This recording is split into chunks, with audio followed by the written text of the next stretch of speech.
So, oh, it took a bit longer, but well, means it was shit everywhere again. Damn. Sadly, as you will very quickly figure out, the little Kronos has not managed to accompany us, sadly enough. Mostly because there was a forgotten appointment that they got in the way. That as it is, we'll have to deal with that ourselves, and well, I started doing it last time. I think I'm going to play around a bit more with the Swiss people again. Which basically makes this a huge sitting game because you're quite literally out of good options. Which is sad because we don't get a waifu leader. We get a fucking building. A building is our leader. It's like, okay, you say so. We'll take it. We'll just accept it and go like, yes. And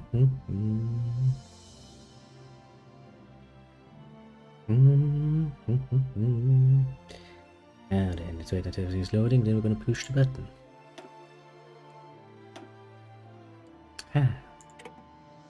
Now, we have so many things to choose on, and the one thing we choose is the one that has quite literally a building. See, everybody gets the little waifu. The little waifu did this. They look at him and go like, yes, this is nice. And you have the Swiss. It's like, up, I have a building now. Hope you're feeling happy about yourself. Everybody's like, nah, I'm not feeling happy about that. It fucking all. Swiss neutrality. Basically, everybody hates you. Because you are no well child. Foreign fascist propaganda. Daily fascism support +4.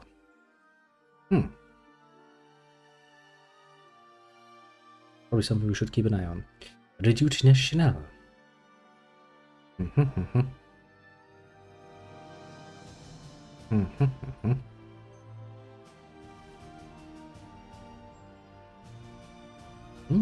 Actually a good tactic. Most disgusting and miserable political system. The German Reich is the mortal enemy of the new German Reich. Why are we the new German Reich? I'm pretty sure we're not the new German Reich. We're fucking Switzerland. Die neue Eidgenossenschaft. We renewed, we can expand, and our cantons can experience our democratic confederation. Alright, that's gonna be fun. Yeah, let's put everything on normal, I suppose. That's supposed to be.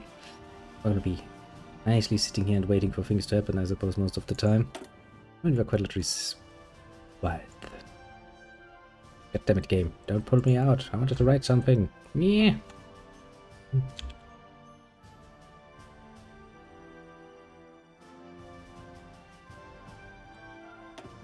We shall be neutral. Yay! Safe game. Because, well, that is basically what Swiss does. It does quite literally nothing, and that's basically its survival strategy. The idea is if I don't piss off anyone too much, chances are they're not gonna bother with me. So the Swish does things. Oh. With serious reasonings.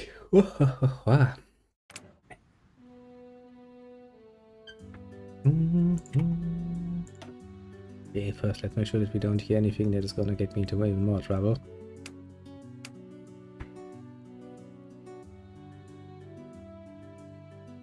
Really hard to tell which one will get me into trouble. Let's see here.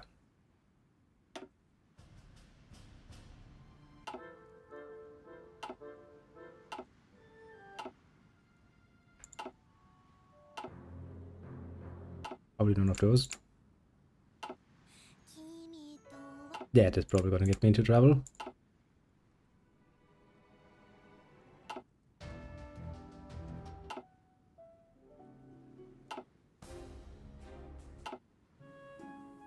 That one probably not. Ooh.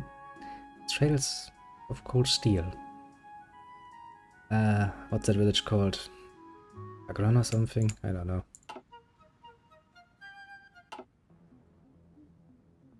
Katyusha. Okay, so basically we can listen to that, and that without getting too much trouble, probably. Probably. Hopes and dreams. Hopes and dreams indeed. Well then.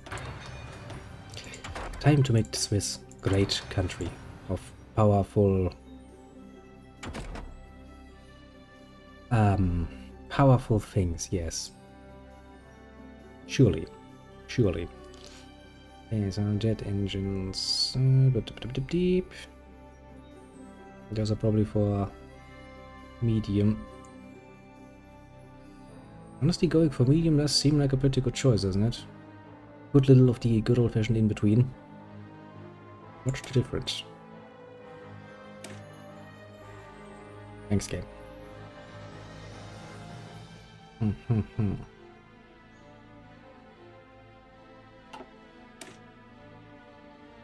Okay, it requires a bit more in the way of peoples. 3D. That doesn't look medium to me, it looks kind of big.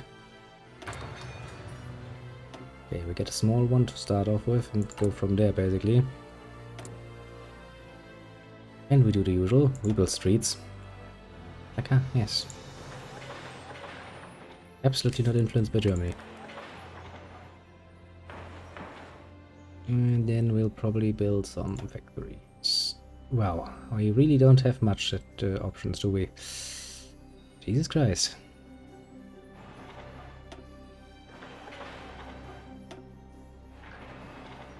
I mean, okay, I'll take it how it is.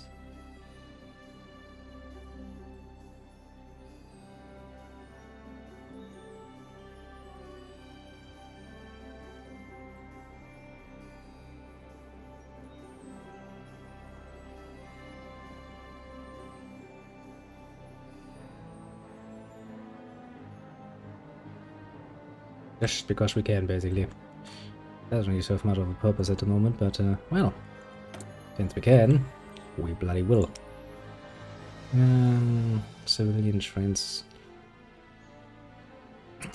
Don't think we're gonna have much trouble with our logistical network immediately, so I really don't see the point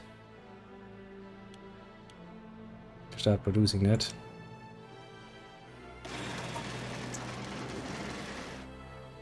Actually, transport planes would probably be a good idea. Now that I think about it. It's like, when machine production, a small airframe and a close air support airframe. It's like, okay, game, I would like to do that, but how do you expect me to do that? We literally have no options.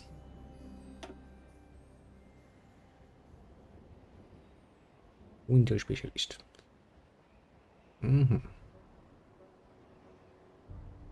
Defense of militia speed militia organization. I kind of want to save you for an actual militia army. I guess a winter specialist would be good. And that's gonna take a while to find somebody to promote. Yeah, we don't really need that yet. We're going to have you all be nice and defensive because, well, we're quite the chief. Will relocate long distances in order to maintain a battle line. Ooh, interesting. That's a new option. But for the moment, you will have area defense to do. Be everywhere. That is the Swiss. Because, you know, we really don't have the troops to actually defend ourselves. It might not help it for now. Where's the Germans? Yo, Germans. Would you send me some of that good old-fashioned non-change wear-wise? Then I actually have to at some point look through all of this fucking nonsense, which means we're gonna pick the first one because we have to start there anyway. We'll put it basically on 1 speed, and I'm gonna start reading into that fucking focus tray. Federal Council of Citizens has let's take the roles of the leading councillors and select as the president of the Confederation, unlocking a special decision. That should never be an empty political advisor position. Otherwise, penalties will apply. Okay.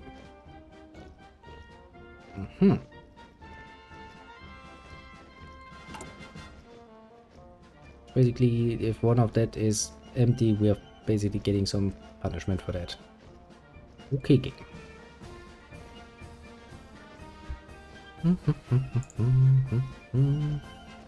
That's good to know. Now then, Let's see, fortify border for France, fortify border, yeah, we can fortify all of the borders. Neutrality. Veto which grants, political power, recruitment population factor, or support minus. Jesus Christ. Militia attack minus, minus, minus, minus, minus. Then for a Nazi propaganda. Light gold. Let's power to left. We'll get coverage. Measures of American planes, support allied espionage. Purchase German planes. I mean, to be fair, German planes are kinda better.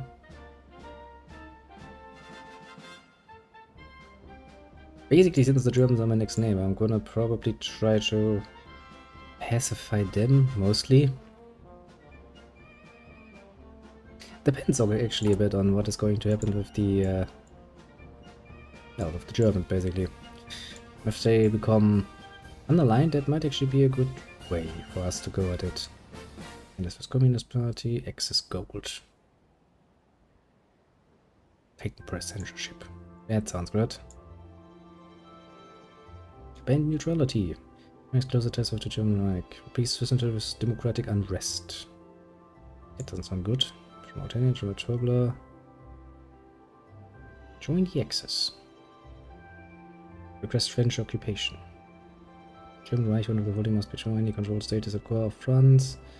More than 70% for FB. German Reich gets in Switzerland request expansion of the territories. Become a German puppet. Why would I want to become a German puppet? It's interesting. Already played as a puppet. Tank developments with heavy planes, air research, air propaganda. So that's the Nazi plane. The Nazi plan. Not plane, the Nazi plan. Yeah, we're planning. Defense, expanded military support, that's neutral shit. Plan special forces program. In disguise. And for Nazi propaganda. That leads to Pro Helvetia. Spirit of St. Bernard, Shooting Clubs, Aktion Nationaler Widerstand. Increase military readiness by +30. Trade with weapons. Airline Tausch, Luftschutz, Ortswehren, Spirit of Resistance. Then we have industrial investments, take a stance, join France, join the Alliance, secret pact with the Allies. To action, it's basically the democratic choice. Gotthardbund.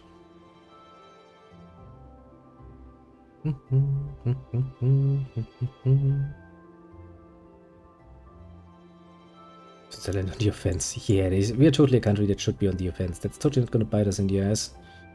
No one's business. France, liberate Italy.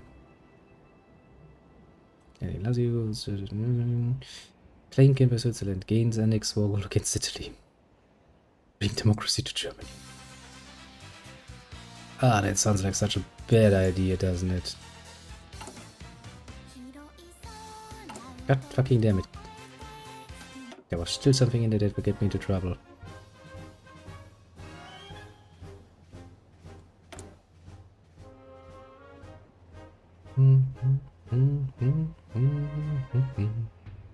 Hundertmal.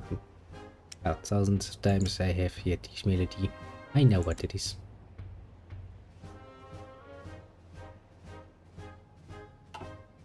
Probably not a good idea to do that, considering that construction is gonna be slow as fuck anyway. Oh, then. This would be the one where I'm like, yeah, let's start building divisions, but even right now we can't even fulfill just the fucking equipment they use during training. That's a blow. Now for Germany we're gonna wait what's actually gonna do, because let's be honest here, Germany is gonna be troublesome. No matter how you look at it. Weekly war support gain, factory output, linear position support -30. Let's remove this conversion president. We must bonus towards the side of the cantons. That doesn't sound like a good idea. Like at all, that doesn't really sound like a good idea. Now let's look for Germany. German opinion of Switzerland is -10. Swiss opinion of German Reich, -10. Well. Francis like us a bit. And Italy doesn't like us. Yeah, it once again comes really down to what Germany is actually doing. If they actually start a little internal war again, or not.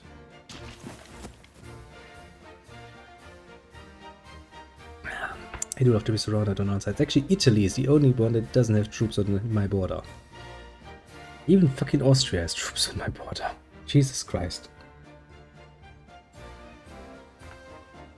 I was like, yeah, can't trust those Switzerlands. You never know what they're up to. What horrible nonsense. No, Italy.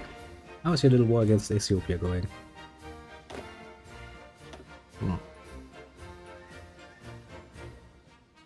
I would surmise rather slowly, to be fair. Seriously though. I mean, you know, Germany's like, okay, let's put one division on the border just to make sure that Swiss people know we are there. And his France was like, okay, let's do a bit more just so they don't get any funny ideas. Italy's like, we don't give a shit. And Austria's just like, well, the Germans did it first, so we're gonna put one here too. Just for fuck's sake. For fuck's sake indeed. Any. Make this a bit faster, shall we? Wait for something to happen, because the one disadvantage of playing a nation that basically relies on neutrality, not getting into war, is that, well, don't really have that much to do, to be fair. But usually, I'm supposed to basically doing the whole guiding thing. Yeah, political situation inside and around the Swiss Confederation is deteriorating quickly, you don't say.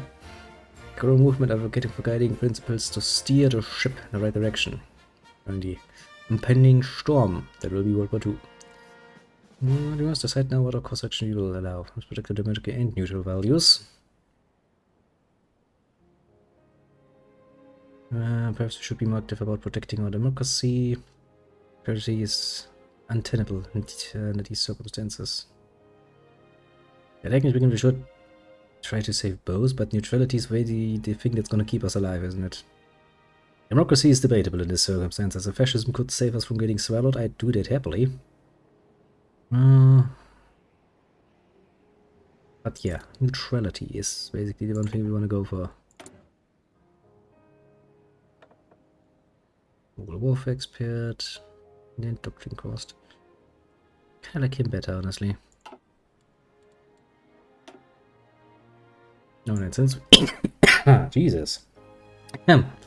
Since we actually don't have to make any broader decisions yet, carefully make the borders a bit more secure.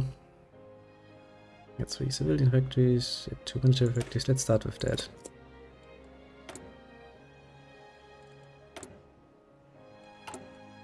Basically means we have all the time in the world to sit around and wait for shit to happen.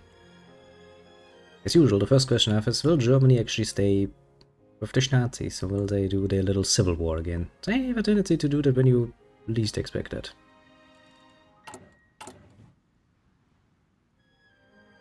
Then we'll build some planes, I suppose. I mean, at least the rest of the world seems to be nice and peaceful for the moment, at the very least. Hey, that's why you need a partner when you play games like this. Makes things a lot more interesting. I have you a lot of things to do.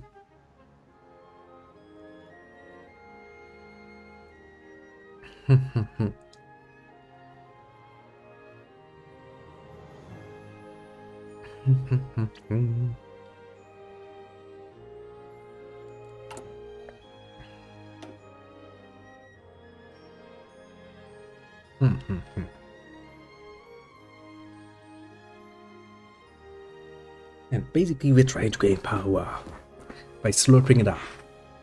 Oh, man. cantons.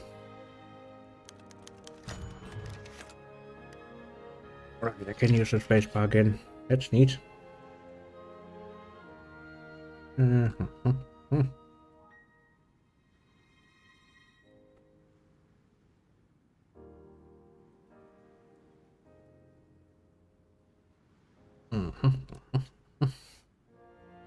President.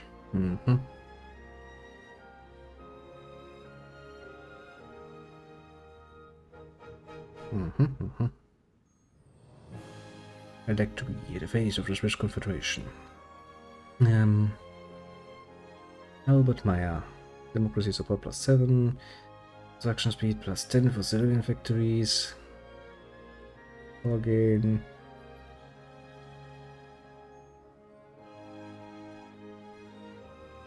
Brilliant contract street red, Albert Meyer.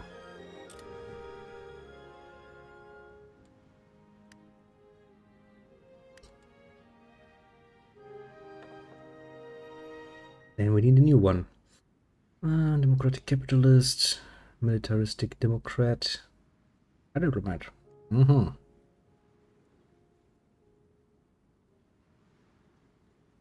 A fascist Pisa. 80 fascism support +3. That's actually very little. But it would help me making friends with the Germans. And Italy, first and foremost.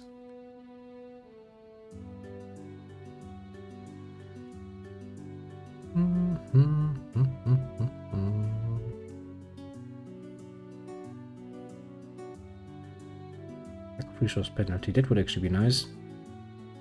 Communism? I'm not gonna turn fucking Switzerland into fucking communist. Jesus Christ. But if I could get something like that from one of the other ones, I'd take that. Oh, welcome back, little Terry. Sadly, the Kronos couldn't make it, so we're on our own. Really support for Unaligned. Does not sound bad.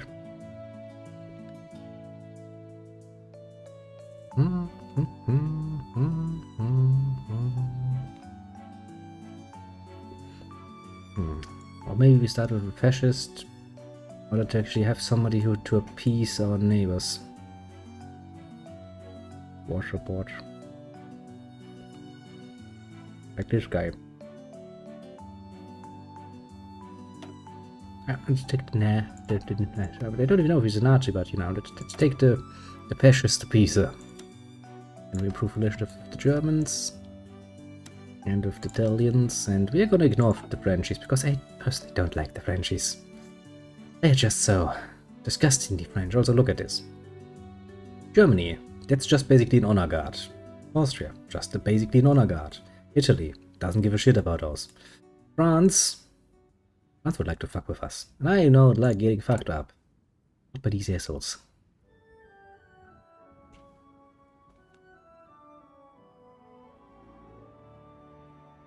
We could do that, but we don't need to.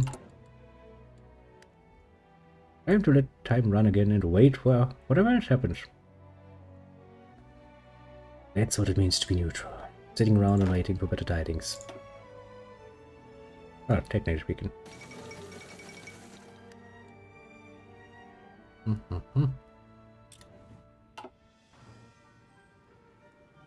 Where's that actually? It's that one, isn't it? Yeah. Italy. Being quite aggressive, aren't ya? Gee, do you wonder why we need to appease all of these evil people? When I have to send Mussolini some spaghetti or something. Love Switzerland. Submits to Italian demands. Yeah. I would have to. I mean, I don't have much against them, but in this game it's like, okay, my job is quite literally to sit here and do nothing. I mean, no, that's not fair. I could do things. I could join the Axis or the Allies. I could become part of them. But that would not really be the Switzer way. Yeah, what we need to do is we need to sit here on our asses and be like, yes, Master 1, yes, Master 2, yes, Master 3. We are friendly towards all of you. Yes, yes, yes, please don't hurt me. Basically. So our main idea goes. Which also means there's really not much of a point of me starting to build up army units. I can't even afford my units training, technically speaking. I make a net loss in equipment right now. Yeah. But we don't have the factories, to put it mildly.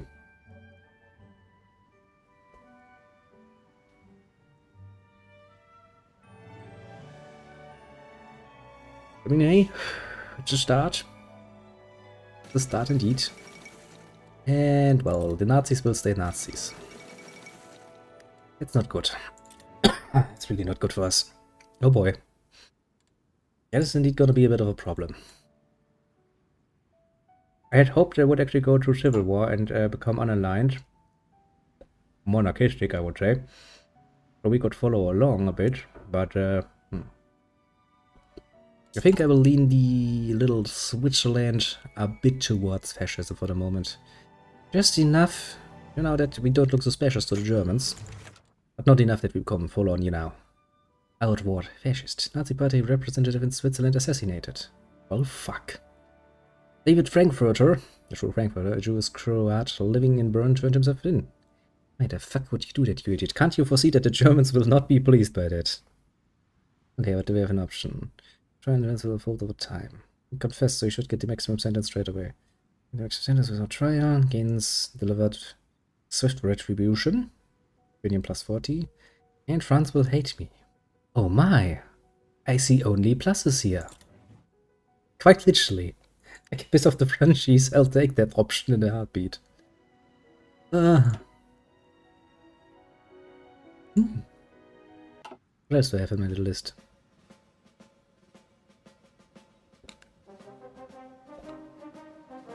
Okay, that's not bad. I do like that playlist. We might have to zap about a bit when they start singing again. I'm sick and tired of dealing with fucking copyright claims for the moment. To be fair.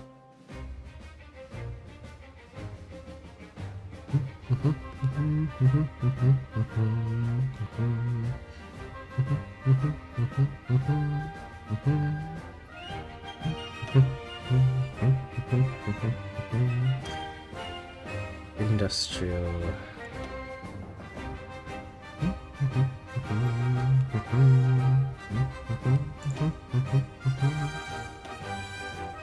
It's like, wow, I can build ships.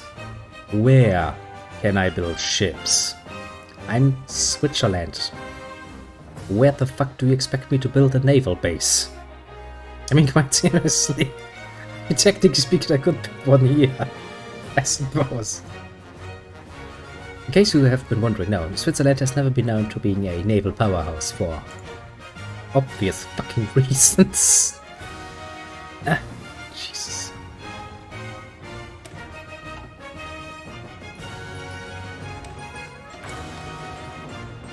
It's like, aha, you don't say. Because it has never been anything but a safe spot. Also a bit of a gold hoarding spot, honestly. Everybody trusts the Switzerland with the monies. Basically, they have a very high volume of trust by everybody around them. But apart from that, they have nothing. Quite literally. They have not an army. I mean, they have a highly specialized army, to be fair, when it comes to Alpine warfare. Apart from that, they lack the size, the strength, and anything else. They could quite literally surround the fucking Switzerland. And they could never move out. But they wouldn't want to anyway, because they quite like where they are. So, you know, it's nobody really wants to go to those fucking mountains and fight them. For good reason. I wouldn't want that either. And we are going to be just that. The heroic guy that stands in the middle and does nothing. Which is a bit of an understatement. The Swiss actually played everybody pretty nicely during the Second World War. Heck, they quite literally gave up juice to the Nazis when they asked, because, well, you don't piss off the Nazis. Now do you?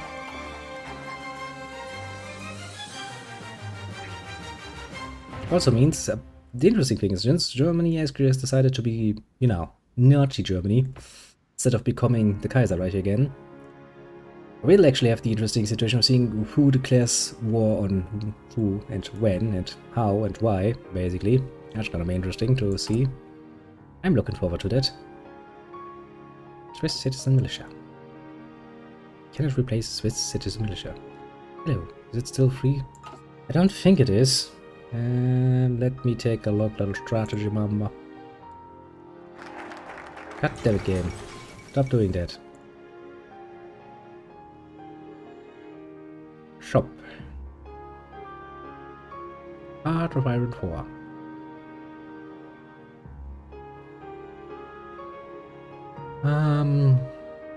Well, you can get it as a subscription now, which is fucking assolish, and I hate the fucking let go of it.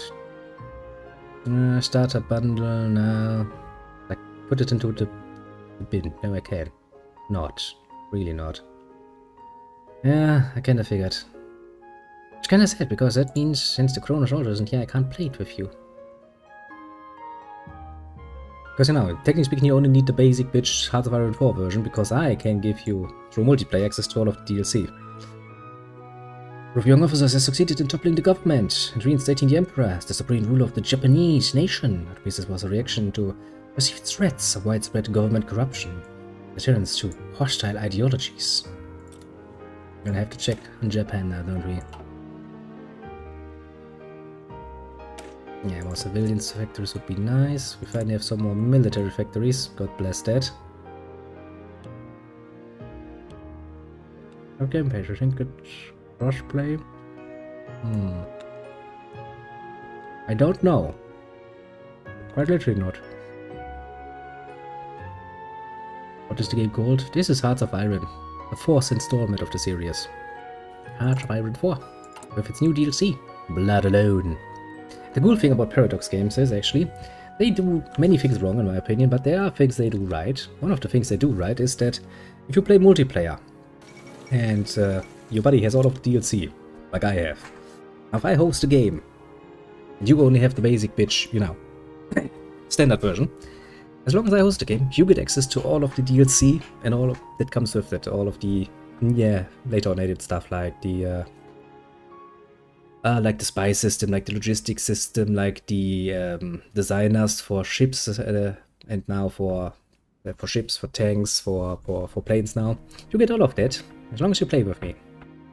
And normally the basic bitch version doesn't even cost much. What does Hearts of Iron normally cost? Where can I look that up? What would it cost on...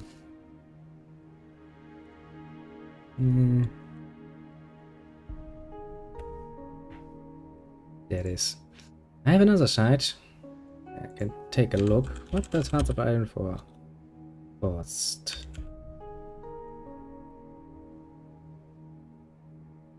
Because I don't really want anyone to buy the fucking Cadet edition that costs like 40 euros, and I don't really feel the need to, you know, have somebody pay 40 euros for that.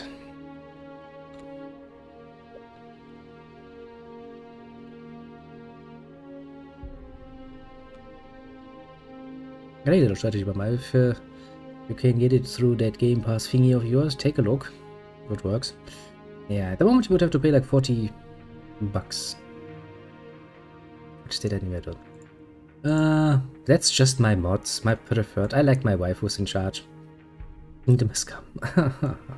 Normally the Switzerland also gets, you know, an assembly of waifus, but since the new DLCs they don't. Here, look at Germany. Germany has some nice tits now. That's Hitler, by the way. Adolf Hitler. And that down here, that smug little asshole, that's Mussolini.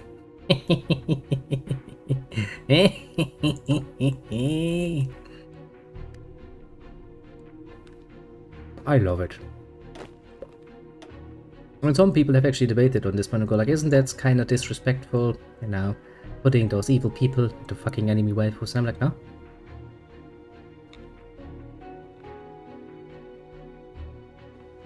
I don't think so.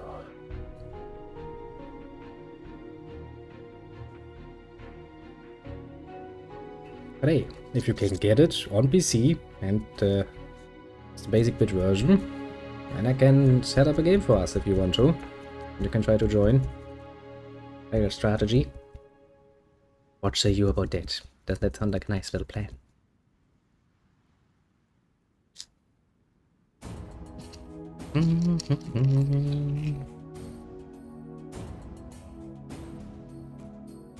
Oh, I'm sure the Führer would have a lot of fun with waifus. He'd be like, yeah, I was absolutely right in trying to guess all of these people.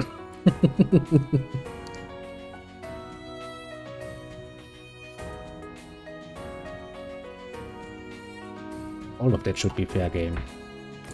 Look at that. Stanley Baldwin. Looks a lot better if you ask me. Even the Frenchies are something you can somewhat look at, although they still... Well, Spain hates me, look at that. Okay, Spain. Let's not look at you again. You scare me.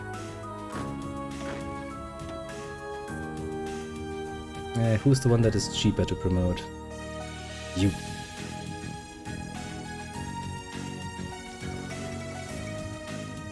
More money for the army then, yeah. Do do do do do do do do do.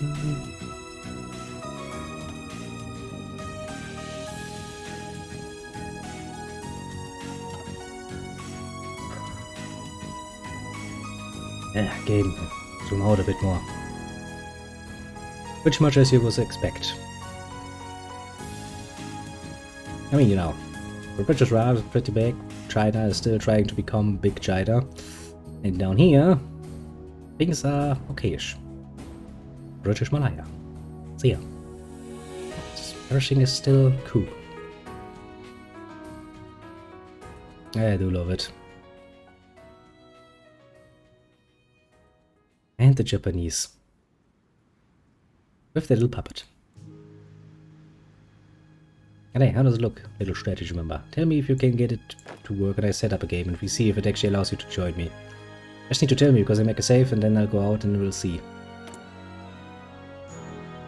Okay, Germany.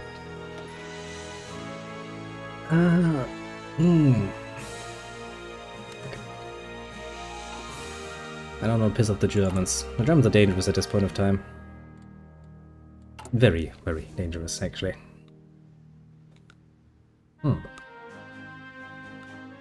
Okay, tell me what... Well, to be fair, the fascists are a thing about our little Switcher homeland. Nice. Now let's start with construction so we can actually build our factories a bit faster. In 52 days we'll have our first little airframe. The good thing is I don't have an airframe. I can put nothing into that airframe because I don't have anything to put into that airframe.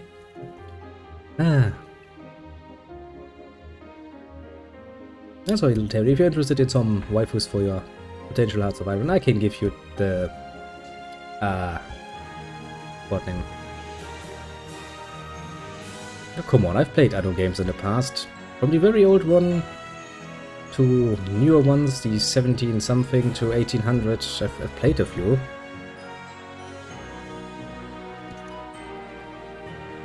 Not like I've never played an Anno game. Even on this channel I've played Anno games.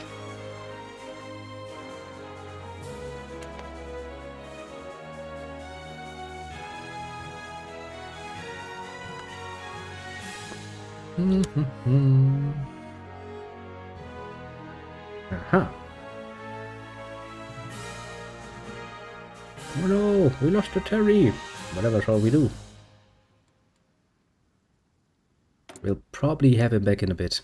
He's the kind of guy who just randomly wanders off. See?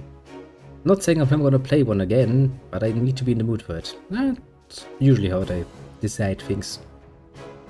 Matter of mood.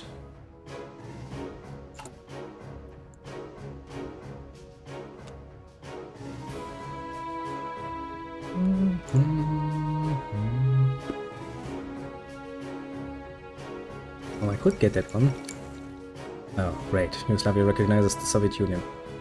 Fuck you, Yugoslavia. All you stand for. That ain't the way you should be going. You should be going there. No, you should not.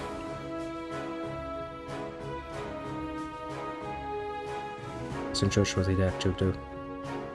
There are many dark jokes in history. You look at it.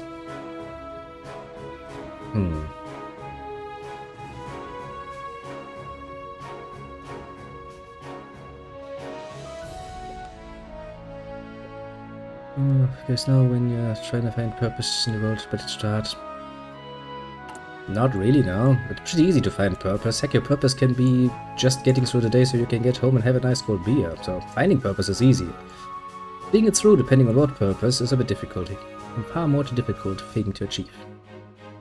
Really depends on how much you wanna, or how big the scope is gonna be of your ambition, your purpose. I mean, you can also just claim the general purpose of everything that has ever been and has been living. Basically, yes, my purpose is to procreate and leave behind as many descendants as I can. It's kind of boring and bland because it's the basic bitch first sort of purpose, but meh, that's your thing. Go ahead. I'm not gonna stop you.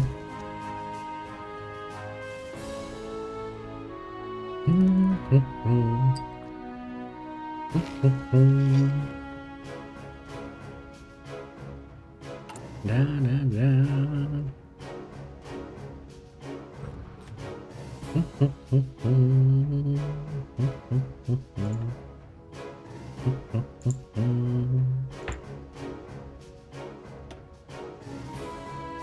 Got a new one.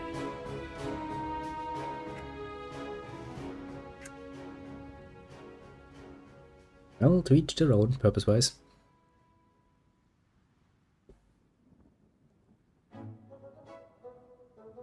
Then again, I don't think most people actually want guidance nowadays.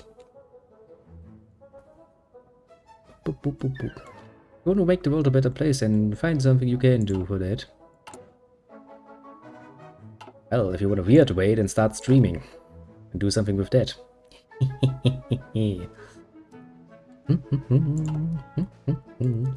Because that would be a nice, interesting new way to change the world for the better. If you manage that, that is.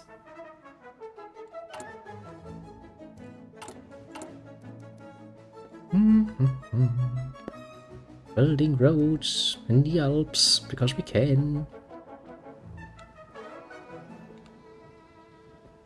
Must quite literally be a nightmare to build roads in that fucking area. So quite literally building roads through the fucking mountains. And we're not just building, you know, some little dirt roads. No, we're building fucking Autobahn. Highways. The fucking Alps. We're just as brutal. How does my logistics actually look? Was that logistics or did I misclick? I misclicked. Okay. It's the part of us. Interesting.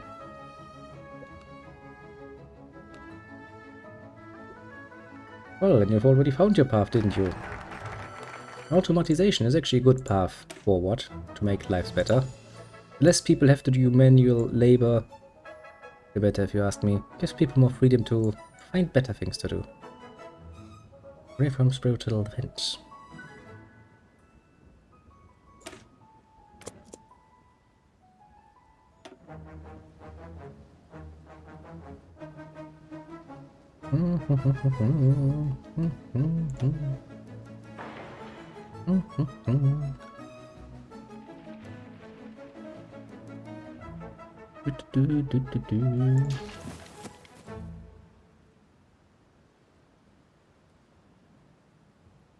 I mean, doesn't the purpose just grow out of that occupation in and of itself? I need to find out which is the one that actually has the music in it. Communist stupid. Communist stupid. You're kidding me. Okay, that's gonna get me into trouble. It's not. Okay, I need to find out which is the one that actually does that.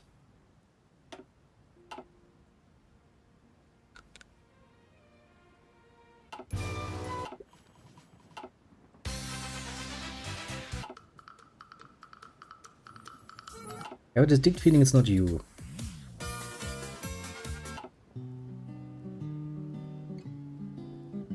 Yeah, but I mean, you know, you have to start somewhere. Yeah, okay, it is that one. I see. You're out, because you get me into trouble. You're not nice. You should be a problem. You should be a problem. Better. Yeah, the true use of a good education usually becomes apparent later on when you actually try to get a job. Believe you me, if I had been a bit smarter about how I do things, I probably wouldn't have to go through it now, which is a pain in the ass.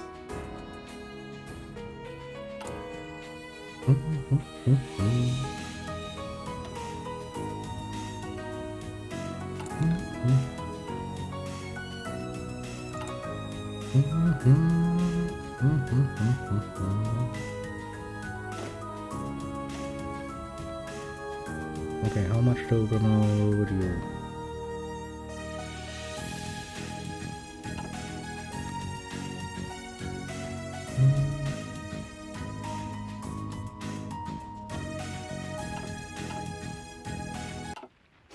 So now we can do this without much trouble.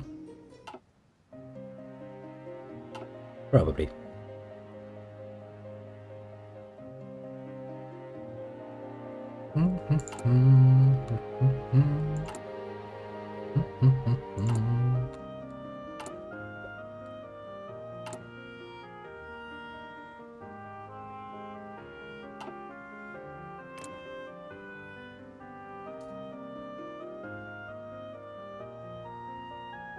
Okay, that worked.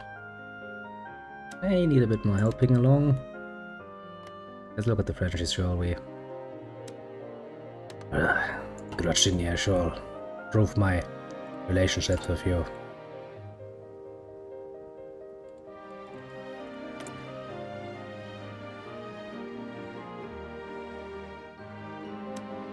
It's okay, some trade.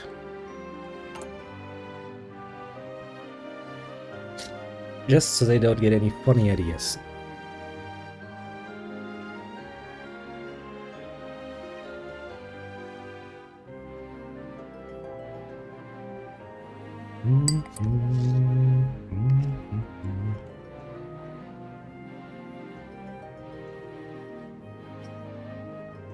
I want to work on a moped, eh? I know someone just like that. Also likes to play around with them. And bikes, in general.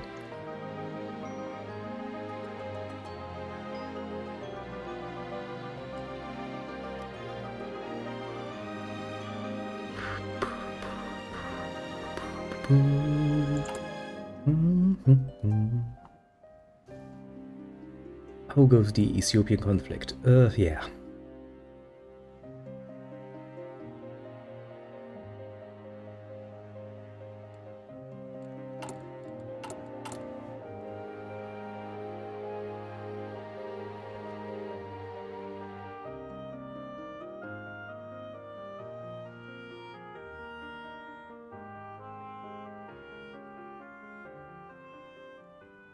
Oh, I could buy one of the very old ones. Those that some you can get for cheap. Like some of the Zindab models, I think. Some cheap ones.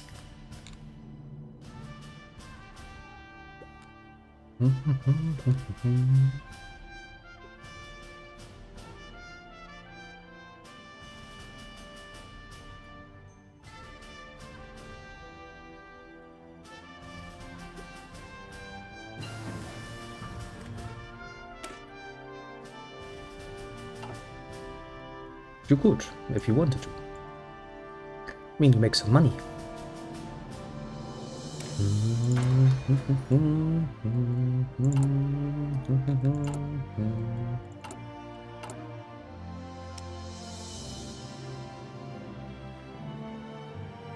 Carrier.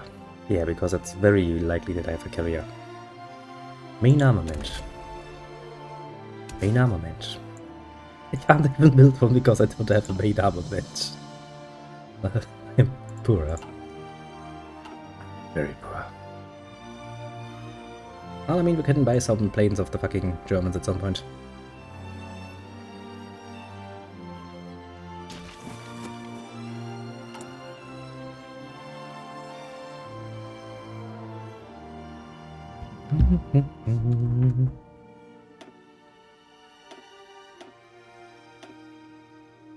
Okay, let's prioritize those for the moment.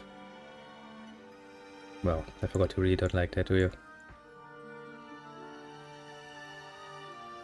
Thanks, game.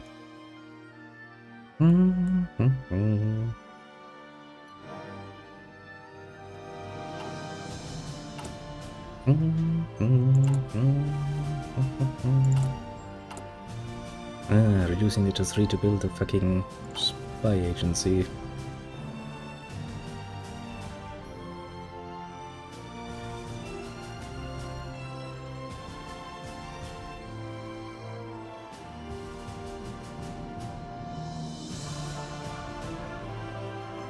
Yeah, right, I can't use those because those are bound by fucking trade. National Spain declared war on Spain.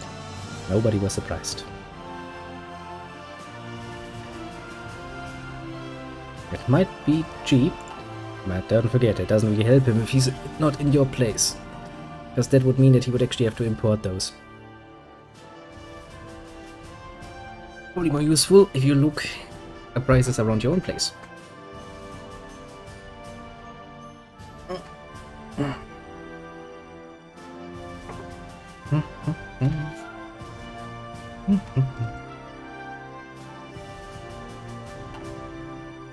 Yes, but you do know that practicability is a thing. Yeah, make just damn well sure that you include all of the taxation for actually exporting him out of one country and importing him into another country. Because those costs can get pretty damn high pretty damn quickly. Can tell you. Pain in the ass.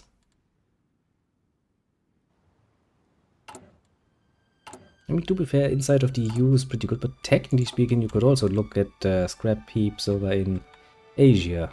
They are quite growing when it comes to the whole sector of automobile and everything included, so they probably have a lot of scrap around that you could use, technically speaking. It does make it a bit easier. That's gonna piss off Italy. Let's start pissing off the Frenchies first. And now look at that. Germany's mistrust is rising. They now have 2 divisions in the front line.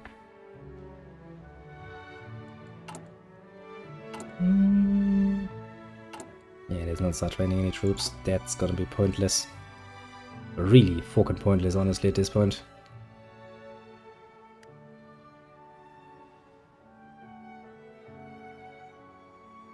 Depends on what. We have like 45 different taxes, so really depends on what and what is applicable. We have a sale tax, we have a coffee tax. We have tax for basically every last fucking thing apart from breathing. Yet. That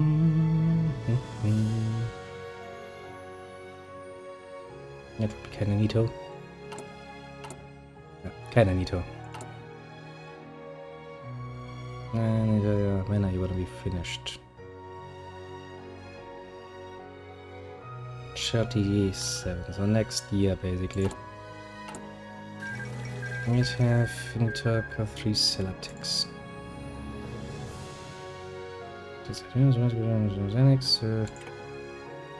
People's Democratic Realm. I mean, if we have talks of it, I'm pretty sure we have something like that. Technically speaking.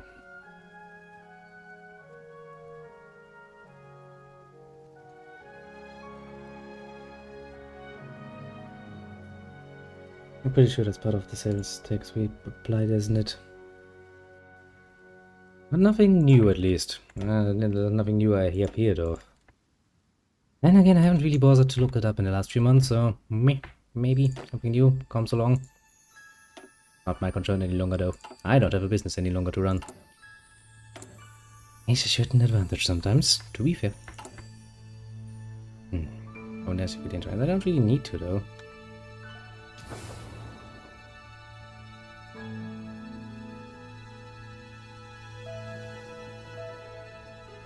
I mean, are you really surprised? Because the state would try to make more and shepherd up more money through every way they can. It's kinda in the nature. To be fair. Okay, so now we're gonna fortify all of our borders, and then what? I will probably have to make a decision where to fucking go.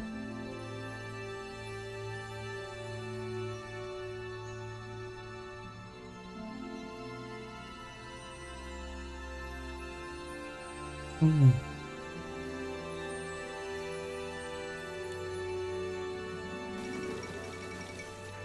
Games are concluded. Germany was successful. Sadly, Germany has stayed completely Nazi this time. I had so hoped that they would change and be nice, and now become a fucking kingdom. Oh, don't worry, little Terry. Even if you forget about the taxes will remind you of their existence. He will. Sadness, so much sadness. No, we're getting surprisingly fascist at this point. 20% of our fucking people are voting fascist now. It's not a really good thing. And the cantons are losing some power. Which is technically speaking not bad for us, because it means more power for us as the actually deciding factor. I really like that.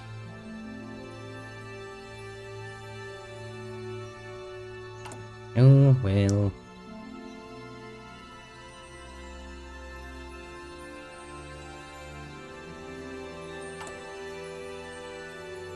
In Soviet Russia, you find taxes.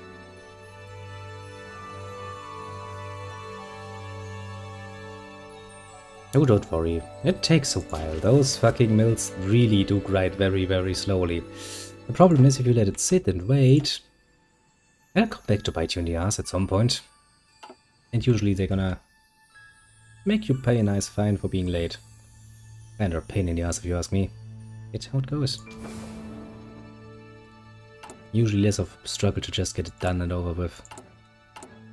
Yeah, let's make it a bit faster because we are going to sit here and wait. And then Italy is done with its little war. How does Spain look? Not good. Can I send you some volunteers? Because I would actually rather... Okay, looking at you, damn it, nationalist Spain, you look a lot more pleasant to the eyes. Can I send you some volunteers? God fucking damn it. I mean, come on. Given the choice between that and that, it's obvious that I would have the nationalists.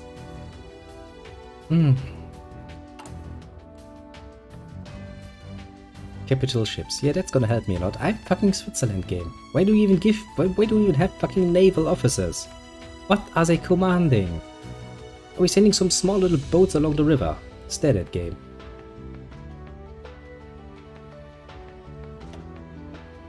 Because that's what it fucking looks to me. Jesus Christ. I'm fucking Switzerland. I don't need a naval officer.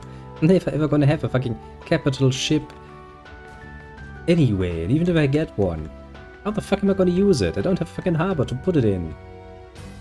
Speaking, could I build a harbor?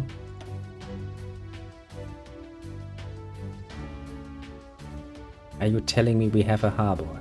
Eastern Swiss Alps game. Oh no, that's just how full it is. What to say? Confused myself there because that would be big a bath right now. You do that, little Terry. Enjoy your bath. I'll probably be around when you're back. Plan to stay for at least 2-3 more hours. See if maybe the Kronos comes along. Or maybe the strategy when we finishes installing and we can see if we can play together. Then you can play one of the nations with the new focus trees. Like Italy. Or Ethiopia.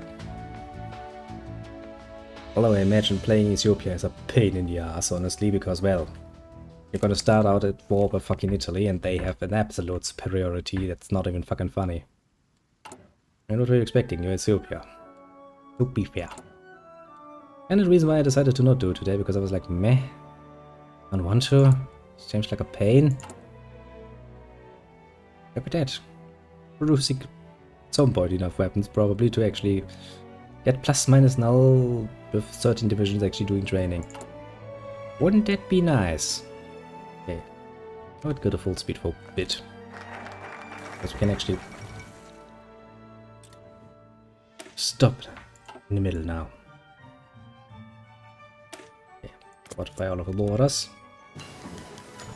Adolf Hitler. Pleased with Switzerland's decision. The leader of the German Reich, Adolf Hitler, has expressed his gratitude towards the Swiss Confederation, swiftly dealing with Wilhelm Gustloff's killer. There's no doubt where Switzerland stands on matters like these. The submission of human rights and democratic values will certainly improve German rights' attitude towards us. Despite his positive remarks, it made clear that the ideal outcome for the Nazi Party would have been extradition to the German Reich, even if, for now, it is not out of the question for the Swiss Confederation.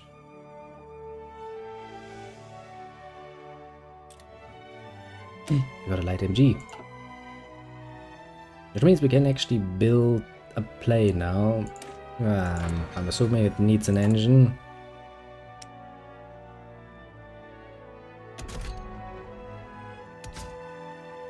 Okay, I can get 4 times lighter machine gun. Yes, very rotating the mission, but I can't actually... Okay, I can have 8 machine guns on my fighter. That's... I forgot about that. 1 engine.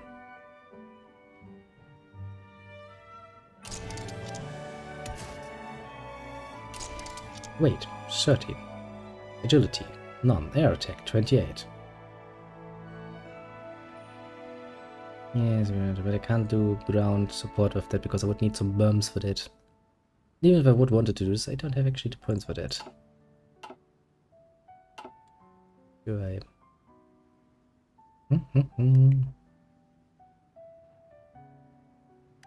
I guess I could... Do I have enough fuel for that? Maybe. How do I tell you to do the exercises again? I don't even fucking remember. Where was that?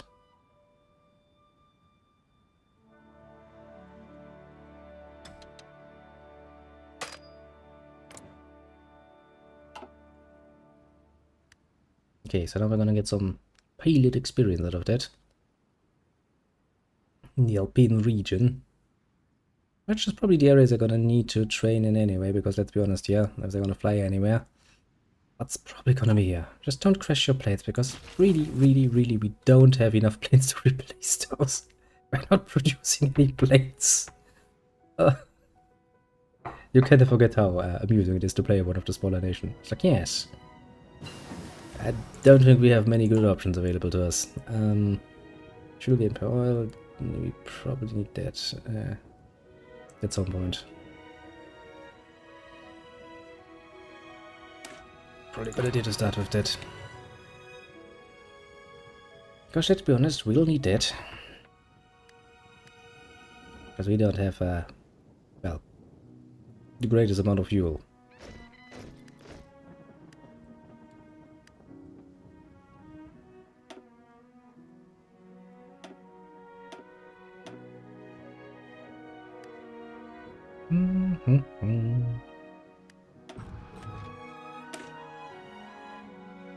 Yeah, but I don't think you can actually use pilot exercises. No, you can't. Kinda obvious, but no, you can't.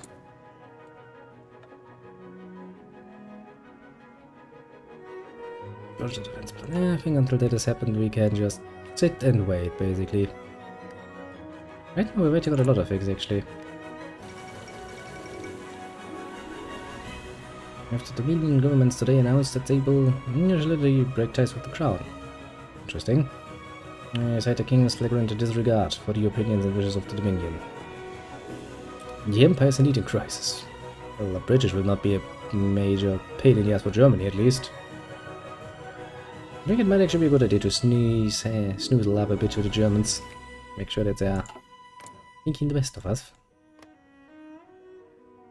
How about you?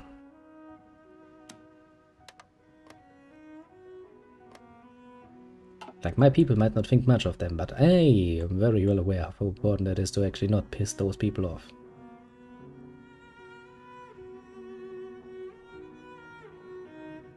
Current experience 0.06. That's gonna take a fucking while, isn't it?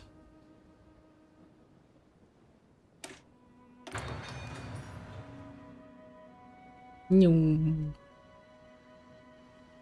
kinda like it. My little planes flying around. Not that they're actually doing much right now. I swear to God, if they manage to crash even one of those, I'm gonna be pissed off. Spain.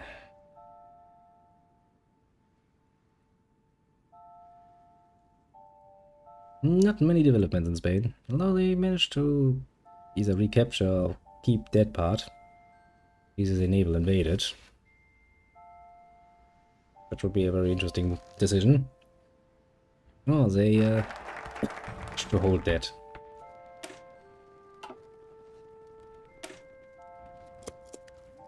Now then, time to piss off everybody a tiny bit more. Yeah, Germany still likes me though. Mild appeasement. Fortified the borders with us. Like, of course I would do that, Germany. What were you expecting? Also, I do like that they only have the option to publicly denounce people. I would very much like to do the opposite. Go like praise them for like, yes, then you're good. You're very good.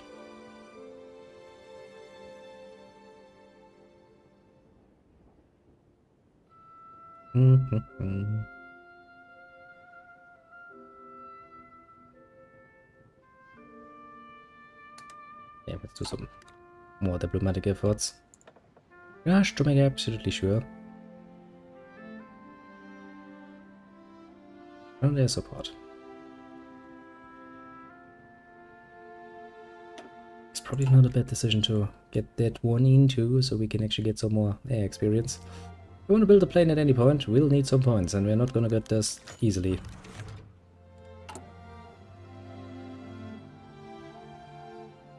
Ease the fascists would be decision. Decisions with systematic tradition campaign. Tradition campaign.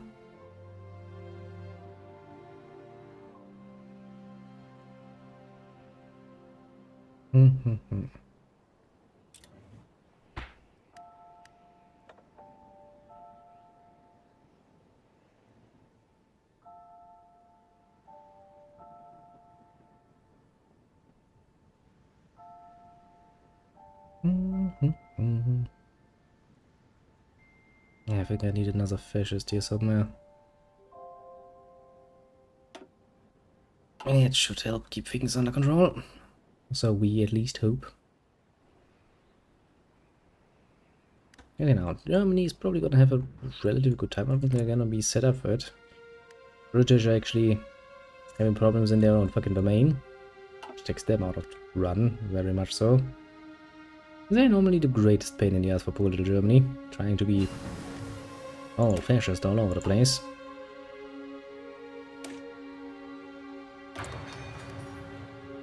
Now then, let's learn how to put bombs on planes.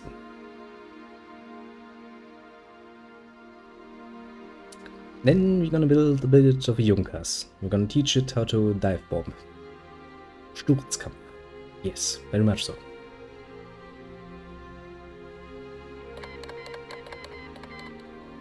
Okay, you too, eh? When Poland has become a fucking kingdom.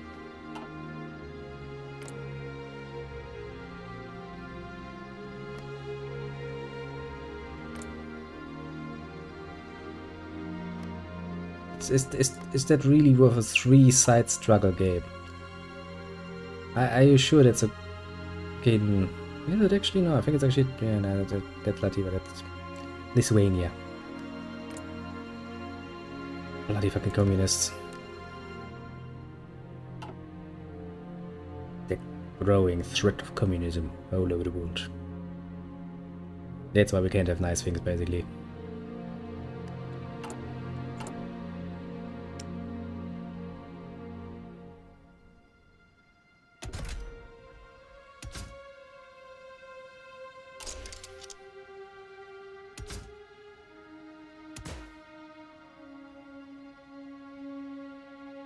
Makes me ready to take into account the drift. It's nice, but I don't think I have any bombs for you, do I?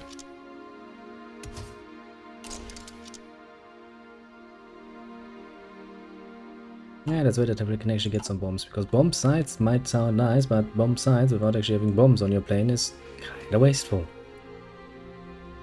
Just really fucking wasteful.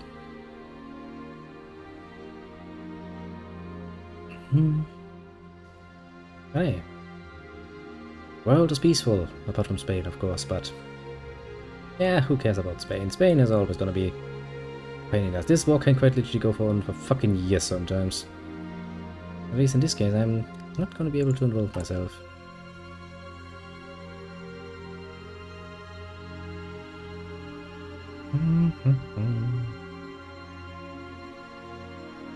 Yeah, I don't really need to appease the fucking fascists, because the fascists fucking love me at the moment. France and Britain announce alliance. France has requested a formal alliance with Britain, citing unspecified threats against the stability of Europe. Today their request was approved by the British Parliament, and France has joined the EU. Nothing. Okay, we did it now. Let's purchase German planes, shall we?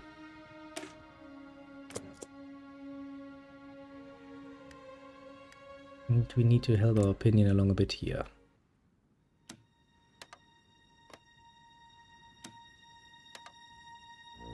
That should help. Help keep things noisy and under control.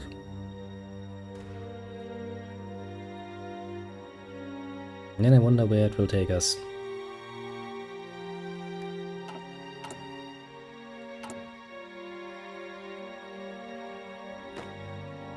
With the bus. Look, having a big ash bite in its mouth. Jesus Christ. What's a dog doing?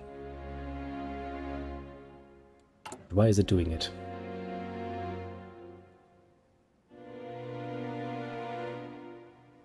It is indeed very disgusting.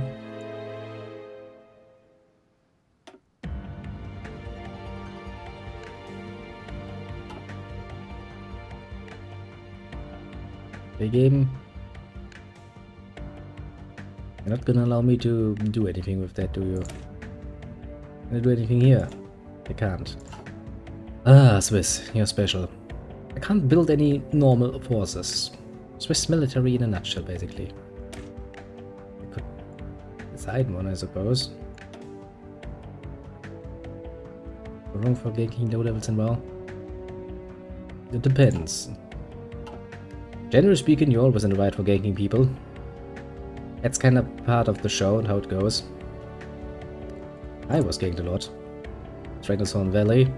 That's such nonsense. I remember that. I took bloody revenge later on. Came back with all of the power and went like, hehehehe. How about that?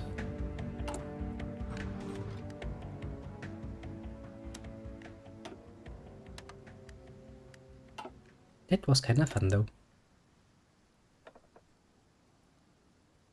Nothing that really interests me. That one comes later. Motorized artillery, infantry equipment designer. I had a warlock back then too. I did. And as we all know, warlocks use bloody affliction curses.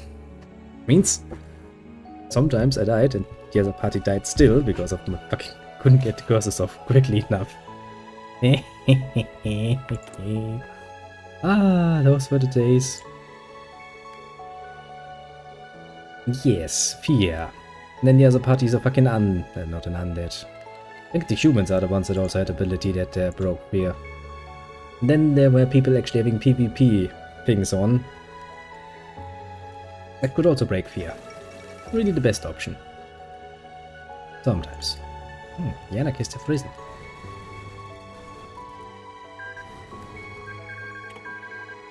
That's not good. Yep, that's really not good. Bloody fucking communists. As they are everywhere at this point. How do you look? Sad. I mean, look at that. I don't want that to be Spain. I don't want that to be Spain. I want that to be Spain. That looks very Spain. Very beachy. I like it. No. The bloody fucking anarchists have to rise at the very worst possible time.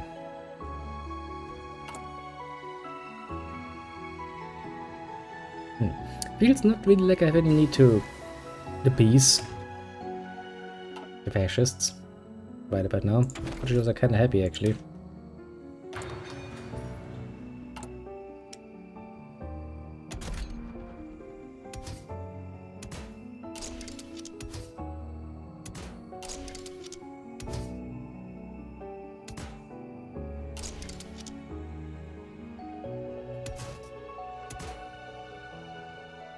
Okay,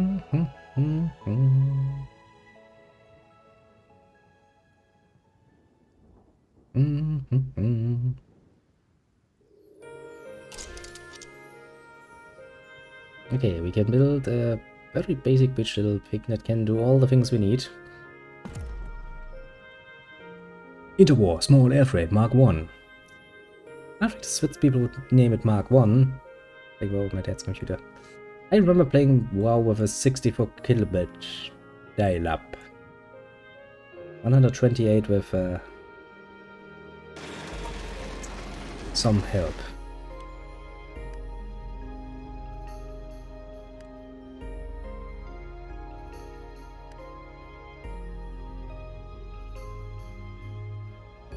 Good days. That worked. There also was a time when you could actually, as we know, all now actually, WoW gets regular updates, and way back when you could actually download those from the Blizzard site. Instead of having to, you know, go into the game and wait for the game to download it slowly, ever so slowly, you could download them before it from the site. That kinda helped sometimes. I don't remember that much.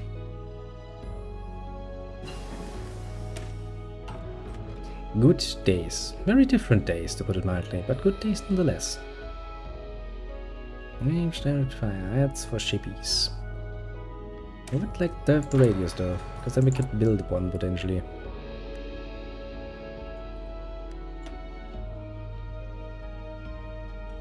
I'm not having any trouble imagining that we will never fill that one up anyway. You love it.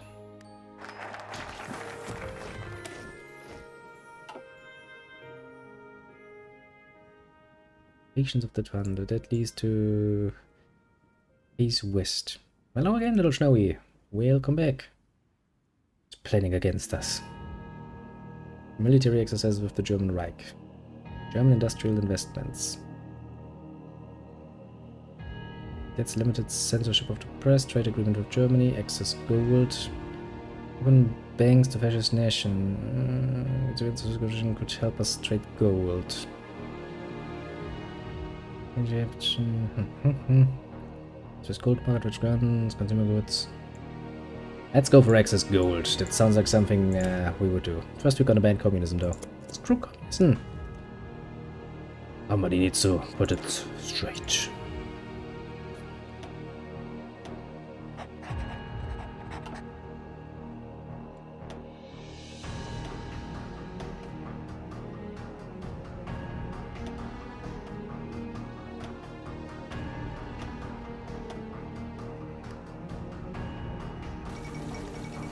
The Hindenburg disaster! No! What's coming next? Blair had disappear again. Probably. You wanna grow your channel? I mean, to a certain degree, yes. Wouldn't deny that. The Italians are getting suspicious of me. Not as much as the Frenchies though. The Frenchies really do have a problem with me.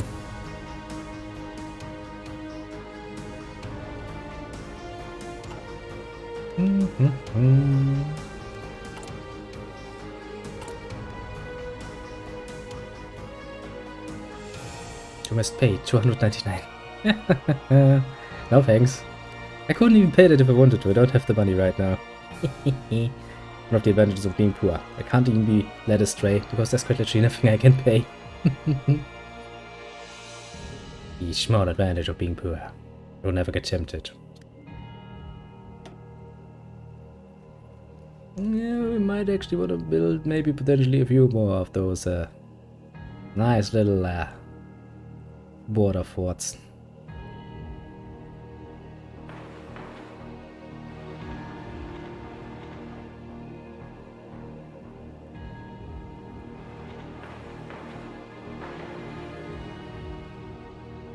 Just in case.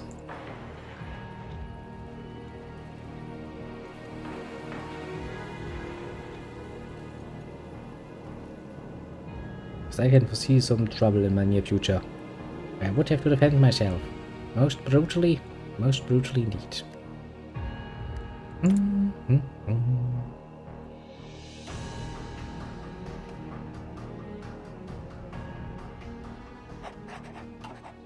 don't want to have much in the way of tanks anyway, so infantry equipment is probably the best. That's because, you know, the only things I can recruit are quite literally all infantry. I mean, look at that. To be fair, specialized infantry. It's still good. Say 1763. What? No, you need to give me a lot more context there. In order for me to understand that.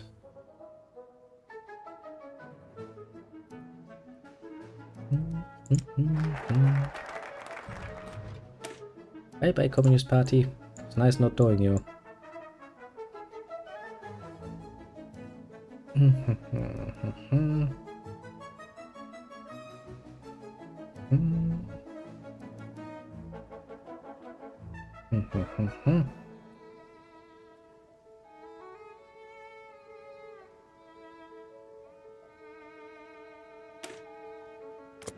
Yes, we shall leave the League.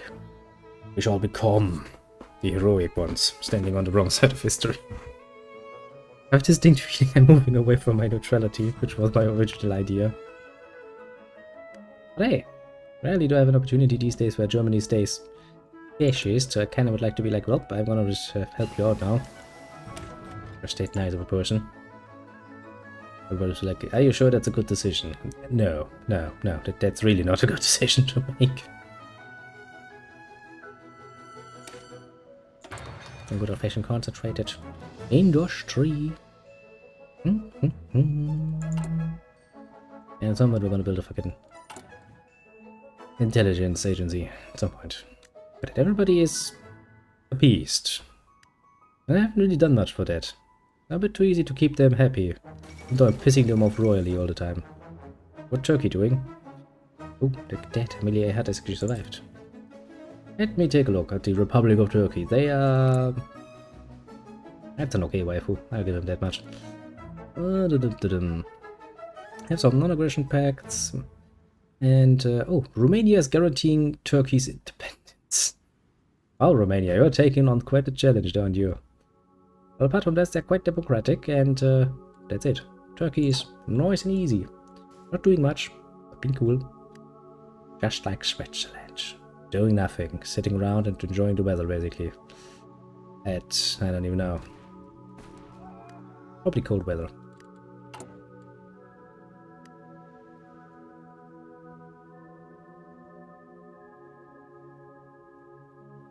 The numbers are really not good for us.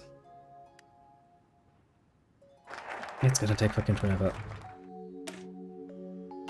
And then let's become trade agreement with Germany. Yes. As if the Germans would say no to that.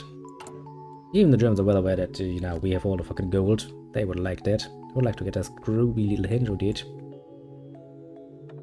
And they would enjoy that. Maybe at some point we're gonna invest into artillery. But since I can't actually build troops that have artillery, I'm kinda like, okay, what am I supposed to be doing with that? Even if I get somebody who's like, well, I'm an artillery expert. But you're like, yeah, cool. And now what? How is this gonna help me? The game's like, nah, it's not really gonna help you. Just Swiss. Nothing is gonna help you. You're just gonna sit here and suffer. Quite literally, actually. Quite literally indeed. You know, let's actually first and foremost get those. Support weapons. Mobile infantry, that's not gonna be too helpful. That would be helpful. Well, it's getting some of those. At some point. Armor. Don't think I need to start that artillery. Not useful. Yeah, sure. I'm gonna get some naval support stuff.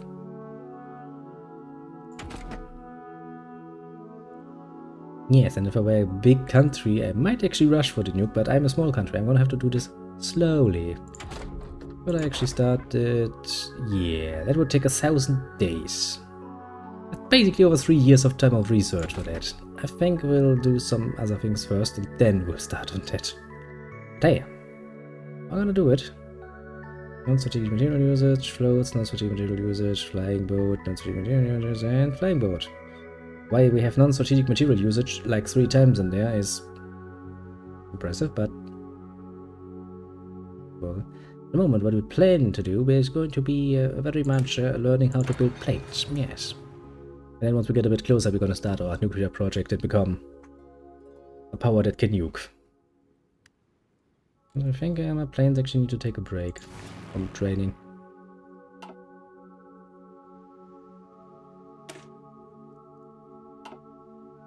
Okay, those transport planes really have no reason to be out and about, I'd say.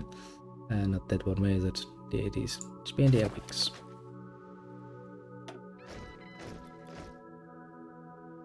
It was fun to have nukes indeed.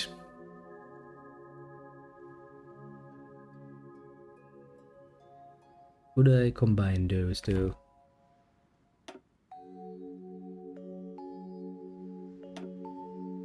Because then I have only one of those.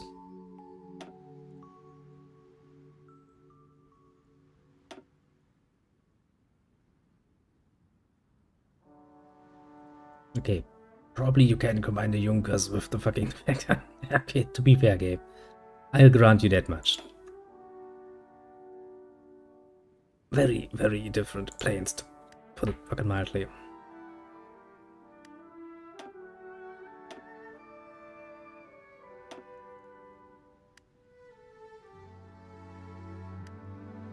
Stop doing that. Let's see what's next. 848 empowers King's Party. The King now has appointed the leaders of the newly formed pro-monarchist King's Party, Winston Churchill, Oswald Mosley, and David Lloyd George, to form a new government after the nation's extended period without one. It is indeed always fun to have nukes as an option. Are we going to... Well, we have 1 year now, mostly because I have many a fighter plane. Can probably pull you back into my inventory. Just let the fighters produce themselves. Tank designer, ship designer, I'm not interested. Rise of the cantons.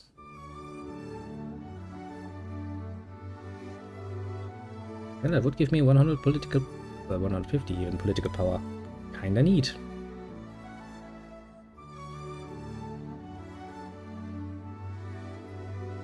Yeah, it's just going to run its course anyway, isn't it?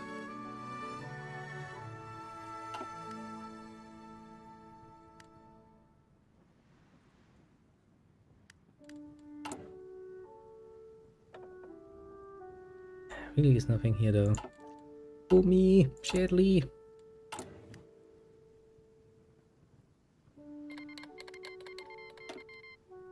Pakistan declared war. That's a nation I'm fearing. Convert, please.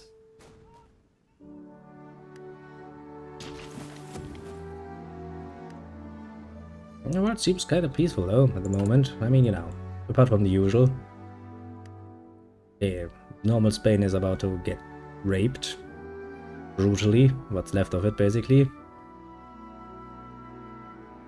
And then the question is, will the nationalists or the fucking communists win? That's always a question I don't like asking, because look at that. I don't want that. There's just Spain as a new leader. It's not as pleasant any longer to look at.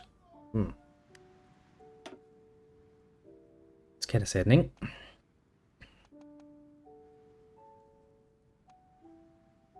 Crosswind rate, division recovery rate. Recovery rate is usually something kind of neato. In our case though, the defensive doctrine is probably what we want to go for. Because let's be honest here, we'll probably not leave, well, our homeland. Actually, I think that's most of Switzerland's tactic for the war. It's like, I'm gonna sit here. Look angrily at everybody else. Doing all the horrible.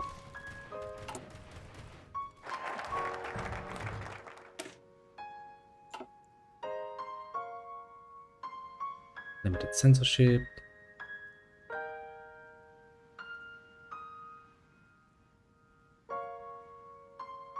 Excess gold. Excess gold. We're gonna help the Excess. The Excess is gonna be very pleased with us. Everybody else not so much. I have a distinct feeling. Yeah, look at that.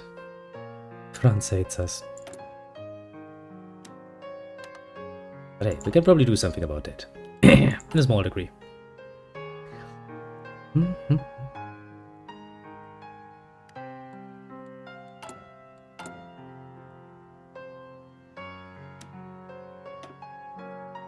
Can I get that from Germany too? I don't think I can. Oh no. Sadly not.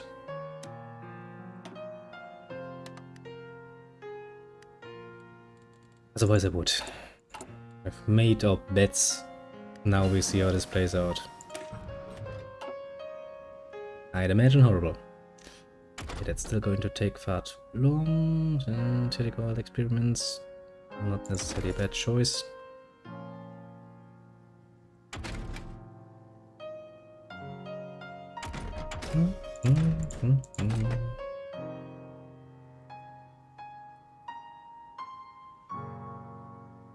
There's some cool things here. Armor plates and stuff.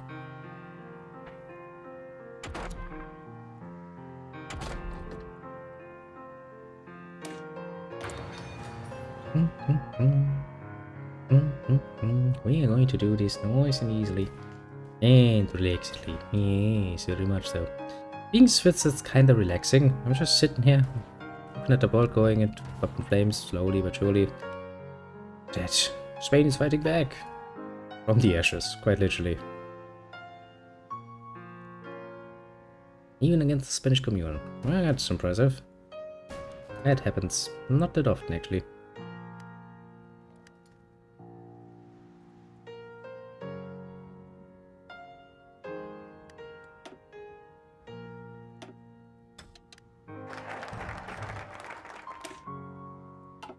Okay, I'm dead now.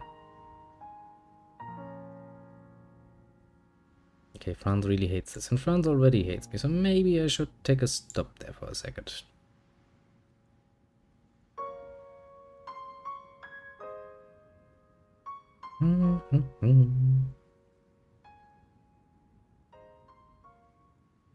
That leads to that one. Which, for extensive fascist propaganda. Infiltrate federal policy. Shows the ties with the German Reich. Neutrality, that's something you should really consider doing. Military with German Reich and military collaboration with Switzerland. Against fortified the border with Switzerland, German Reich, Italy, gate mild appeasement.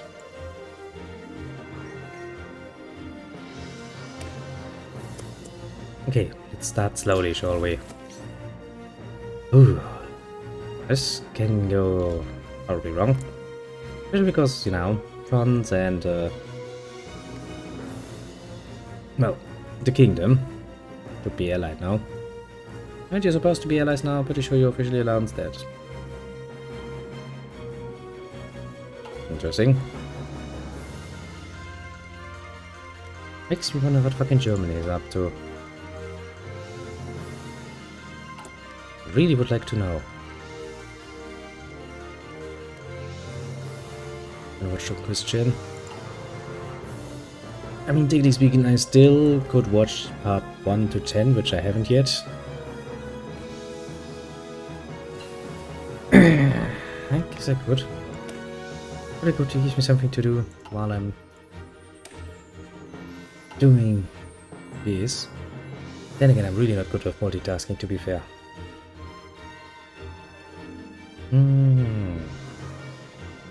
Want some more parts for that.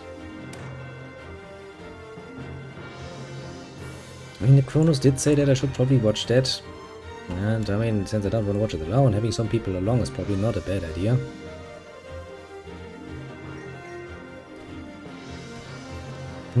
Could I set this up relatively quickly, I wonder?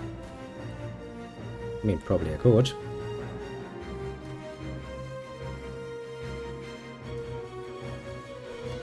You know what? Yeah, we're gonna look into that option, shall we? something to create somewhat unplanetly. Let's see if we can actually get this going.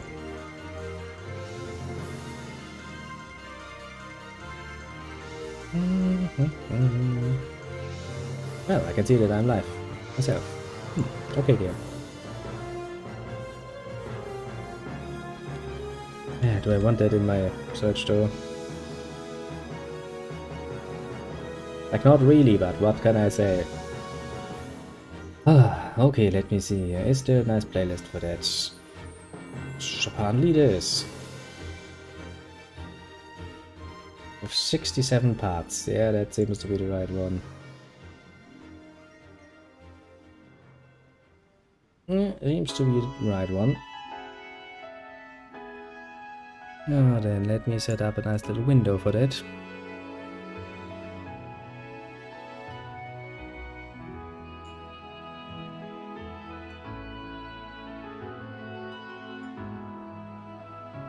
Okay. It should capture that.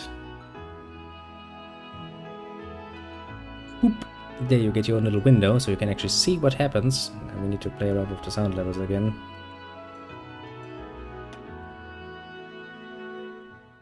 But we probably can't afford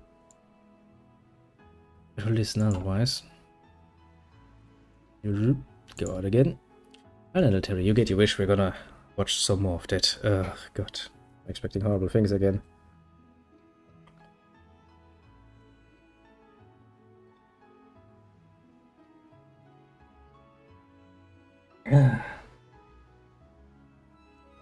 I do love that nice little yellow thing you do around my window when it gets captured game. Software. Probably we actually need to pause it because otherwise I will completely lose it. Now I need to go out of the game again. And then we'll see how loud that is. Hello, ladies and gentlemen, girls and boys, and dudes of all teenagers, as well as the gals. My name is Christian Chandler. I am here, and y'all are there. Christian. It is. Now we can see more of that. And I'm gonna make that full screen for you. Arguably the most documented person in history. Whoop. His antics have been witnessed by millions. That quality. With many always keeping a close eye on him. Waiting to see what he does next. We need all you do is make me feel sad and depressed. That should help, yeah. He should love his mother. She misses him. That is there. Okay, now let's... Hello, we're live on the internet. What do you want? Mom, hello. I love the women outside. No. Do not hate. Hate is not so good. I see many things I don't want to see again. Oh boy. Nice reminder that this microphone is very, very, very sucky.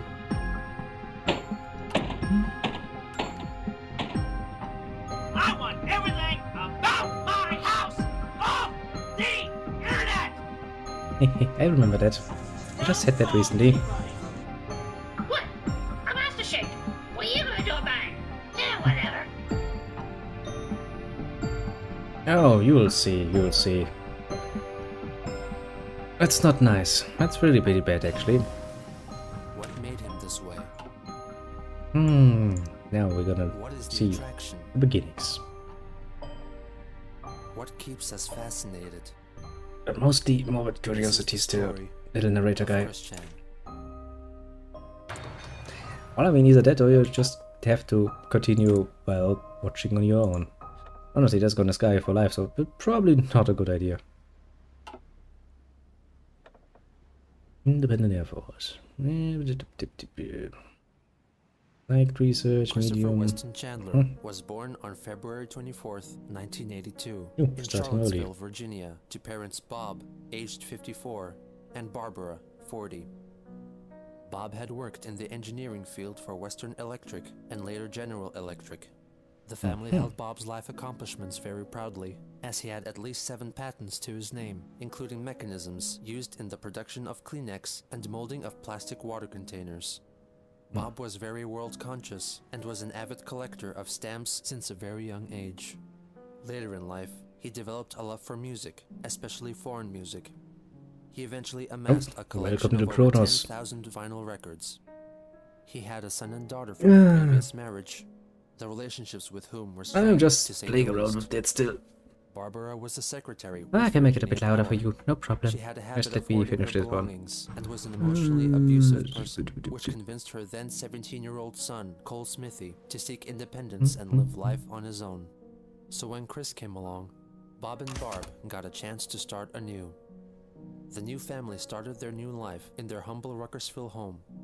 Chris later claimed that at around 2 months of age, he uttered his first word, monkey. It didn't take long for the parents to see that Chris wasn't quite like most other babies. The first signs of his autism could be witnessed in 1983. Oh boy. Despite his condition being congenital, he had stated that his autism was brought about by one particularly traumatic event when he was 18 months old. A babysitter named Roach, or Roach, would look after baby Christopher whenever his parents would go out in the evenings. One of these nights, Chris inadvertently infuriated her, Well, the and Terry she was locked asking him me in and a I was room like, filled okay, with we toys can do this in on the the dark, side while I play some alone. Switzerland, because Switzerland This is very proved so slow traumatic play, that he put it refused mildly. to speak for the next 6 years.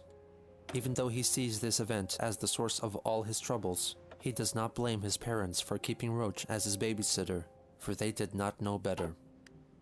Despite living out his childhood as a mute, Chris was anything but quiet. He confessed later on in life that he It screeched is often really, and really was very hard. troublesome to his parents. In 1985, the Hammer household moved into the neighborhood. The Hammers and the Chandlers struck up a cordial relationship, which led to Chris forming a bond with the Hammer's daughter, Sarah. Looking back, Chris considered her to be his closest childhood friend, and that she greatly helped him with his autism. However, from what is known of their relationship, it is also likely that she took advantage of Chris's innocence and trust, and may be seen more as a bully than a friend. For example, she once told him that Casper the Friendly Ghost was hiding under her house. Naturally, Chris crawled into the Hammer's crawl space to find him, only to find spiderwebs, bugs, and dirt instead. Sarah locked him in. After about half an hour, her dad came to his rescue. On another occasion, she told Chris that if he were to eat the upper thing of a honeysuckle, it would taste like honey. This is a reference to the berries of a honeysuckle, which can be slightly harmful if ingested in large doses. Fortunately, their parents told them of the dangers of doing so before Christopher could fulfill Sarah's wish. At the age of 5, Chris began studying at Greene County Primary School together with Sarah. It is not known how he was treated here or how he got along with the other kids. In addition to taking regular classes at the primary school, he received language training at James Madison University. In 1987, in a lengthy letter addressed to Chris, dated December 26th, Bob offered his outlook on life and presented some life advice for his son. There are many sides to a mountain and many ways to climb it. If you get stopped, back off, regroup, and try another way.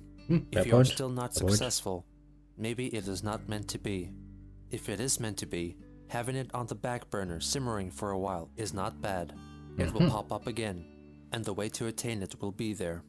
Everything in its time.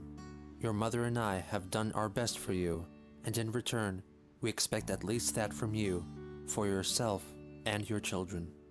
He also expressed wishes for his son to inherit and hold dearly his vast collection of music, movies, stamps, and art prints.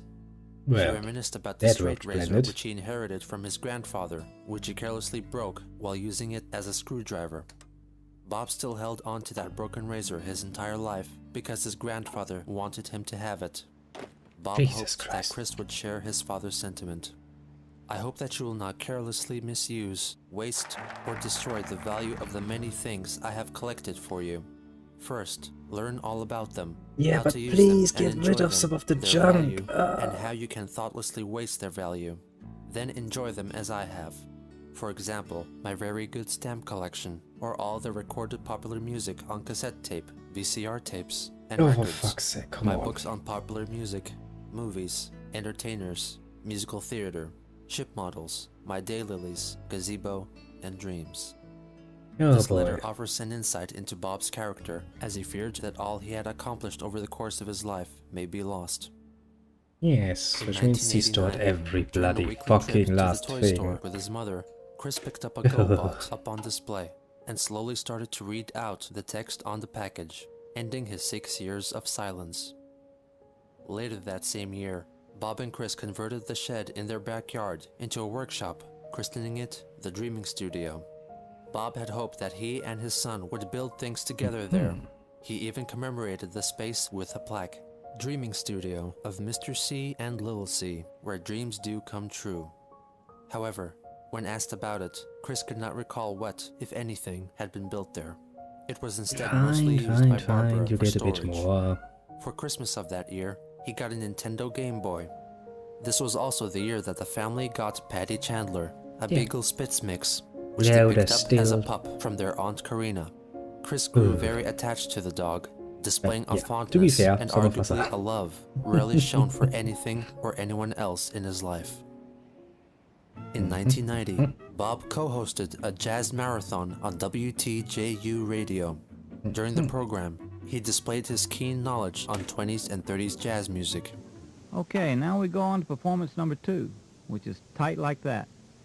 This is November the 9th, 1928, with Chicago personnel. I feel bad for the boy. I Tampa mean, he Red was Hokum set up Jug to Band. fail from the beginning. It's a Just great group look at of that Chicago fucking letter. That's musicians, fucking... featuring kazoo, Okay. guitar, and jug by Hudson Whitaker. Tampa Red's guitar, Thomas A. Dorsey is on the piano and the washboard. Frankie Half-Pint Jackson vocals interact to make this a great session. Listen for some very glorious. good kazoo and jug. Dead. And notice how I'll Half-Pint come back, Jackson little laughs grown like I'll scat come back singing. and eat. Very unusual. Let's go a bit faster. Oh, being neutral is... I mean, it's kind of 1990 relaxing. also marked the last year of Chris's tenure at Greene County Primary School. For his 4th grade studies, he transferred to Nathaniel Greene Elementary School. It was here where he allegedly had very distressing experiences. He asserts that the staff at the school didn't know how to handle autistic children and treated him cruelly. Chris contends that 5 members of staff abused him by pinning him down to the ground, holding his wrists and ankles, and audiotaping his cries. Furthermore, he claimed that the principal forced him to sit on his lap and said offensive things to him, but little Christopher resisted, and the advances never went further than that.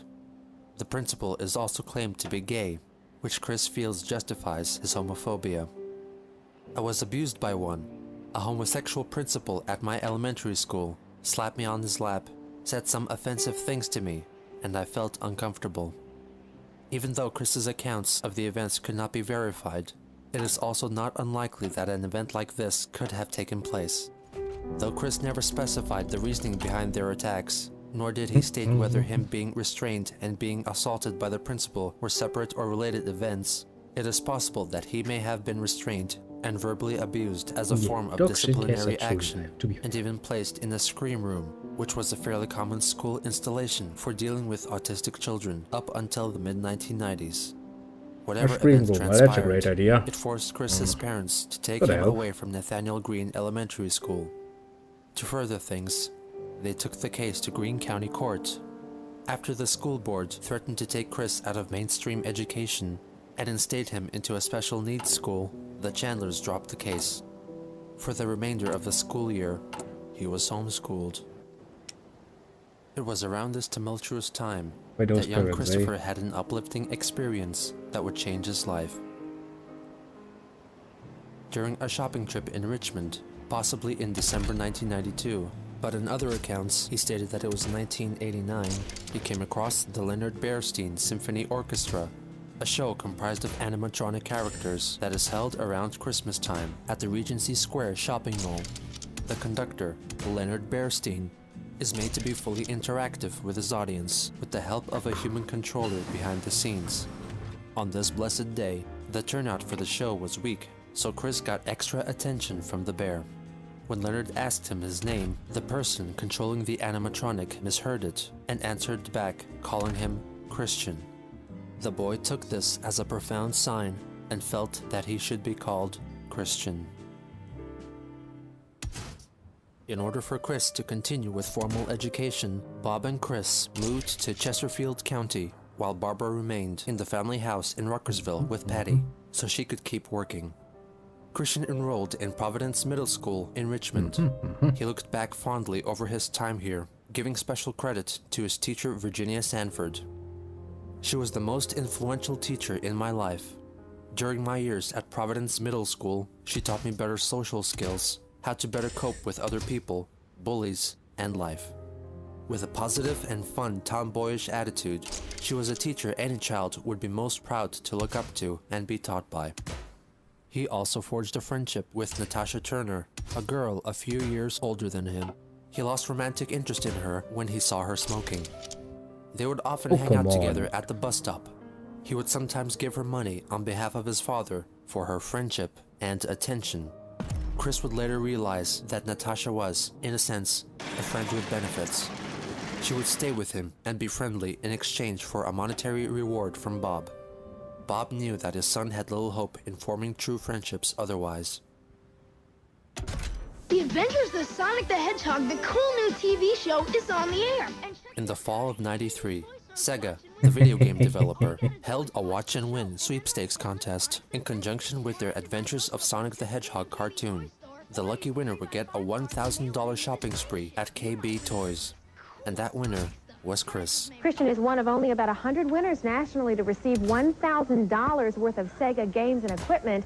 For his parents, it's just another example of how well he's doing. Christian is a high-functioning autistic child. This past fall, on his own initiative, he entered a contest based on a favorite cartoon character. What I had to do was exactly watch Sonic the Hedgehog cartoon, and I'd listen to what Sonic says at the end of it, and write it down for a whole week. And then I had to mail it in, and I had to be drawn out of a hat, and I just won. And Christian's father says it only takes a few hours for him to master an electronic game and then move on to another. I can't master any of them. That's it for now. This is the first of many competitions that he entered during his life, and has cemented itself as a likely key reinforcer to his future sense of entitlement.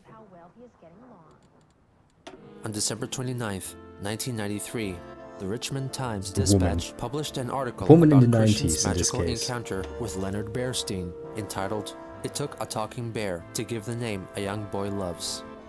The boy's father recounts the events of the day. Since this was early in the Christmas season, on a Thursday afternoon, the crowd was light. The conversation between Leonard and Christopher lasted about an hour. Christopher was spellbound. Something unusual happened during that conversation. When Leonard Bernstein, in a decidedly British accent, asked Christopher his name, the bear must have misunderstood what the boy replied. Leonard started calling our son Christian. What better name for the Christmas season? And the name stuck like glue. From that time on, for the past year, his name has been Christian Weston Chandler. Christian is very emphatic about that. Bob also offered up some insight into the family's situation. Christopher is a high-functioning autistic child. While intellectually, his age level is 12 or 13, socially, he is around age 7 or 8. He has some behavior problems with his peers and relates better with children a few years younger than him. The Greene County school system was not equipped to teach an autistic child, Mr. Chandler said. The Chesterfield County school system has accepted him with open arms. The article also mentions that Bob had originally wanted to name his son Christian, but had chickened out. It is unclear what scared him off from naming his child Christian. In any case, the following year, the boy had his name legally changed to Christian Weston Chandler. In the spring of '96, Barbara retired from her secretarial position at Virginia Power and moved in with Bob and Chris, reuniting the boy with Patty the dog. In late spring, Chris graduated from Providence Middle School. As a parting gift, Mrs. Sanford wrote a personal, touching, and prophetic letter to Chris. Well, it's been 3 years now at Providence, and it's all over. Where has the time gone to? The most important parting words I can leave you with, well, are to always remember this. You show people where your weak points are located. Then they will know how to push your button. If you never show them, They will never know. What good I hope advice. you will have an enjoyable summer and come back to visit. Do your very best at Manchester, put your best foot forward, and treat others as you wish to be treated. Love, Mrs. Sanford. Really wish you would have The kept that one Manchester in mind in a bit question more. happened to be Manchester High School, where, according to Christian, he spent the happiest years of his life. Over the course of 4 semesters, he studied Spanish, of which he has a very loose grasp. For class assignments, he adopted a Spanish name, Ricardo, a common practice for students in order to better get into character and the culture of the language. However, Christian got too into character and often used Ricardo in class assignments outside of Spanish and even considers it as part of his real name. When riding on the school bus, he used to sit right in front of the bus door so he could always get off the fastest. However, during his freshman year, he got Pretty into much an downhill, altercation yeah. with another boy who wanted to be off the bus first. He punched Christian in the face, knocking his glasses boys. off. In order to resolve the issue, Chris was forced to take the special ed bus to school from then on, which deeply affected him. He always felt very uncomfortable associating with others whom he called slow in the minds. I ended up with this That's a really statement. worse off, mentally challenged person who could hardly ever speak other than That boy bopped me on the back of the head for his own laughs. The special ed teacher who rode on the bus talked with his brother about it, and he kept him from bopping me. But having to put up with his nonsensical slur talk was still just as cringy and horrifying. Ugh. Among his other activities, he served as a water boy and Jesus allegedly a manager for the school basketball team, the Manchester Lancers, along with Joseph Herring, one of Christian's only male friends. Chris had always gravitated towards girls, and at Manchester, this was no exception. He had a sizable group of female friends, which he dubbed gal pals. Among the first that he met was Molly Quarles, a cheerleader at the time whom he met as a freshman. He fondly remembered them being paired up during a matchup event for Valentine's Day. Laura Beth Dorazio was another cheerleader Chris met and fell for, but after he confessed that he had a crush on her, she told him that she would like them to remain just as friends. Tiffany Gowan was said to be a real good girl to Chris, and he has described her as a bit of a tomboy and a peppermint patty to his Charlie Brown. Kelly Andes was his biggest crush and says they were high school sweethearts, even though they were never in an actual relationship together. Sarah Bevel was in the same chemistry class along with Kelly and Chris. Sarah had a boyfriend at the time, and Chris watched them interact, hoping to experience that kind of relationship one day. It was fun to just watch them flirt with each other. I could have learned from that, but my autism and normal social phobias held me back I was then. gonna say, it's not really something you learn Miranda from. Mitchell was the big brain in Something his you do circle at some of point. friends and shared computer graphics class with Christian. His group of gal pals were possibly not genuinely interested in a friendship with Chris, but rather stayed with him out of pity or as protection. A later comment made by Chris suggests that the group had made an arrangement with Bob and or the principal of the high school. Concerning schoolwork, there is a wealth of information that has been attained, which helps to refute his previous claims that he held an honor roll streak all throughout high school. For one of his assignments, he had to conduct an interview with his parents, offering some more information about their life experiences. For the question, "Why did you choose to have children?" they answered, "It's nice to have kids." For "What adjustments did you have to make after your first child arrived?" they answered, "Laughter from 4 kids and 3 situations," referring to their troubled past marriages and estranged children. Interestingly, when asked about what has been the hardest part about parenting, the answer was dealing with the school system. In another assignment concerning families, Chris inserted mathematical equations into his definitions, making them hard to read and understand. For example, he defined a nuclear family as a mother, father, and X is more than or equal to 1 child sharing the same household. Oh, He also that's described special. adoption as a right to raise a child who is biologically their own.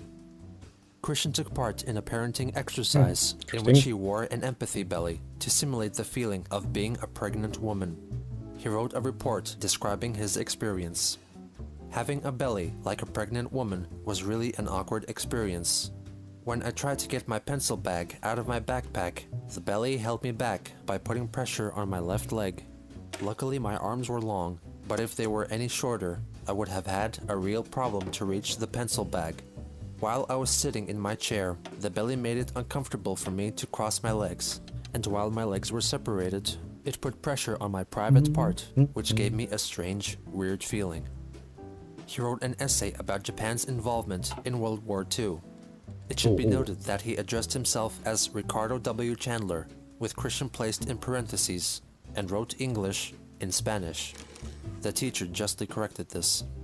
According to Chris, the war was a very tragic event, with guns, insults, and yuck.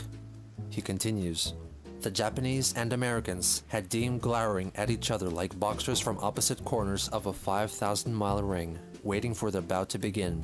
So, the US and Japan really wanted to get it on. He also quoted that President Woodrow Wilson tried to get Japan to withdraw from Shandong.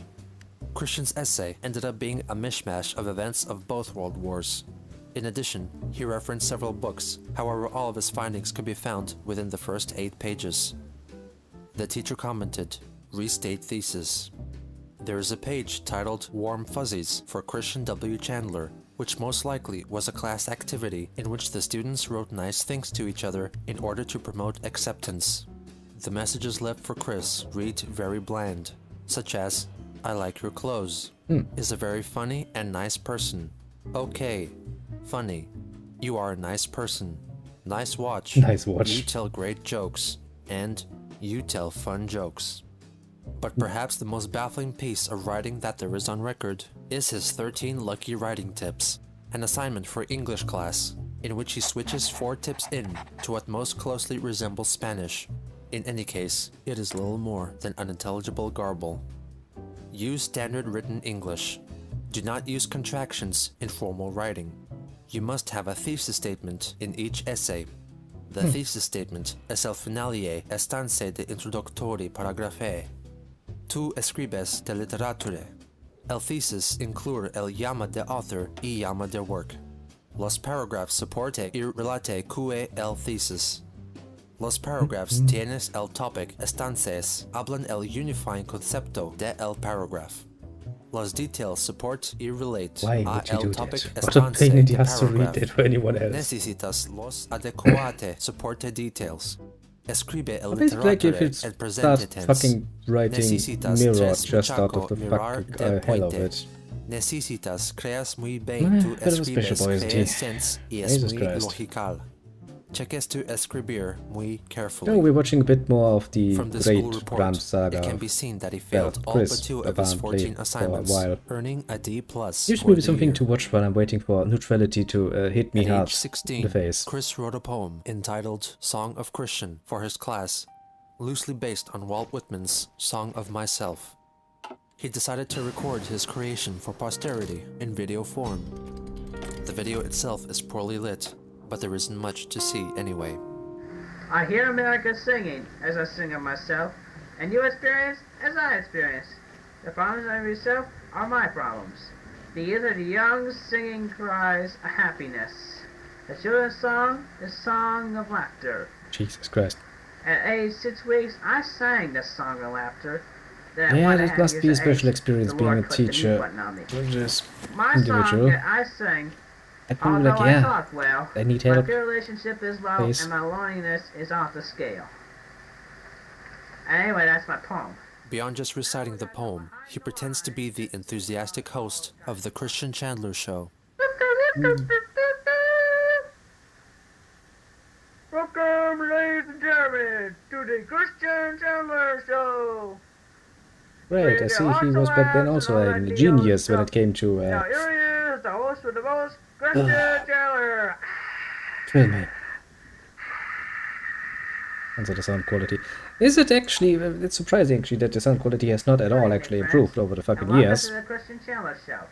Kinda impressive Hi, I'm actually. your host, Christian Chandler. The He then consistency rambles is... on about his fascination with the Very Sonic nice. the Hedgehog universe and talks about Bionic the Hedgehog, his first Sonic-related creation, which he came up with during basketball practice. And then I have science friend that helps. Of course, Tails that flies, Knuckles he punches and Somewhat flies. impressive.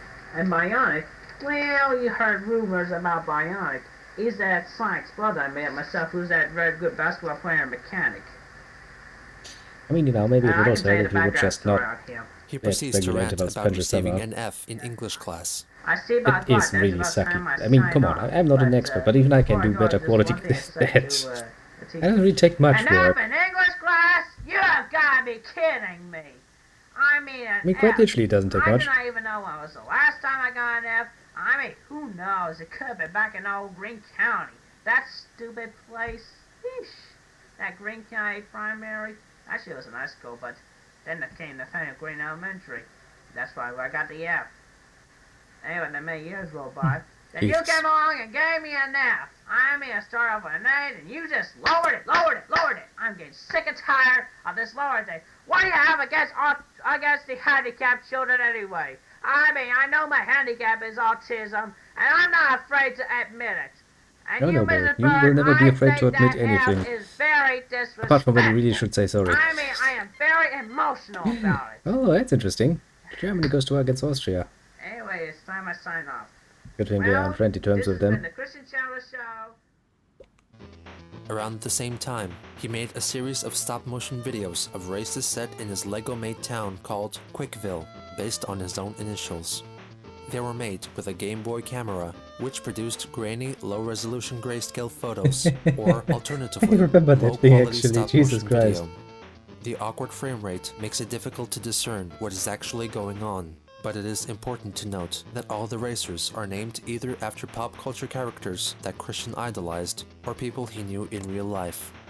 This is the earliest account of Chris using people to play out his fantasies.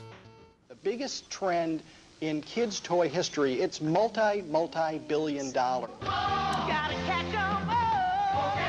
Throughout the late 1990s, the Pokemon franchise was spreading across North America, with Chris keeping a Also keen Europe, eye on it. but oh well. He began playing the trading card game and included illustrations of Pokemon characters in his Spanish homework.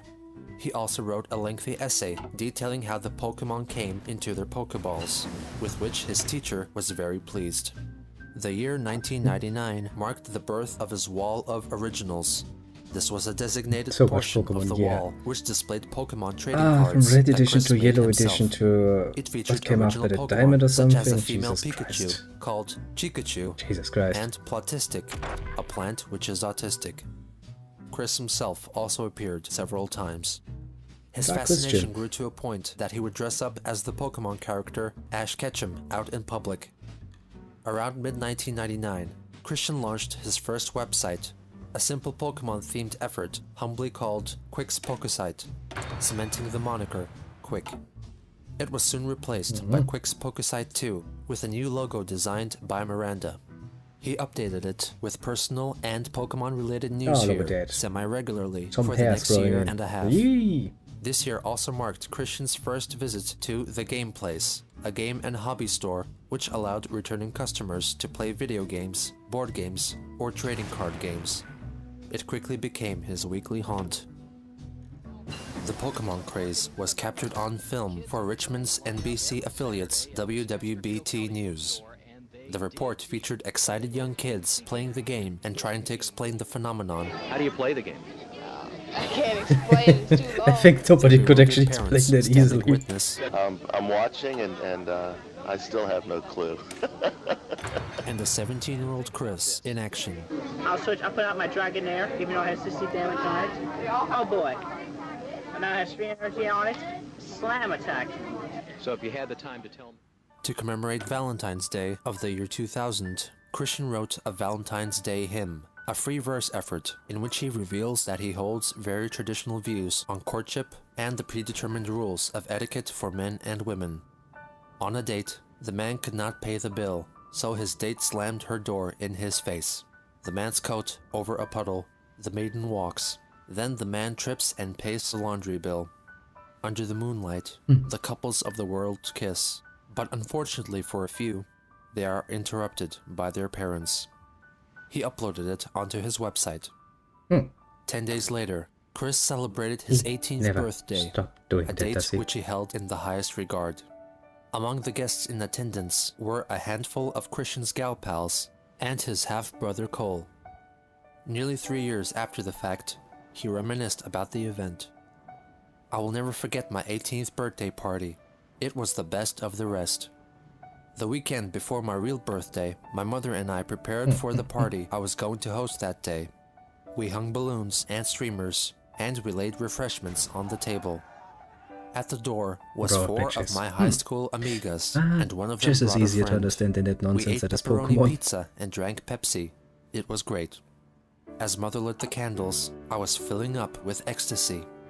After I blew the candles, I was presented with a big jawbreaker from Kelly, an R.L. Stein novel from Sarah, a planer with stickers from Miranda, and a rabbit doll with jelly beans from Tiffany. We watched Good Burger and had fun. After they left, it was done. What did I wish for? I'm not telling.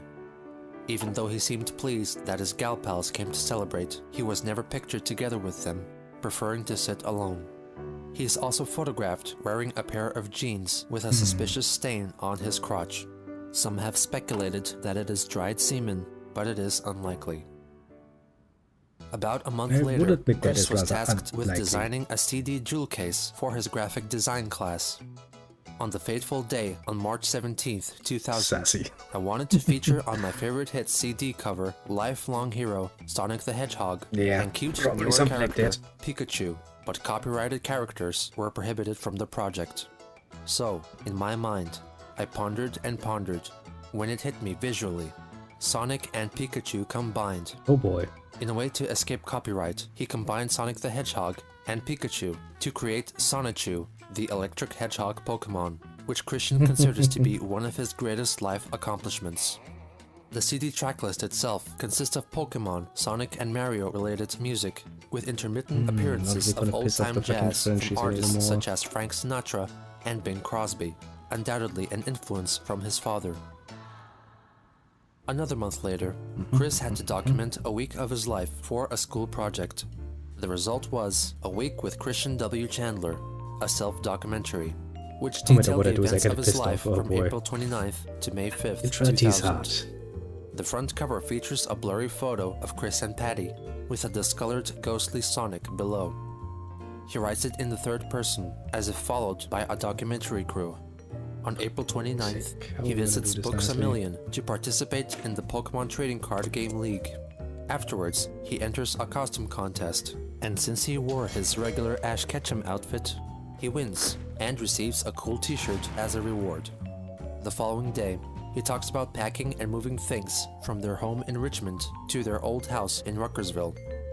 The next day, he goes to high school. He uses a tripod to help take pictures of himself.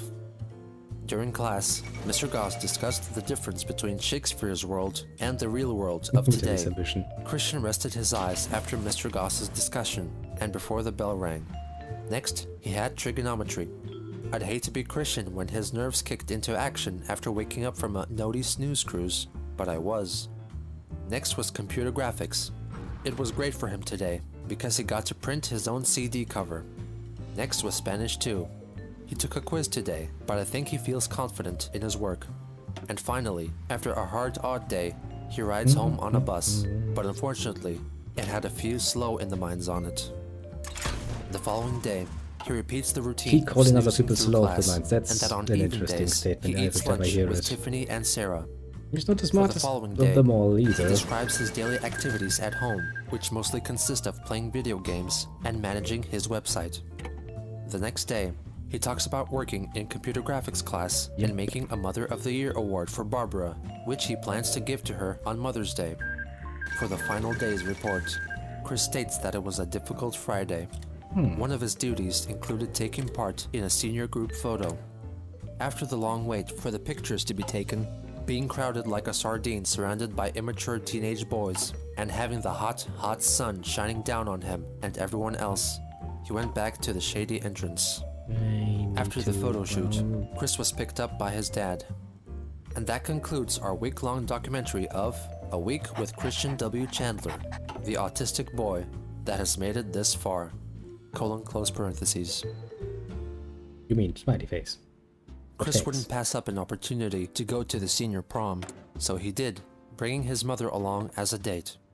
Even though Christian had labeled the set of photos as the senior prom, it is possible that it was some other social gathering, due to the fact that the event is held during the daytime. Looking back on the prom, he claimed that he was naive about dating, unlike the other students. Out of probably pity just or stayed out of away genuine then. compassion, Jesus Christ. Tiffany asked Christian to dance. I hesitated at first, but she grabbed my hand and pulled me onto the dance floor. We danced for what felt like hours. It was the most pleasant experience of that night, and I thank her for dancing with me then.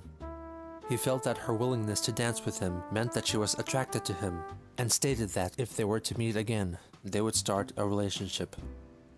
Aha. Graduation. That's taking it a bit far. The end of high school. The end of his interactions with his gal And pals. his mom. Most importantly, it was the day Christian had to be recognized for his achievements. But unfortunately, this wasn't the case. I only got recognized for my grades with a star pin, yet they had more fancier awards for more important qualities. I should have been highly recognized for my artistic talents I showed in my many art classes for the award ceremonies before graduation day. I felt crestfallen greatly from not getting recognized for any of my talents. Thanks, kid. I excelled in math too, for the love of God. I was so jealous. I was a high-functioning autistic boy who came way beyond out of his social shell, only to get zilch, nada, zip, a big fat zero. I felt so devastated and out of sync. As a result of his heartbreak, he only went up on stage to receive his diploma without looking at anyone's face nor shaking anyone's hand. After the ceremony was over, he found himself an unoccupied table, sat by it, and cried. Eventually, his mother and later Tiffany came to console him. His father would look back on this event with shame and anger for years to come. Christian's time at high school is still thought of fondly by him, recalling his sweet memories of creating artistic projects for class What was he and frequently expecting? hanging out with his gal pals, all of which were abruptly ended with that gloomy, rainy graduation. But with the end of high school came the promise of a new world in college, not what you a chance for new friends, new experiences, and the first steps to a brighter future. Brighter future, yeah. The future looks bright. Yes, I forgot. The future looks very bright. Maybe not so much bright. Yeah. Let's go a bit faster, Win. And then let's go to the next part, shall we? We can go up to part 10, yes. Language is difficult. So that we have a nice opportunity. What is the attraction? Still morbid curiosity. What keeps us fascinated? This is the story of Chris Chan. Year 40, Jesus Christ. Yet how long it takes to build fucking roads in the fucking mountains. Especially when we build highways in the mountains. Not the best choice, maybe. Like 10 episodes here, and I said almost. In the year 2000, the problems that come from later, which is I'm immediately against. In Ruckersville, and in August, at the behest of his parents, Christian began attending Piedmont, Virginia Community College, where the highest level degree students could attain was an associate degree. Perhaps spellbound by illusions of grandeur, Chris chose to study marketing, but Bob quickly transferred him to a computer-aided drafting and design degree, in the hopes that it would be a better fit for his challenged son and his future.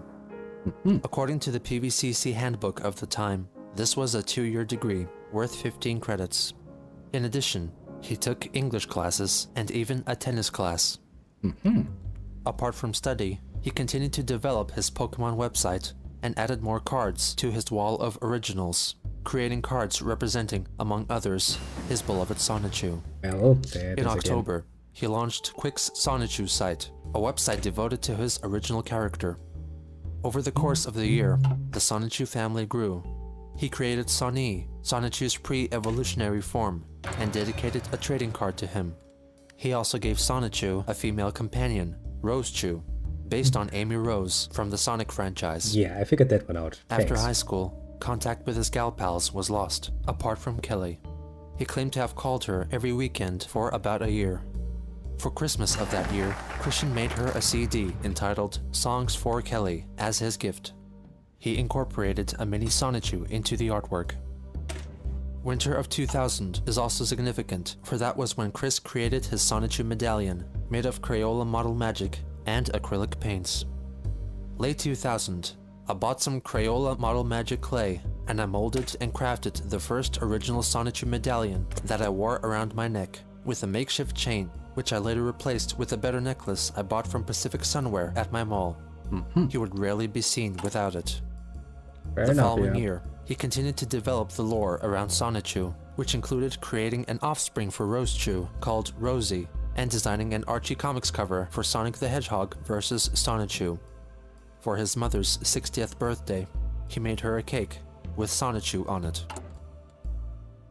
In July, he filmed the City of Quickville tour using the stop-motion feature on his Game Boy camera. The town in question was his yet unfinished Quickville made of Lego. Oh, I do love this. He still hadn't settled on a naming system yet, camera. so he spells it in two different ways. Like, wow, look at First that. with an I, then with an I and a K. The tour is led by a Lego incarnation of Christian, and he shows two landmarks of the town: the water tower and go-kart pass, before the video abruptly ends, possibly due to the Game Boy camera only having the capacity to hold 30 frames at a time. In August, Indeed. Christian got a job at Wendy's. Good times. He was mostly in charge of cleaning trays, tables, and carpet tile flooring, keeping the place neat and serving the customers with kind, understanding help. He alleges that he never quite saw eye to eye with his supervisor, who disagreed with Chris's way of operating. According to one supposed event, he got his uniform dirty, and despite it being likely that he could have swapped with a clean spare at the establishment, he proceeded to continue to work with his sullied attire, and even attempted to wash it in the bathroom sink. According to Christian, a female coworker gave him a hard time, pelting him with criticisms and insults, perhaps mistaking her constructive criticisms for attacks against his person. He also admitted he took breaks frequently, neglecting other duties. Chris was fired from Wendy's in September or October 2001 for a number of possible reasons. One of the most popular motives for his dismissal was that he performed a Donald Duck impression to a child at the restaurant, bringing him to tears. In other accounts, he said that he was fired after he drew an unflattering caricature of an older female coworker. His termination was likely a culmination of these events. It was also around this time that Chris ended his weekly calls to Kelly. He gave conflicting reasons for this. He first stated that he suffered from noviophobia, a term he coined, which he defines as a fear of speaking to a woman who may already be in a relationship, which convinced him that his calls were in vain.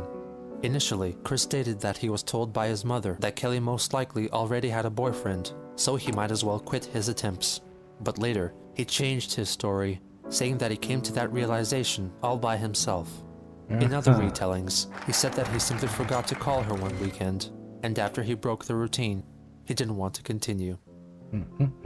On February 24th, 2003, Christian spent a tearful 21st birthday. For some reason, he was kicked out of English class by his male and possibly gay professor. Like many historical accounts of his life, he keeps changing the story. First, he said that the class was reading the book Wednesday's Child, which featured an autistic girl. He recounted that he told the professor that he was autistic as well, which resulted in a misunderstanding and Chris being forced to leave the class. Alternatively, he admitted to causing a disruption in class, writing in a report, "exclamations you'd likely hear from a black person in church," which prompted his dismissal from the classroom.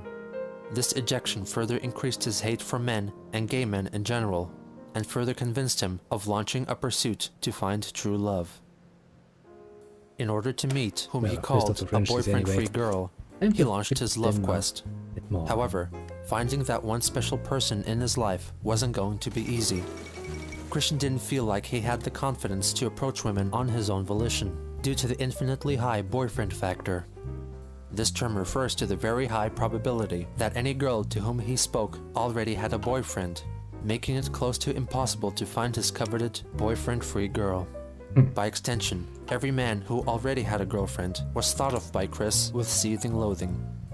With the infinitely high boyfriend factor, I'm not fond of about 99.9999999999996% of the total male population, with a margin of error of the 4/1000% for about 100 men, of whom are okay acquaintances.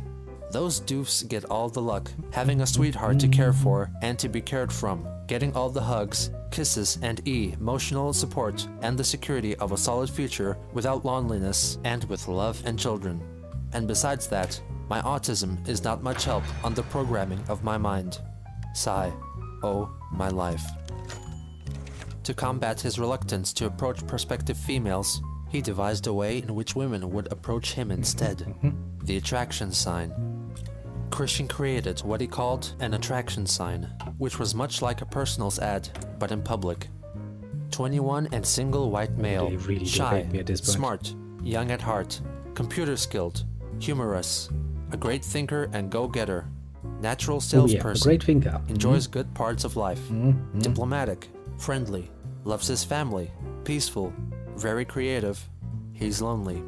Seeking a cute 18 to 21 single female companion, 18 to 21 years of age, does not already have a boyfriend.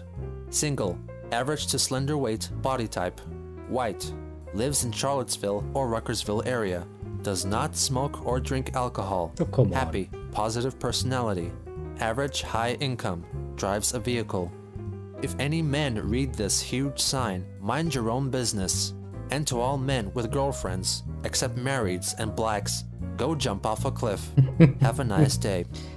He would hang the sign up at the PVCC lobby and would stand or sit beside it in the hopes of attracting potential mates.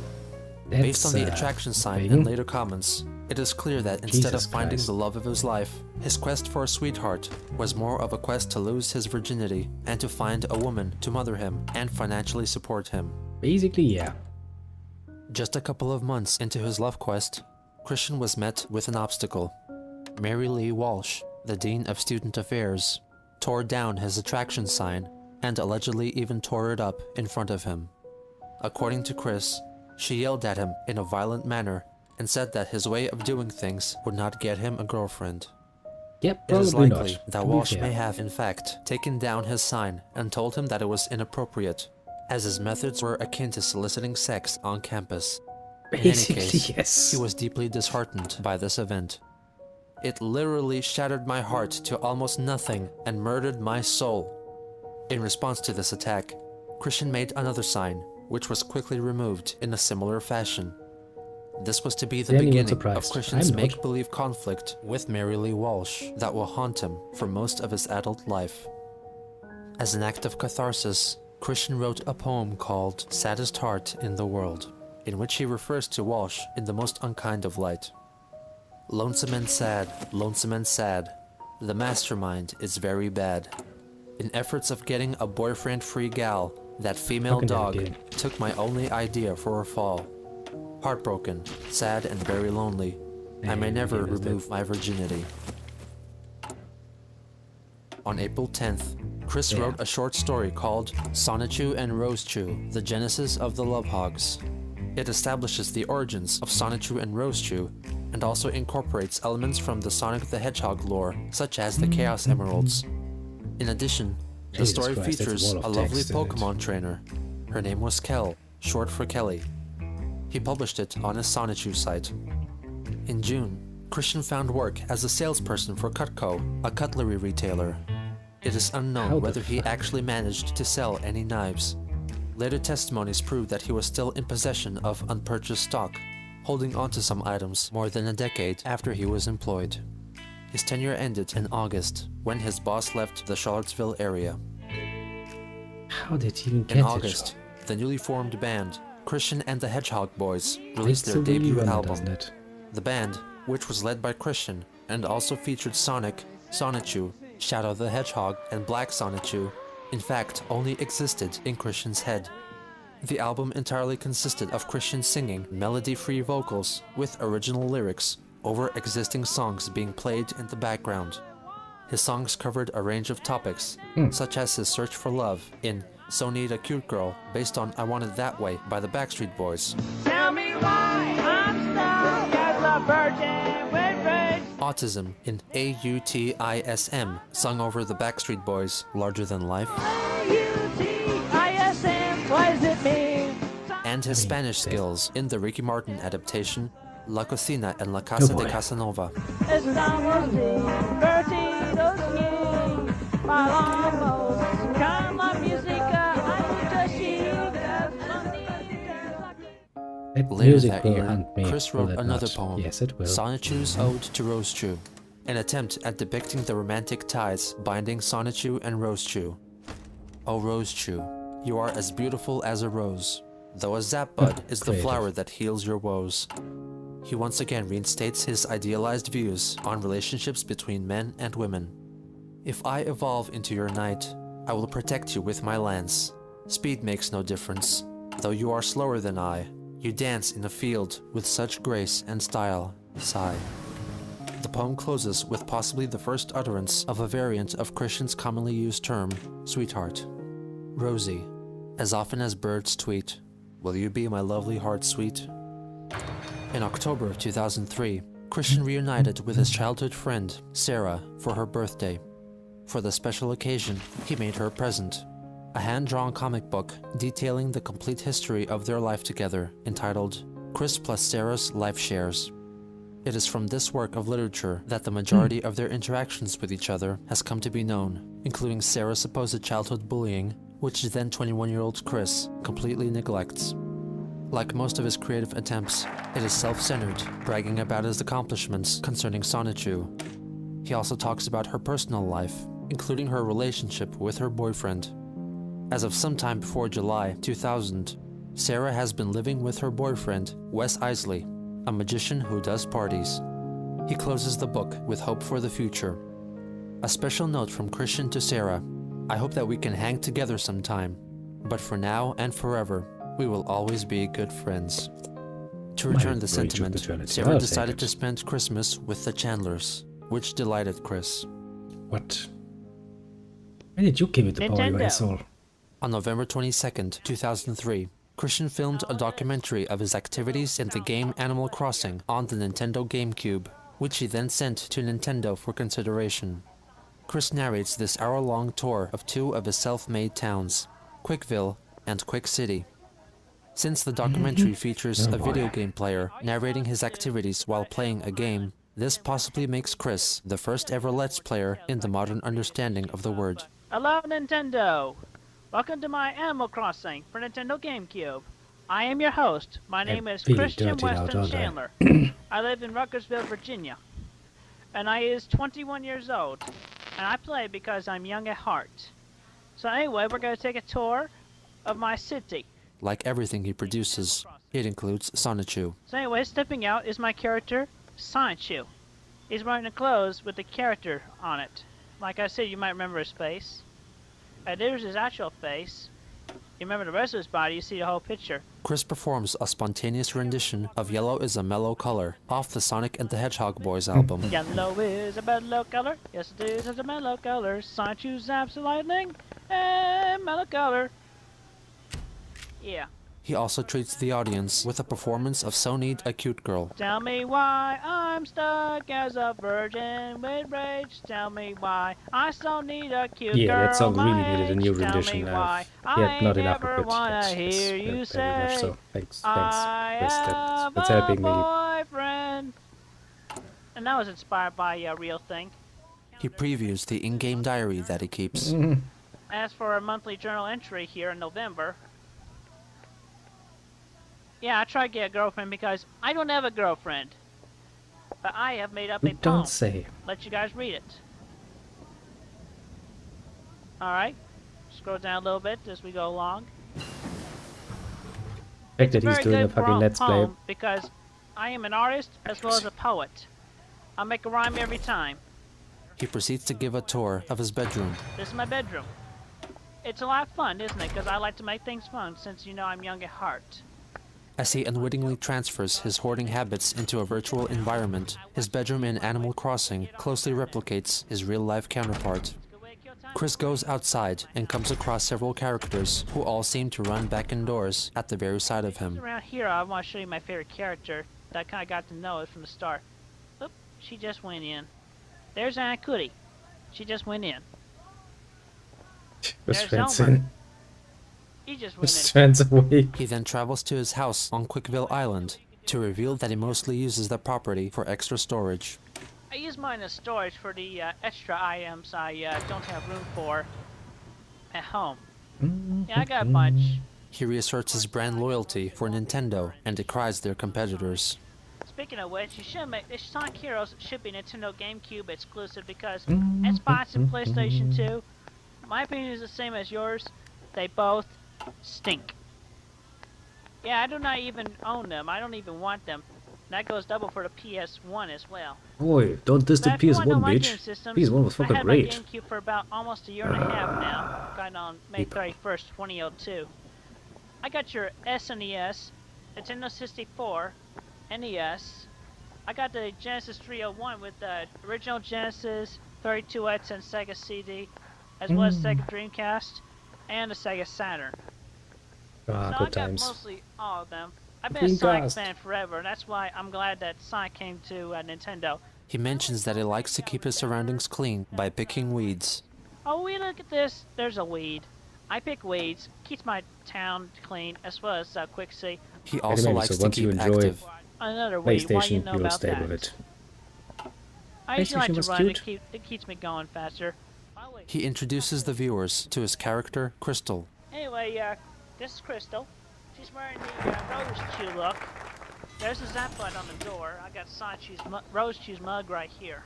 Near the end, Chris proclaims that he is high-functioning autistic. And to answer the all-important question, what is the meaning of HFA with the two red eyes?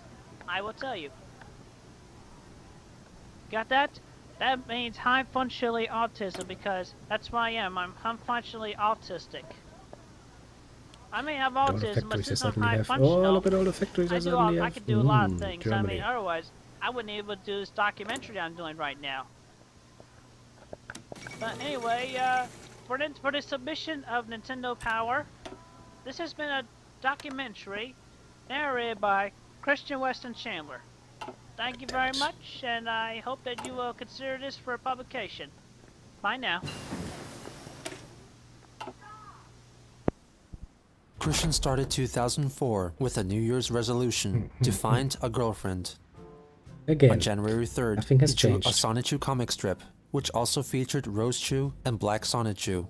This was the first time he included his characters in an illustrated storytelling setting. On the 6th, he went to get an eye exam. The optometrist in question happened to be Dr. David Chandler, Chris's brother from Bob's first marriage, who informed him for the first time that he had an 8-year-old niece named Savannah. On January 18th, he wrote Hard Love Quest, a poem concerning his difficulties in finding a boyfriend-free girl. Without girlfriend love, he feels in older age, as he is still stuck as a virgin with rage. He searched low and high to the end. The only delay is the fear of being already beaten by a boyfriend. On January 31st, Christian wrote in his diary, "Well, it's the end of another month, and I still don't have a girlfriend. Maybe my latest idea, the Sonichu's News Dash newsletter, will make the ladies take notice of me." The newsletter in question was an outlet for Christian's creative ideas concerning Sonichu and his poetry. Issue 1 featured a couple of skits starring Sonichu, the poem Saddest Heart in the World, and a personal ad for himself, which was not unlike his attraction sign. Christian is a very shy and very thoughtful person and will only accept person-to-person encounters. When getting his attention, approach and say hi to him. Do not flirt from a distance. He will not be able to notice. To find Christian, he'll be wearing the Sonichu medallion. Yeah. In addition to posting a digital copy onto his website, he distributed printed copies of the newsletter around PVCC campus as an alternative to his attraction sign. This must have caught the attention of Mary Lee Walsh, who issued a cease and desist order. In an email dated February 1st, Chris tried to settle out of court. "Mary, I've slept on it, and I've realized that note hanging is not the way to get attention, and I don't really want to meet with either you nor Susan. No offense. I'll tell you what, let's forget the meeting, and if you will allow my newsletter to stay in distribution, I will do all of the following. I will never hang notes on what the wall is again. hindering you? I'll consider stopping my silent treatment on Susan. I'll consider knocking you and Susan up my scale of respect, each by 2 points. 0 equals no respect, 10 equals respect. Walsh replied and insisted that they meet the following week. On February 9th, Christian recounted the events of that meeting. Mary Lee Walsh made it illegal to distribute the news dash. Might be, but I I can't see very it getting angry mad. at that According to my end, it's not XXXX. actually doing anything. In It's response, just sitting there and I being plan to nice. incite the masses and hope they demand Autobot, I the hate return your of the existence news dash so my sometimes. chances on getting a girlfriend can be restored. I have also declared war on them as well. It was allegedly during this meeting where he performed his cursed Yehameha attack, which consisted of Chris mimicking Jesus the hand fucking motion Christ. of an attack move from the anime series Dragon Ball Z and cursing people into experiencing bad luck. However, it is not certain whether he was inspired by the original occurrence of the Kamehameha or its Yeah, it's parody got a lot featured of in it. another anime, Yeah, but Excel Saga, to which Chris let's has look definitely on the been other one. exposed. In March, Chris claimed one. that the kerfuffle concerning Walsh got his parents upset too. That XXXXX Mary Lee Walsh got on my and my parents' nerves. All I'd been doing was Did you trying to know? get a girlfriend. Is that too much to ask? I am very devastated due to my shattered heart that XXXXX caused unto me. My life sucks. Completely disregarding her demands, he published issue 3 of Sonichu's News Dash, with most of the content themes remaining unaltered. However, his requirements for a boyfriend-free girl were tweaked a little bit. He was now looking for 18 to 22-year-olds, Nope. since he had just turned 22 himself. Nothing seems to be happening on that fucking thing. In May of Yes. 2004, Nintendo Power magazine published an article highlighting Christian's Animal Crossing video, referring to Chris only as Sonichu. Simply amazing. There's no other way to describe what we've received from Sonichu of Quickville, a full video documentary that walked us through his daily life. His opulent manor contained every manner of furniture. Okay. Quickville's landscape Now it was should be filled once to the again bursting completely point off. with all the Not animals bullshit. who moved to his well-tended let's see town, how and that's Sonichu has gonna work. customized everything about his town. Even many villagers have followed his bold Let's hope it trends, goes better than wearing the military. patterns he has created. This apparently got the attention of Yeah, let's PVCC's put it up again. newspaper, The Forum, which featured Christian and Sonichu in an exclusive report. PVCC student Christian Chandler has dedicated many hours to his pastime. He is the creator of Sonichu, the electric hedgehog Pokemon. Like Sonic, Sonichu can run at high speeds. Runs really During hates Super me now. Sonic's battle against the perfect Chaos Monster, Sonic Adventure DX for GameCube, Super Sonic was spat out by the monster and collided with a bystanding Pikachu, Chandler explained. According to the story, the power from the Chaos Emeralds transformed Pikachu into Sonichu. Chandler and the world he created for Sonichu were featured in the May 2004 issue of Nintendo Power. The place is called Quickville. The Quick prefix are his initials, Christian Weston Chandler. Nintendo Power was apparently impressed with Chandler's work. During all this rigmarole, he continued to publish his news dash, still but hates he me. updated his personal contact information to include a link to his Match.com profile, which he created to aid in his love quest. It was also around this time that he opened a MySpace account. I Yay, enjoy for drawing, MySpace. listening to music, Ah, playing video MySpace. games, Jesus and fucking TCG. I also like anime, Legos, and I love my parents. I also enjoy web design. He proceeds to list all the gaming consoles in his possession, finishing with the Pokemon catch. Let me read the list. Commodore 64. What's the start? Nintendo. Game Boy. Game Boy Color. Advanced. Game Boy Advance SP. Super Nintendo. Sega, Game Gear, Sega Saturn, Sega Dreamcast. Nice. Nintendo 64. Pretty nice. The GameCube. Nice. And the Nintendo DS. Gotta catch them all. Phrase. Fair Gotta point. catch them all. Nice collection. I'll have to give him that much. Interestingly, he listed his occupation as student/cartoonist. He explores his most desperate desires in his blurb. I am a bit shy, but I would enjoy the company of a beautiful girl who likes some of the things I do. I also like to have fun when I can, and I don't really like to be alone. I graduated don't from high say. school on the honor roll, and I'm doing very well at PVCC. A lot of men make false promises to their girlfriends, but I am totally different. When it comes to what I can offer, I can seriously promise care, respect, empathy, and love. I think that most girls deserve the world, and I would do my best to give it to them. In May 2004, he attended the Anime Mid-Atlantic Convention for the first time, where he met notable voice actress Monica Rial. She also sings opera very nicely, and she is a very nice, fun, and sweet person to hang around with. She sure made my day a sweet one. In Sonichu's News Dash, Issue 5, he introduces 3 new Sonichu characters.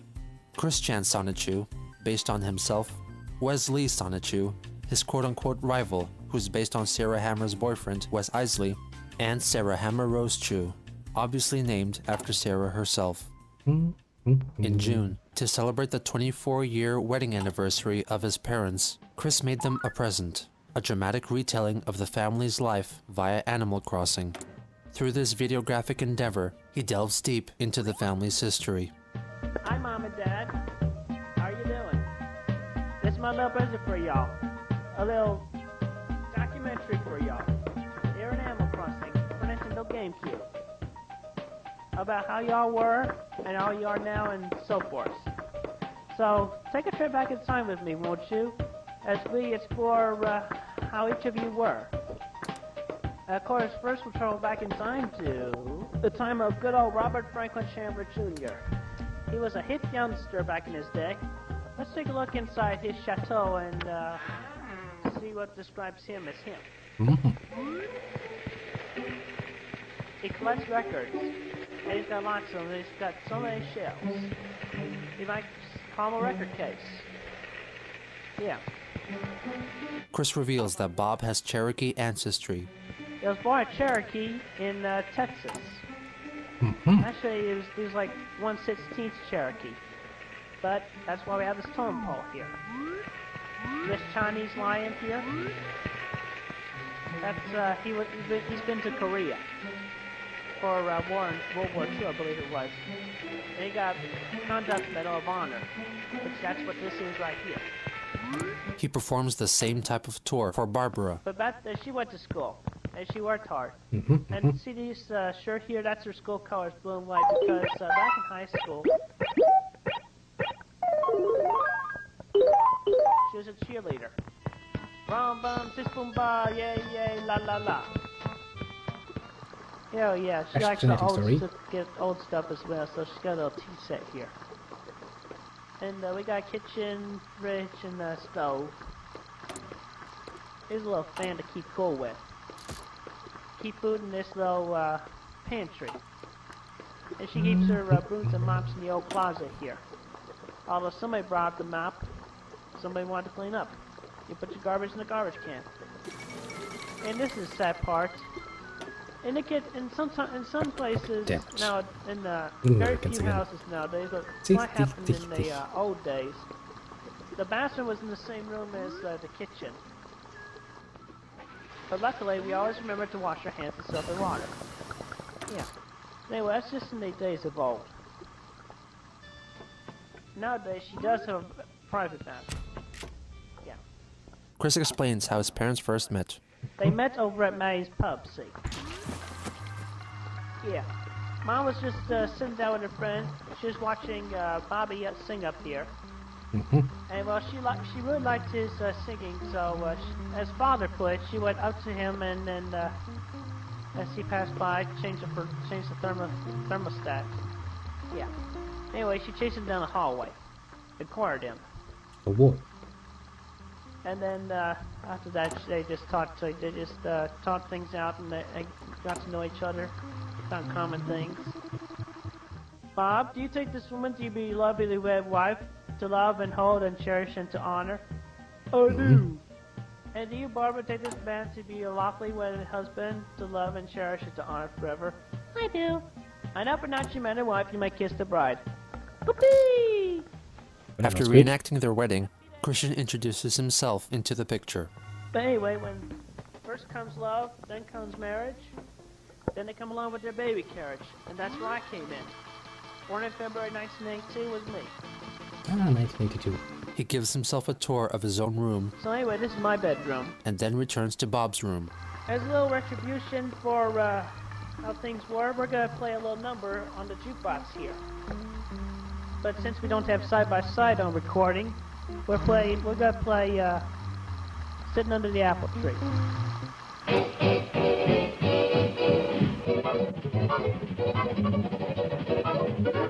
He that proceeds to let the 1942 song Don't Sit Under the Apple Tree play in full. don't fucking speed it up, please. Let's cancel. Not a bad song, but Jesus fucking Christ. Don't speed that up, please. And now for my mom and dad, a little something special for this video. This is my way of saying Gotta go. happy anniversary to Oh, you. thanks for dropping by, little Terry. It's nice to have you around. The video cuts to a drawing I'll made with Mario stay a paint, bit which longer. says, "To Mom and Dad, What? happy anniversary. Thank you both for my birth. Love, Christian C."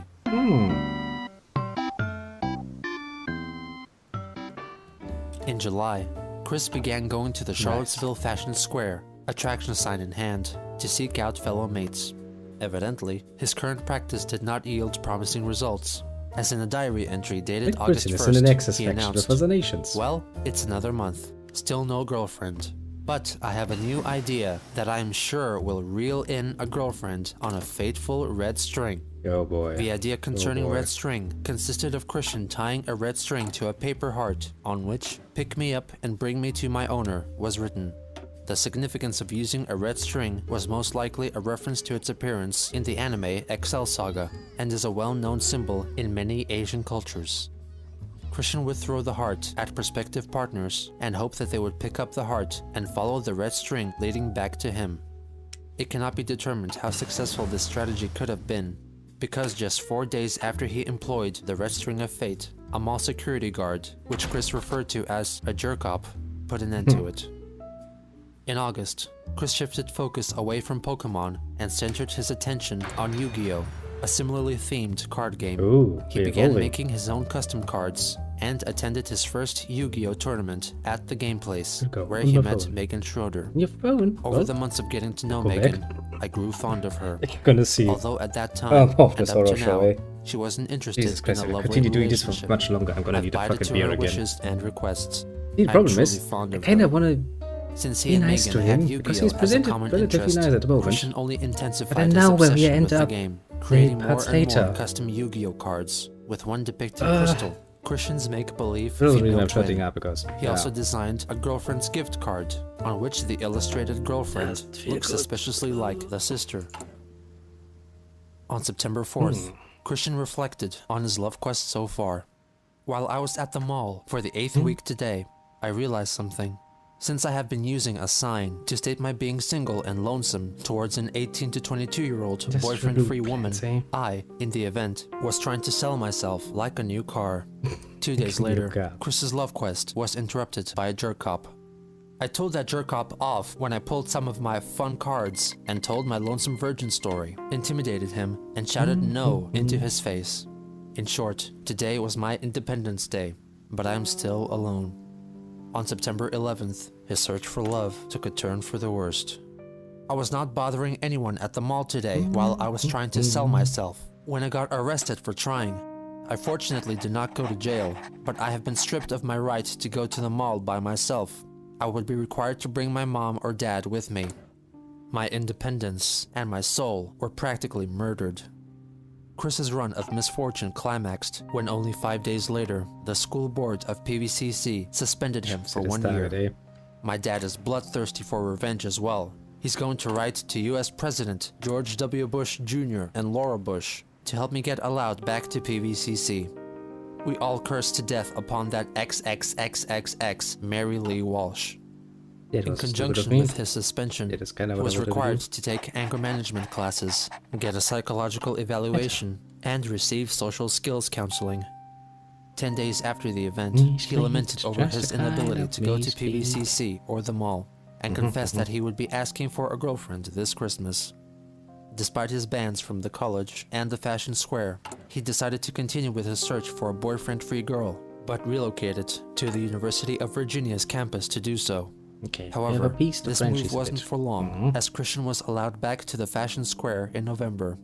Regardless, he went back to UVA for a different kind of engagement, in the form of a mandatory psychiatric evaluation. There are more of such documented examinations in existence, but this is the only one so far which has been made public. Mr. Chandler says that since finishing high school and starting at PVCC in the year 2000, he has had an increasing interest in a female companion. His attempts at this ultimately led to his suspension from college. His attempt took the form of a sign, which he placed next to himself while sitting in the lobby at Piedmont. This sign was a list of qualifications that a potential girlfriend would have. He said that he has been very frustrated by his inability to find a girlfriend, and he suffers from noviophobia. This refers to his frustration that females often tell him that they already have a boyfriend. While he does have physical attraction towards females, his primary frustration is with his lack of companionship. The report mentions his medical record and earlier evaluations. He has already undergone psychological evaluation by Robin Hawks at the Center of Learning Potential. The recommendation concerning Mr. Chandler's emotional status is that he seek psychiatric and psychological treatment. The psychologist felt that counseling and medication would possibly address his obsessive thought pattern and assist him with social skills. She also recommended anger management training. The analysis also comments on Christian's appearance and demeanor in the session. The patient is a mildly overweight white male, wearing blue jeans and a shirt. He was also wearing a makeshift necklace that has a large plastic medallion in the shape of a Pokemon character's head. He also had a number of shrinky-dink decorations attached to this necklace. He had a large backpack that he carried with him and had a notebook containing a large number of drawings. His speech was somewhat nasal, with frequent awkward laughing during his sentences. His speech was fluent. His responses were appropriate to the questions posed to him. Overall, the volume of his speech was slightly elevated, although his tone was generally pleasant and almost jovial. His thought processes were linear and logical. He was somewhat concrete, especially regarding social interactions. He seemed to have a good insight into his limitations. The attending physician offers up his final verdict. Folstein's score was 30 out of 30, with his sentence being, "Uncle Spunky is a really funky monkey." Mr. Chandler is a 22-year-old man with a history of developmental delays and autism. Despite these limitations, he seems to have been quite successful in maximizing his academic abilities. He is left, however, with a severe degree of social awkwardness and seems to have good insight into this. He is left feeling somewhat frustrated as he has a strong desire for companionship, although his social limitations prevent him from being able to realize this in the way which he would like. The patient doesn't seem to pose a significant threat to himself or anyone else. After the evaluation, Chris carried on with life, much like before, with neither him nor his parents making any significant effort to change his ways.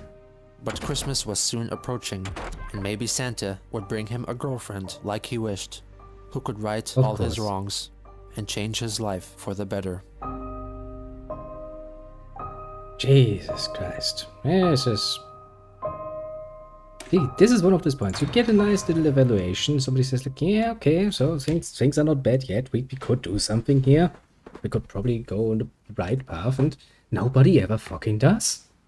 They just let this run on. And on. And on. It's gonna get worse, isn't it? What made him this way? And worse. And worse. What is the attraction? Nobody's gonna be surprised. What keeps us fascinated? This is the story of Chris Chan.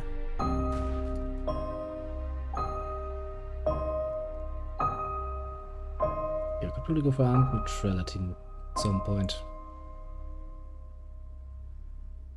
Probably. Defend special forces, defend the skies. Most of that seems can help. Cool. Hello.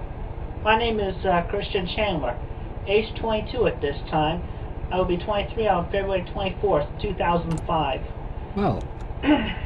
Anyway, for over a year now, I've been trying to attract an 18 to 22-year-old boyfriend-free girl, 18 to 21, before February 24th, 2004, which is this year.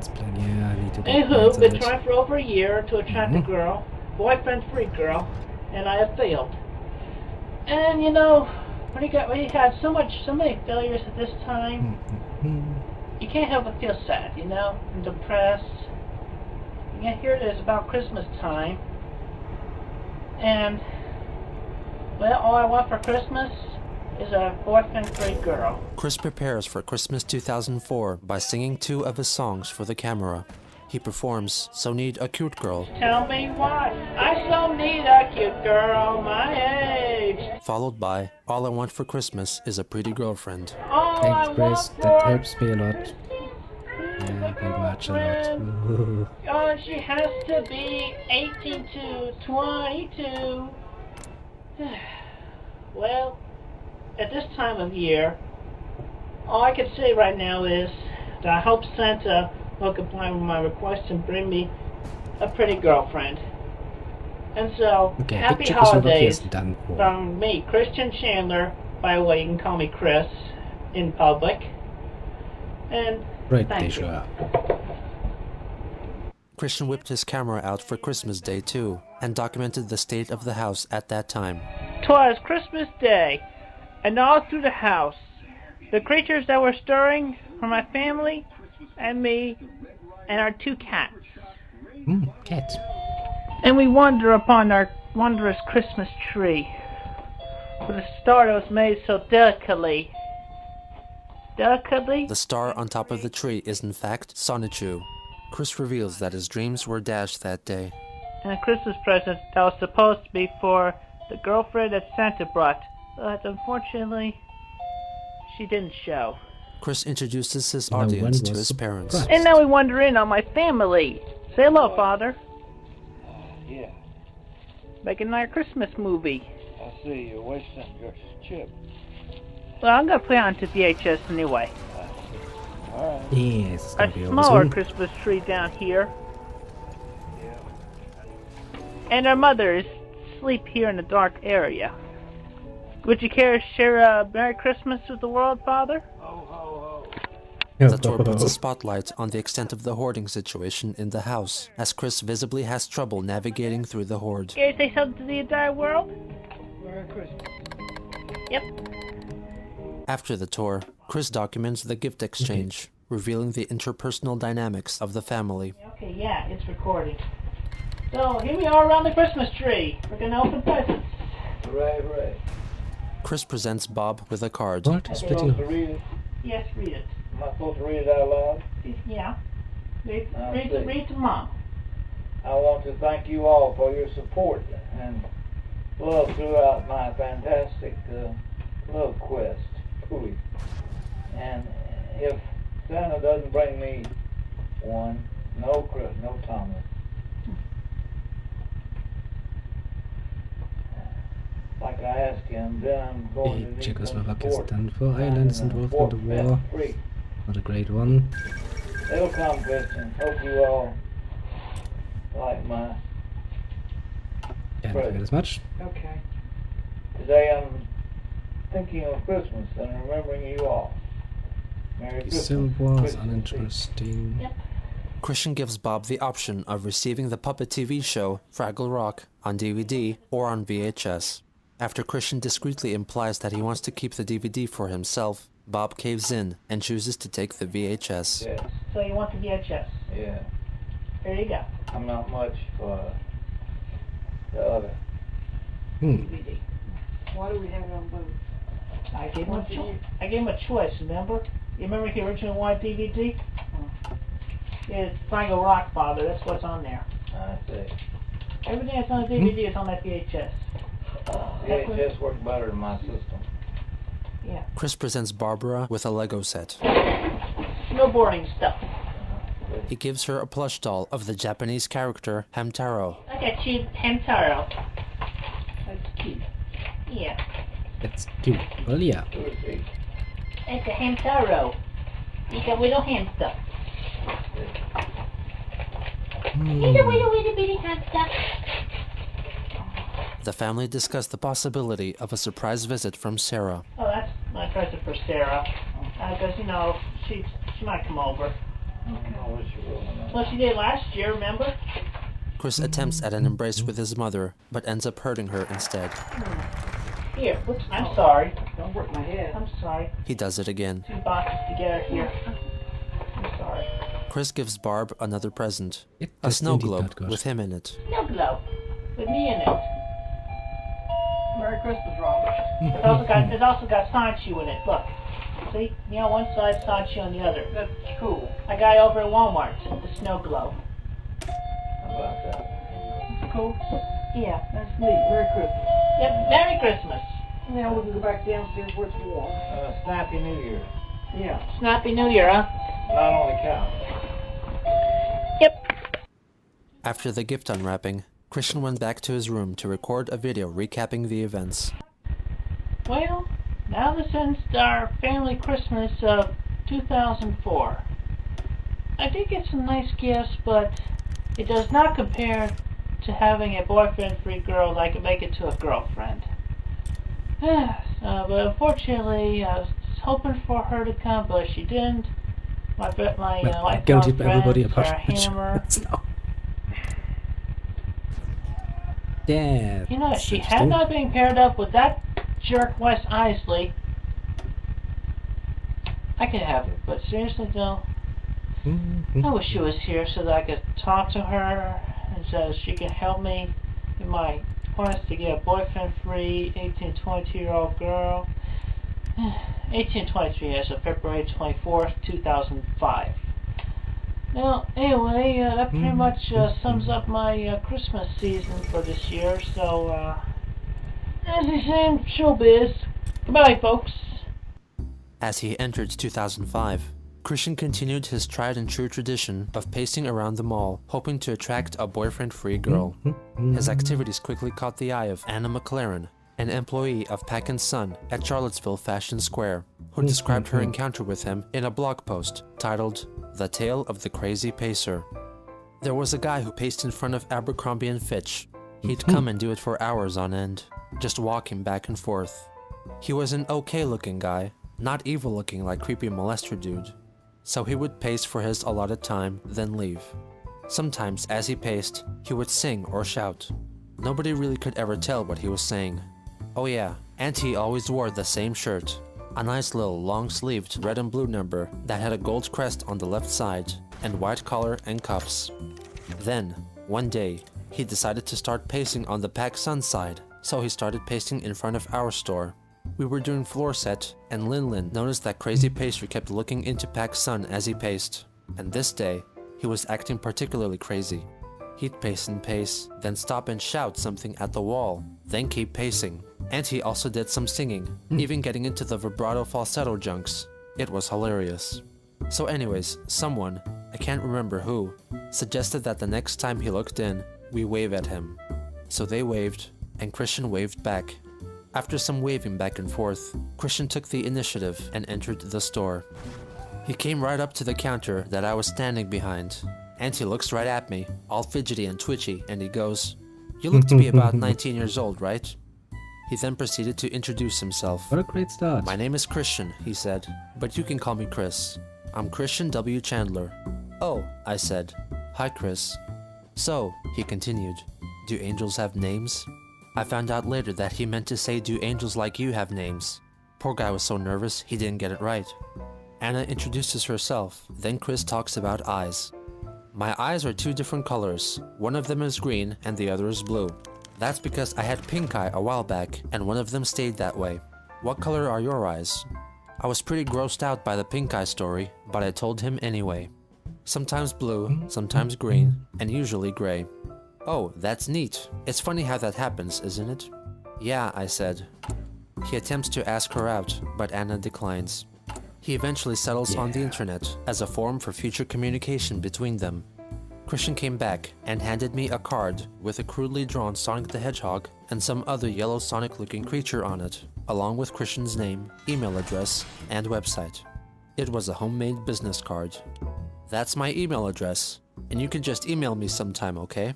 "Okay," I said, not intending to email him at all. Little did either of them know, but this was the start of a friendship, but for the time being, Chris's contact with Anna was sparse. In February, Cartoon Network's Adult Swim block held a contest which asked viewers to make their own commercial advertising the release of the cartoon series Harvey Birdman, Attorney at Law, Volume 1 DVD set. Christian sent in his own unique take, in which he mentions his ongoing feud with Mary Lee Walsh. Hello! I hired Harvey Birdman to attorney-at-law to help me, Christian Weston Chandler, in my case against Bernie Walsh, who years ago shared my heart. And he has won the case for me, and you have won for me a Harvey Birdman 2-disc DVD box set, which comes out April 12, 2005. He finishes with a brief promotion of his custom cards depicting himself and Sonichu. This is a Christian Chandler Sonichu production. Regrettably, the winning entry did not feature Chris. In response, he vented his frustration at losing on the Adult Swim message board. My entry was very dramatic, and a lot better than that piece of poo, or any of the others that made the top 5 as well. I'm very upset about that. My Quick's Harvey Birdman spot was the best, and I feel sorry for you, Adult Swim, for not noticing that. You all should take another good look at it, and seriously reconsider. In March, Christian published Sonichu Issue 0, his first full-length comic. The issue is further divided into episodes, much like a television show, with a different story in each one. Episode 1 begins in an open field 5 miles from the city of Station Square, in which a wild Pikachu observes fighting in the distance between Supersonic and the perfect Chaos Monster. Pikachu gets caught in the scuffle and collides with Sonic, the impact releasing a rainbow which lands on a girl Raichu 15 miles away, who then transforms into a hedgehog-like creature and calls herself Rosechu. Meanwhile, the Pikachu somehow inherited Supersonic's powers in changed form and joins Sonic in the battle, defeating the perfect Chaos Monster. He christens himself Sonichu. Christian himself interjects here and there. He draws himself having one blue and one green eye, as he had told Anna.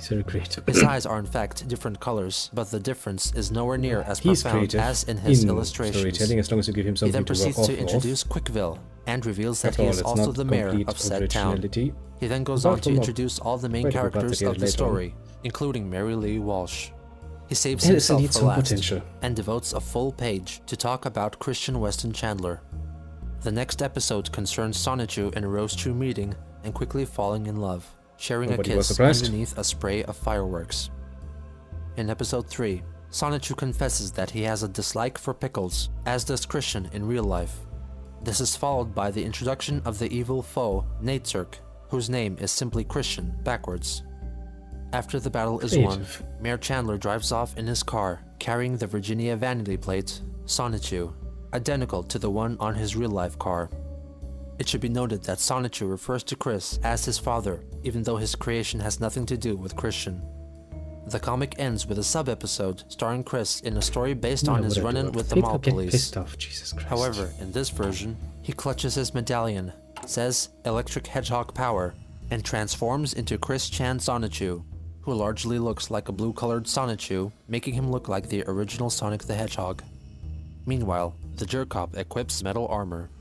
Needless to say, Chris defeats him by cursing him into experiencing horrendous bad luck by using his Curse Kamehameha attack.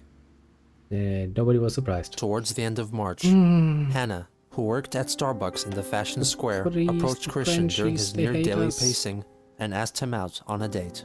Not by fighter After plates she from left, Germany, shall I we? became very excited and oh my god all over. After calling mom and eating me nuggets, I lifted the chair with such cheer and grace and spun around with it like a dancer. Then I put it back where it was. I felt that my love quest had finally come to an end, and I so elated that my shattered heart had a full, fast recovery. I went to Starbucks, and we talked about basic things. I showed her my Sonichu scrapbook. She was very impressed. I gave her my email and both my phone numbers on a Sonichu site card, and she gave me her email address. I was very attentive as I took notes about her and maintained eye contact. As I left her, I gave her a double-take flirt. That was the rise, now here comes the fall. As I was sitting at my spot, thinking about future steps for later dates, Anna and Dana told me they went to talk to Hannah. She told them that she was setting me up in a prank. I could not believe it, so I found and asked Hannah. Sadly, it was true. Then in major shock, my heart shattered again by 85%, and I let out a big no. His outburst of negation resulted in Chris getting banned from the mall again. He devoted the second sub-episode to this misadventure. Not long after, he completed his second Sonichu comic, Sonichu Issue 1. To go, I think I Pokemon's have a Giovanni chance. Oh teams no, up it with didn't work Sonic out. villain Okay. Dr. Robotnik to create their own Sonichu Yes, in order to happens. defeat the real Yes, thing. happens indeed. Unfortunately, a blunder causes Sonichu's DNA sample to get corrupted with cherry cola, producing an Cherry imperfect cola. replica of our hero, called Black Sonichu, also known as Blotchu. Blotchu captures Rosechu, so Sonichu and Sonic team up to rescue her. After combating Blotchu and the new Metal Sonichu, they eventually save Rosechu. The style of the comic became more text-heavy, with some conversations so convoluted that Chris numbered the lines in the order that they should be read. Probably for the better. The following month, Chris's review for Sprung, a dating simulation game for Nintendo DS, was What is published in Cherry Cola? Nintendo Power. It's I one of the originally bought the subreddits game for because I Coca-Cola. needed some lessons on They have what to different say cola. to or do for a girl. To make a long story short, I developed a fear that all the pretty girls are already paired up with a boyfriend. I've dubbed this social phobia noiophobia, after the Spanish word for boyfriend. Anyway, before Sprung, I was afraid to approach most women. FYI, I am 22 years old. I tried to silently attract a boyfriend-free girl, mostly with signs, for over 1 year and 4 months. Then Sprung provided me with general things to say and do, so I felt more confident. When I tried my newfound expressions from the dating simulator, I forgot my fear of the infinitely high boyfriend factor, and I met a couple of lady friends with whom I feel more comfortable. So thank you Nintendo and Ubisoft for the dating advice that this frustrated virgin needed. Christian C. On April 13th, a University of Virginia student wrote a blog post that included her observations of Christian, whom she renamed Sonichu, hanging around the Alderman Library. So Sonichu returned to Alderman today. It's okay. I'm not sure what to make of him. Honestly, He I've sits in tried his to chair, be a little draws like his the general Sonichu ones. comics. Man, the classic Harmless, is the best. I ask me. Classic cola. Yet I feel like he knows he's Best there ever different. was. He knows that the world rushing in front of him is not But hey, his give own, it a try if you have the surrounded by the opportunity. brightest It's kinda students neat. in America, Try something whatever new once that in a while. means. He sits in his chair and draws. 23 years old. I'm not sure he even graduated high school. In front of him, text of Plato, Faulkner, God, and Kleist's swirl. Does he have the capacity to understand these works? Whether he can or not, I am not sure. But there is something in his eyes that realizes that there is a level of understanding and thought that he is unable to partake in. As he not slumps that lower bad, and no. lower in his chair, with each I mean, you're student not he gonna eyes get reading rich or like cherry holding a taste, book, but it's kinda he neat. falls into himself, Just give it a into try the markers sometime. and colors Should be on the available in page most front parts of of the him. fucking world at this He point. seems intelligent enough to understand that he does not understand, and that is the hardest part. The real blown. We were surprised. In early May, Chris released Sonichu Issue 2. This marks a turning point in the comic as the story begins to focus on Christian rather than Sonichu. Episode 7 concerns the Antuant Prophecy. When Sonic explains the mysterious prophecy to Christian, Chris reaffirms that he is the creator and father of What's going Sonichu. on in the world? They enter the Destiny Cave and unknowingly release an ancient evil power.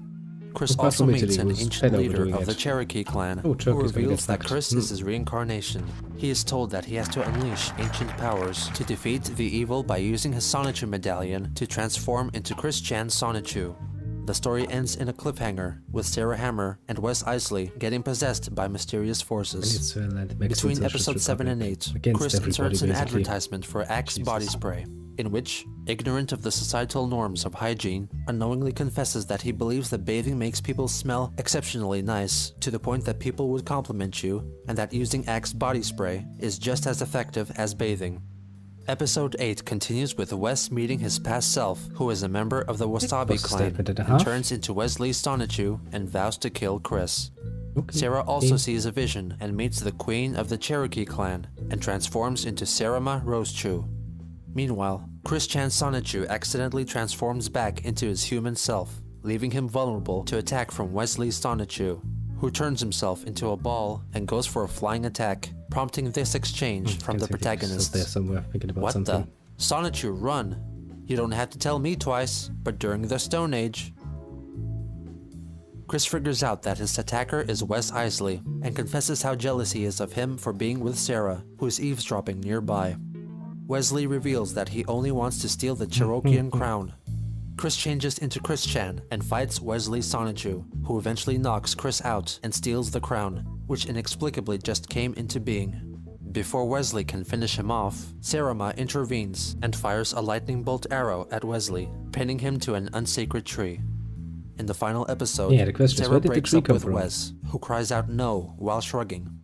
We'll They have to learned wait that for the Quickville, conclusion. which is a vibrant Don't wanna community spoil with yourself. happy people, cool chicks, But yeah, let's business, just say and a frustrated it male, didn't end is well under for attack him, from a giant stone which golem, is really which is not under the surprising. control of Mary Lee Walsh and a mysterious talking orb. So Chris-chan, Sarah, and Wesley fly over there to fight them. The orb reveals itself as the ancient evil and announces that he is Count Graduan, who is a personification symbolizing the pain and sadness of Christian graduating from high school. The three heroes beat them off for a little while, but Walsh and Graduan escape, vowing to fight another day.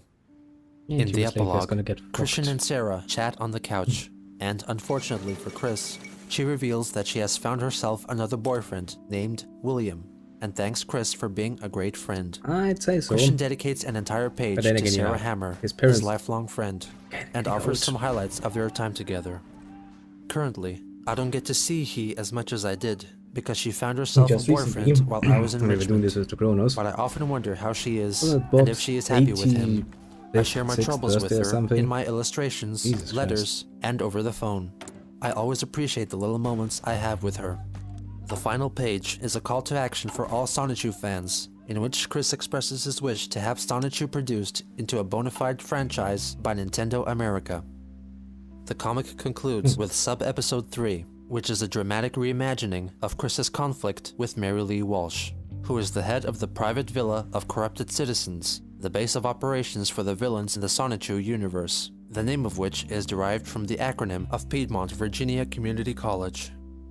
With Sonichu Issue 2, Christian comes Yeah, but it was closer to surprised. blurring the line between real life and his comic book world, What the creating fuck his is own going on? reality.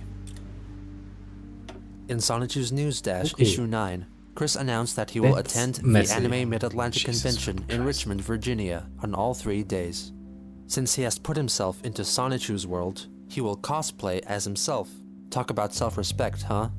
Also, he will be watching some of the good anime, getting some souvenirs, participating in some of the events, and just having a good time. Also, he will have some printed copies of Sonichu Premiere Issue 0 on hand. But if you want a collectible copy, you will I'll have bet to it would find be him and ask for one. He stayed 2 nights alone in a hotel room, and during the convention, he handed out copies of Sonichu Issue 0 to unsuspecting attendees. On June 22nd, Christian recounted the events of the past 2 days. I had my setup at the McDonald's at Walmart, and apparently complaints were made. The 2 manager-jerks, or manager-jerks, a senior comic, Jesus and a Christ. black fat jerk. He looked a lot like the leader of the jerk cops at the mall, whom I refer to now as the jerk chief, approached me and took me for a fall with my trying to find a boyfriend-free girl, like I have been doing for the past over 1 year and 10 months. We argued and disputed until the 2 of them left to call the police. While they were gone, I had taken off the sign from my Nintendo DS and hidden it on the back cover of my diary. When the jerk cops came, they were all like, "What seems to be the problem?" And the married Saynor comic was like, Let's "Where's make a the show sign?" for us with And what I we was, have. "What sign?" And another a argument little was pup had trying between to the 4 of seem us, in which angry. I never gave any of those jerks eye contact, because none of them deserved it. So, I got kicked out from the McDonald's, not the Walmart, for the rest of the day. Now for what happened today. I was starting to set up my things, and the B manager was getting in my face. I feel that he really hates me. And he was like, "Don't set up your stuff. Don't push me." I was not going to use the Nintendo DS sign today anyway, but he did not want my pixel block sculptures at all. I stood up against that manager.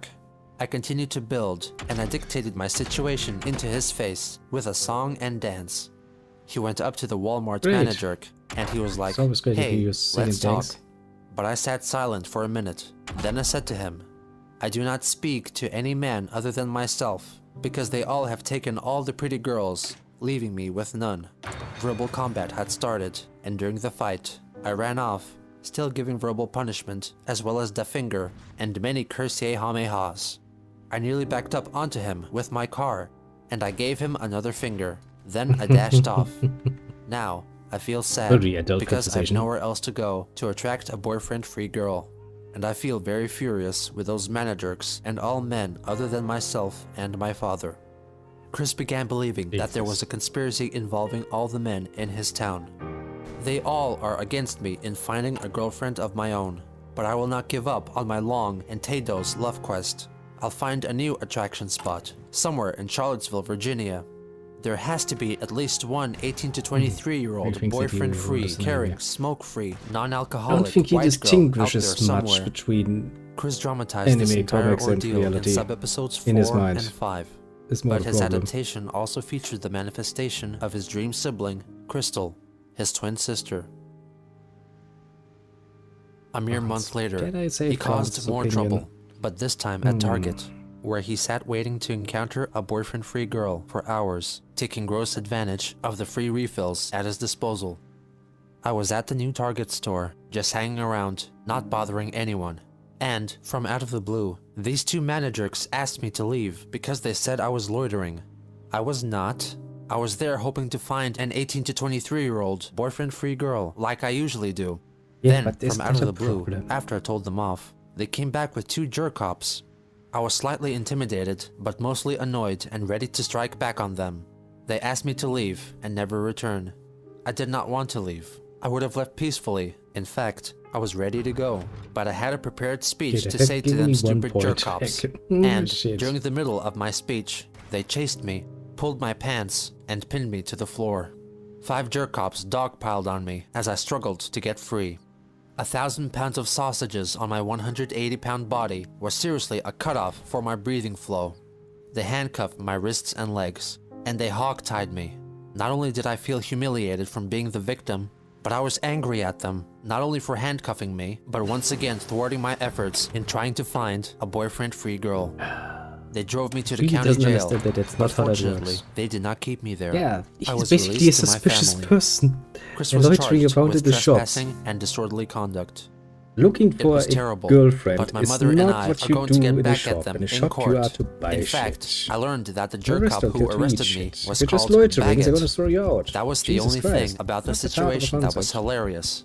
Replace the B with an F, and you can see how funny it was. However, after attending 2 court hearings, the charges were dropped. This event was recreated in Sonichu sub-episodes 7 and 8, but in Chris's reality, he endured much greater torment, and came out victorious in the end. Less than a week later, Chris had another run-in with the law. How? This time, a minor fender bender when he rear-ended the car in front of him. He was fined $30 and also paid $56 in court costs. In August, Christian returned to He's PBCC after the end of his 1-year Why is this shit suspension. lurking in real life? It was around this time that Anna announced that she was moving to Utah.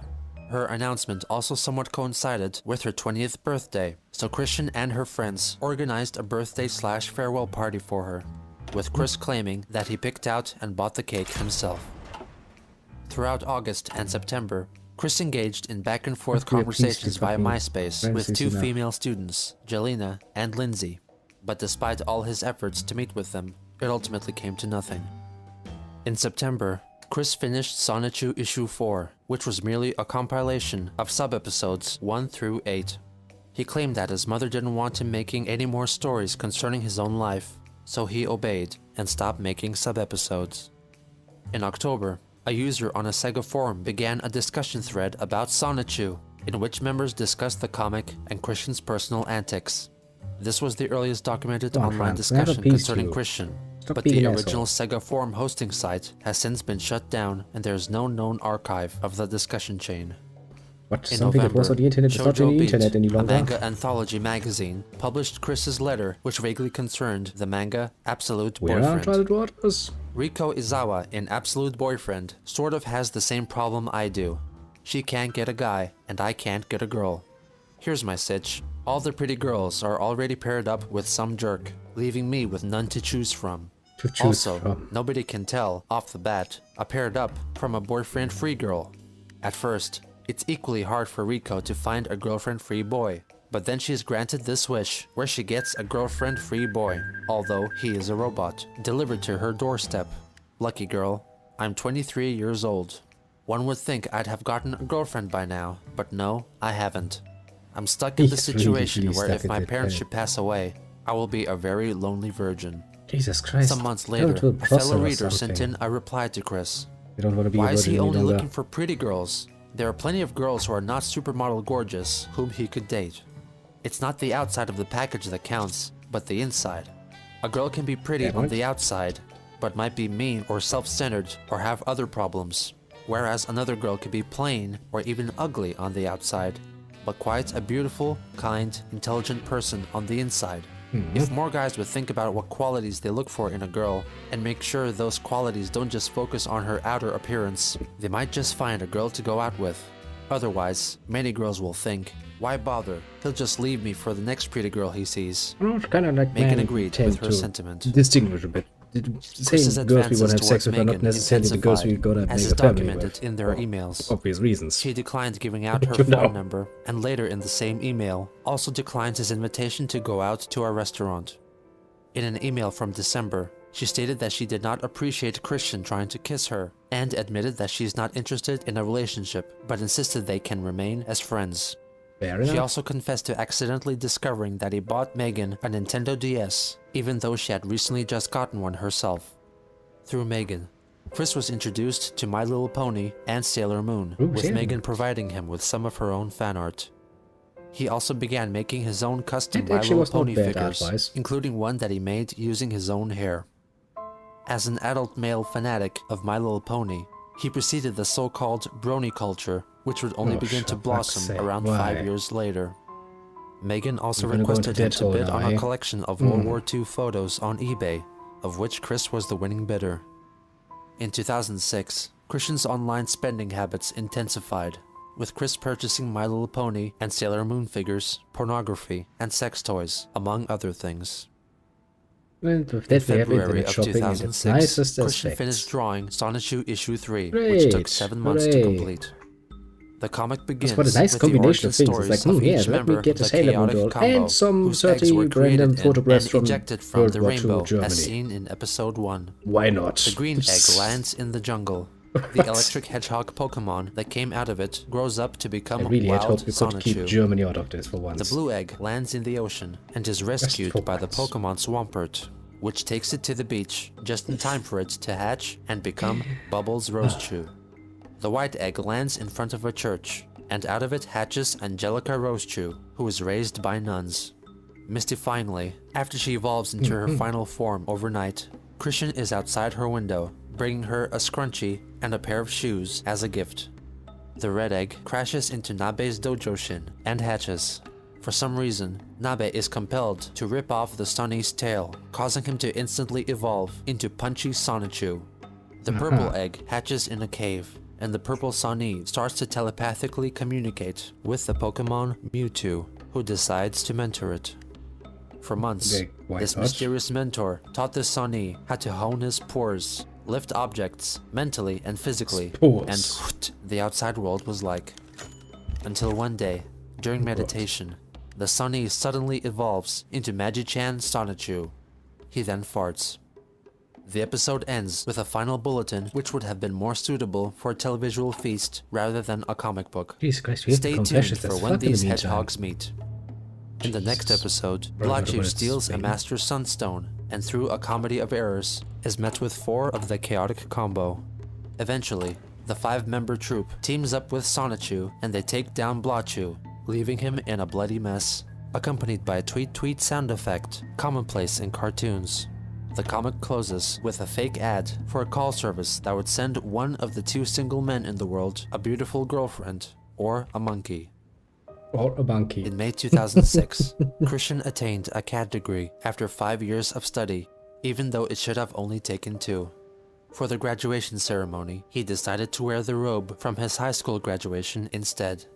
Now that Christian received this qualification, this made him more likely to get a job and advance his life towards building up a career, doing what he loved, and possibly even realizing his wish for the Sonichu franchise to become a dignified reality, making his dream come true. Well, congratulations, you've reached something. Now, you can get down and do something. Why don't you? Yeah, the problem is, since we have watched a bit further down the line, we actually know that he's not gonna turn out was about to say decent, but just fucking... You don't even need to be decent, just not be a complete asshole. Most of the time would save him a lot of trouble, actually. What made him this way? Could be so much better. What is the attraction? Now I'm gonna finish. What keeps us fascinated? Preparing my pipe and I'm gonna get myself a beer This because... is the story. Yeah, he's of really a Christian. disaster. And see, I'm still standing by my own point. This whole time, you're watching this. You're watching how it gets worse and worse. The catastrophe grows and grows and grows, and nobody holds up for a second. It's like, wait, maybe we should stop this. Maybe we should intervene. With Maybe we Sonichu should Issue 5, steal his the story internet strays cables. further and further away from the Sonichu storyline and makes Christian the main character, with the plot of the comic closely mirroring his own life. The comic begins with Sarah's wedding, with Chris attending in spirit, possibly alluding that he didn't attend her actual wedding.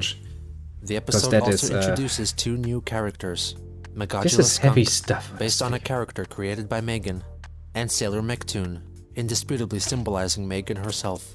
To put it he briefly mildly. fights off Wes Isley, and at the end of the episode, Sarah thanks him for all the childhood years they spent together and wishes him good luck on his advances towards Megan.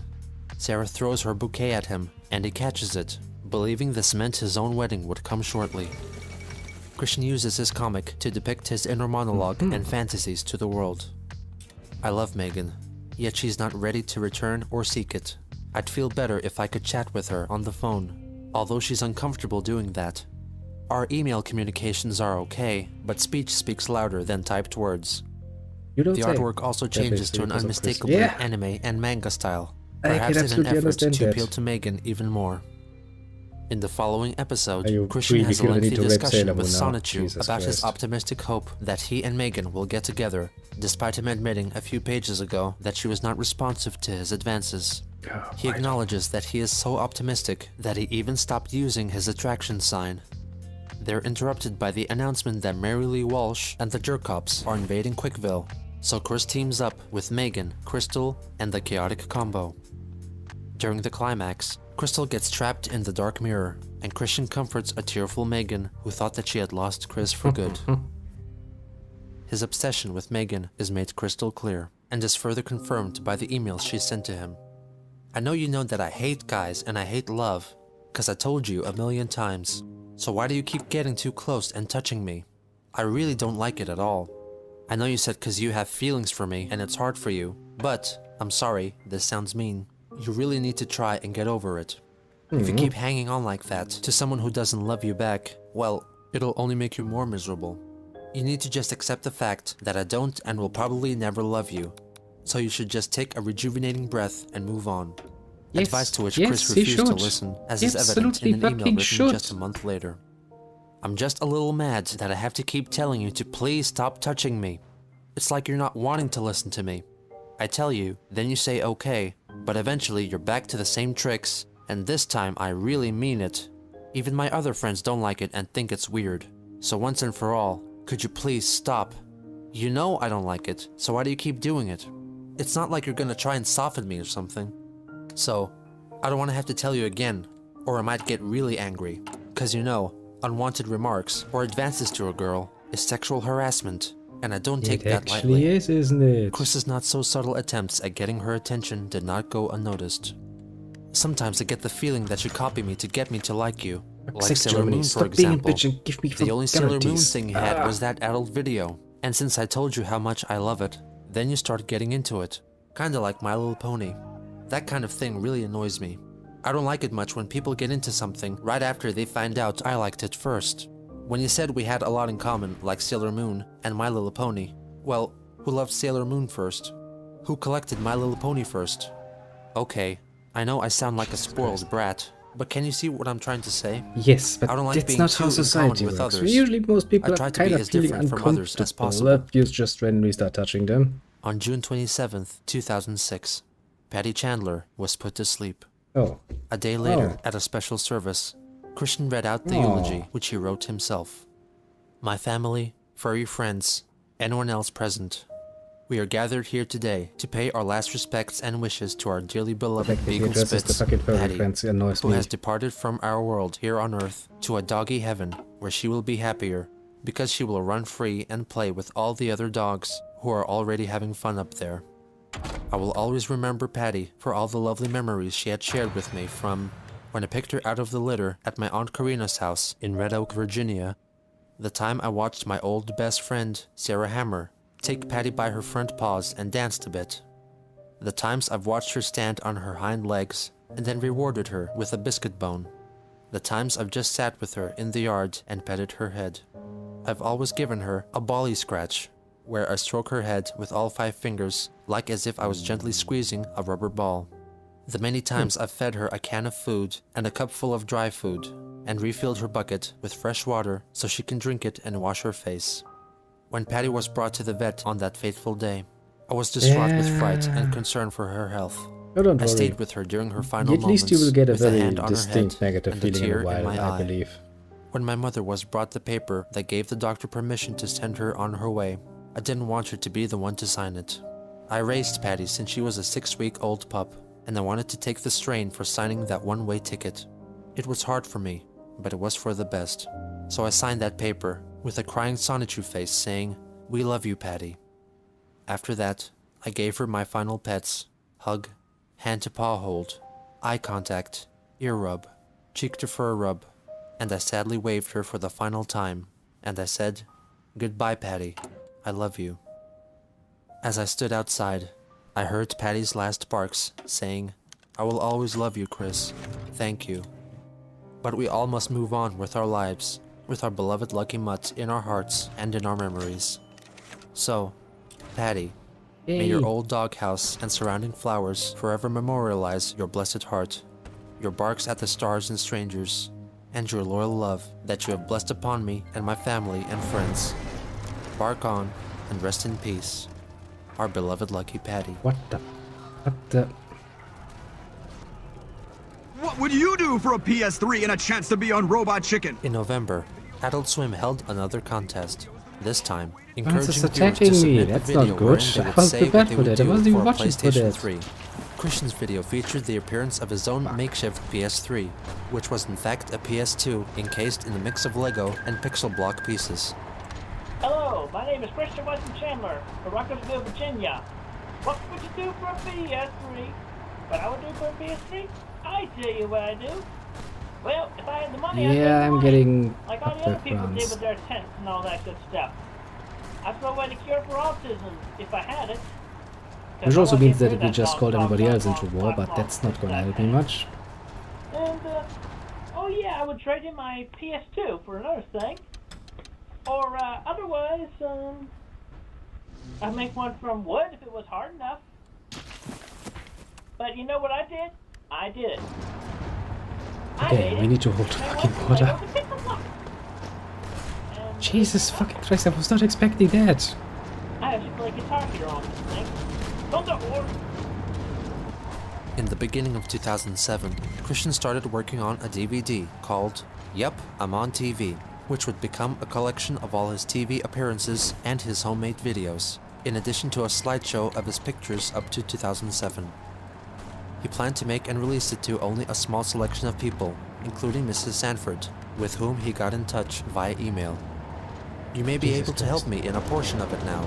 There will be a slideshow projected from my PlayStation Portable, featuring not only pics of me growing up, but the friends, teachers, and relatives I've known and remembered, either from heart, like yourself, as well as yearbook signatures.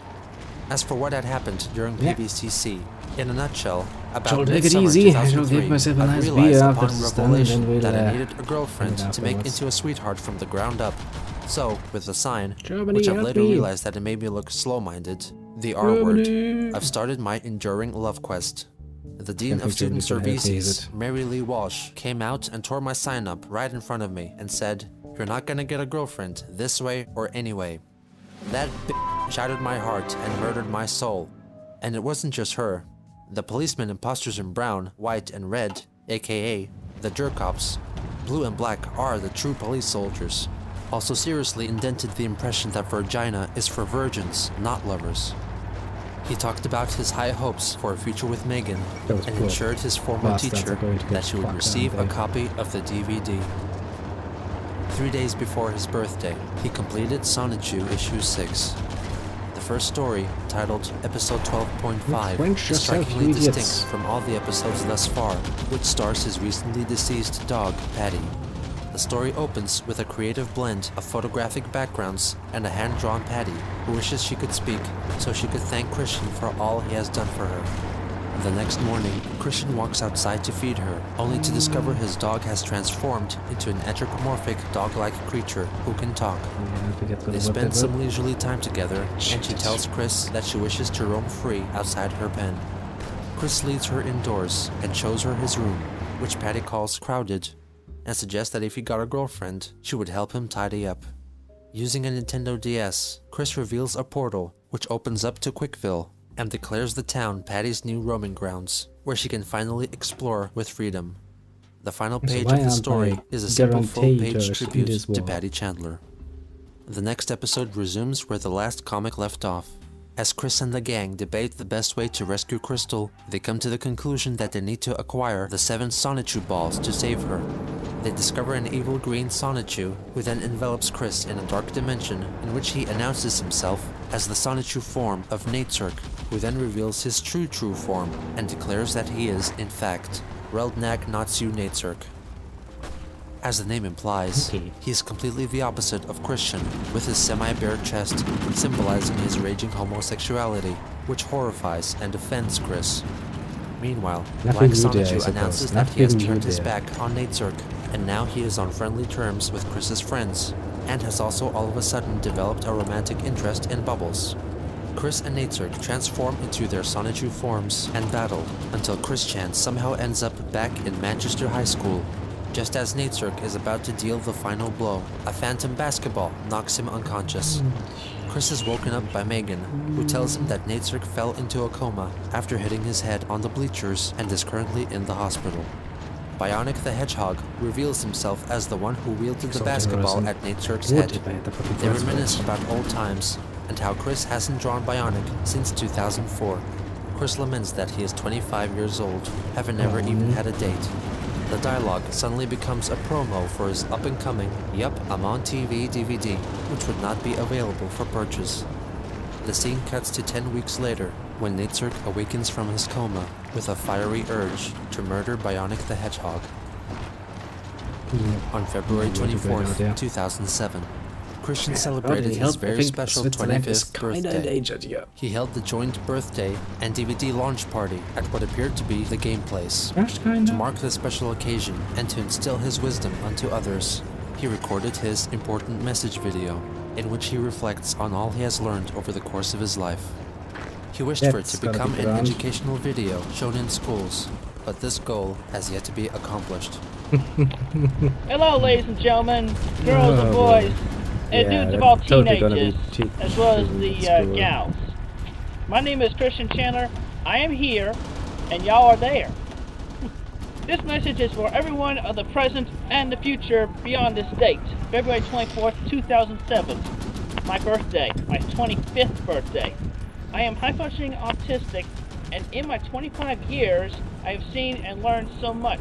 And today, I intended to share some wise words that I hope each and every one of you will take to heart and allow for yourself and everyone else a better brighter anyone future. apparently He is a encourages very his good way of audience getting not to take up killed. dirty habits like drinking or smoking. You should avoid at all costs smoking, drinking alcohol, and intaking similar icky, dangerous stuff. And smoking will eventually cause cancer, and you'll be more likely to get heart attacks, viruses, and your life will be cut drastically short. They don't call cigarettes and cigars death sticks for nothing other than killing you slowly. If I could, I would take every last ounce of tobacco, put them on a rocket, and shoot them up to the moon. He encourages boys to buy a My Little Pony figure to get accustomed to the female form and pretend to treat it like the girl they like. If you're a young gentleman, I recommend buying yourself a My Little Pony figure of your favorite color or whatever. Good. Now, stroking the hair of said pony is very relaxing and therapeutic, and also rubbing it against your cheek. And also, you can pretend that the pony is that girl you want to take out too. You want to take out sometime. and talk to the pony like you would talk to the girl. And he recommends that girls get Transformers. Now, for the ladies, I recommend a good old Autobot from Transformers. Because you can get to learn how to examine the mechanics and variations of each and every, of the Autobot you have. Like you would learn Fucking how a man Italianos. works, Come on, and man, allow spaghetti you to brothers, feel and do more something. comfortable in approaching and talking to that boy you've been flirting from a distance, or just been flirting with from a distance. And hopefully, I would like to all you recapture have to do that. is just end up and say hello. I mean, it's not so hard. All you have to do is say hello to the man, ladies. That's all. And everything will We're just be holding right on from in the there. mountains, He though. encourages girls to be more open to having a relationship with less attractive males, and states the importance of staying with your first mate, neglecting that both of his parents were married before. He finally stresses the point that it is crucial that boys and girls stay straight. Also, keep in mind that while you're playing with these things, you should keep in mind of what your true original gender is. Because it's like you're learning about that girl you want to take on a date, young man. Or likewise, you feel more comfortable to approach that boy and just saying hello that you've been checking out from a distance, young lady. And hopefully in due time or now, each and every one of you will stay straight. You know, girl for boy, boy for girl. Everything else is vice, as said by Dr. Kinsey. And besides, if you stray away from the straight path, it can really jeopardize the entire future of the world and the human race. Okay, nobody This was video will surprised. become the final addition to his DVD. I am Christopher Christian Weston Chandler. Live long and shine on in your very own unique way. War is never the Italy, answer. don't break here. Peace is. You could fight. Never fight. Compliments will get you We fuzzy should have a lot more wuzzies. troops available. War gets you prickly wicklies, as well as punches that get you those too. Thank you very much, and have a wonderful day. Actually, we don't have to fight the eastern side though. Yeah, In that March, is a Chris catastrophe. reignited communications via email with his half-brother, Cole Smithy, who had made a career for himself as a film critic. This renewed interest was most likely in order to acquire his address so he could send his DVD to his brother. I have talked to Mom, and I quote her when she said, "I do not regret giving life to Cole. We've had a bunch of good years up till the madness. And all things considered, I still love Cole very much like any other mother would for her son. She really does." Cole's response was brutally cold and honest. I grew up in an abusive household with Barbara and my former stepfather, Jerry, where physical and mental punishments ran the gambit, from bare-assed beatings to cold showers to bizarre scenarios, acted out with glee by two deeply neurotic adults. The treatment I received in Richmond, Virginia was another matter altogether. To raise a child in such conditions is inexcusable. Even at a very young age, I knew that they would abandon me. They were both irresponsible and incompetent parents who exposed me to traumas that I would rather not remember.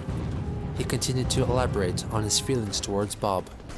The crux of my problem with Barbara comes from two sources. The first is Bob's bitter influence on her, which worked to separate our relationship just as Bob did with his own children, with whom he has no association. In nearly 44 years of life, I've never met a meaner or more reprehensible Republican cur than Bob Chandler. I hope that you will email me when he dies so that I can celebrate. Our mutual hatred has never been a secret, and it points out Barbara's proclivity to isolate herself via scurrilous mates. The second and more compelling issue that permanently ruined my relationship with Barbara is the litany of lies she tells anyone who will listen about the identity of my biological father and about her marriage history. He revealed that he employed a private investigator to track down his biological father, who was most likely a man named Rand Coleman Yates, to whom Barbara was married. Go ahead and send your DVD to my address listed below.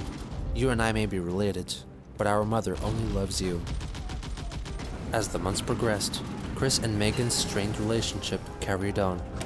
She told him that she did not appreciate him depicting her original female characters with breasts, and once more ordered Christian to stop touching her.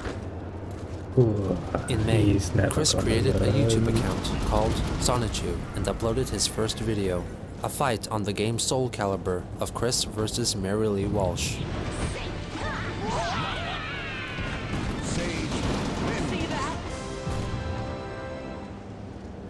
In June, Megan left for Kentucky, with Chris emailing her frequently, updating her with his activities at the game place and saying how much he missed her.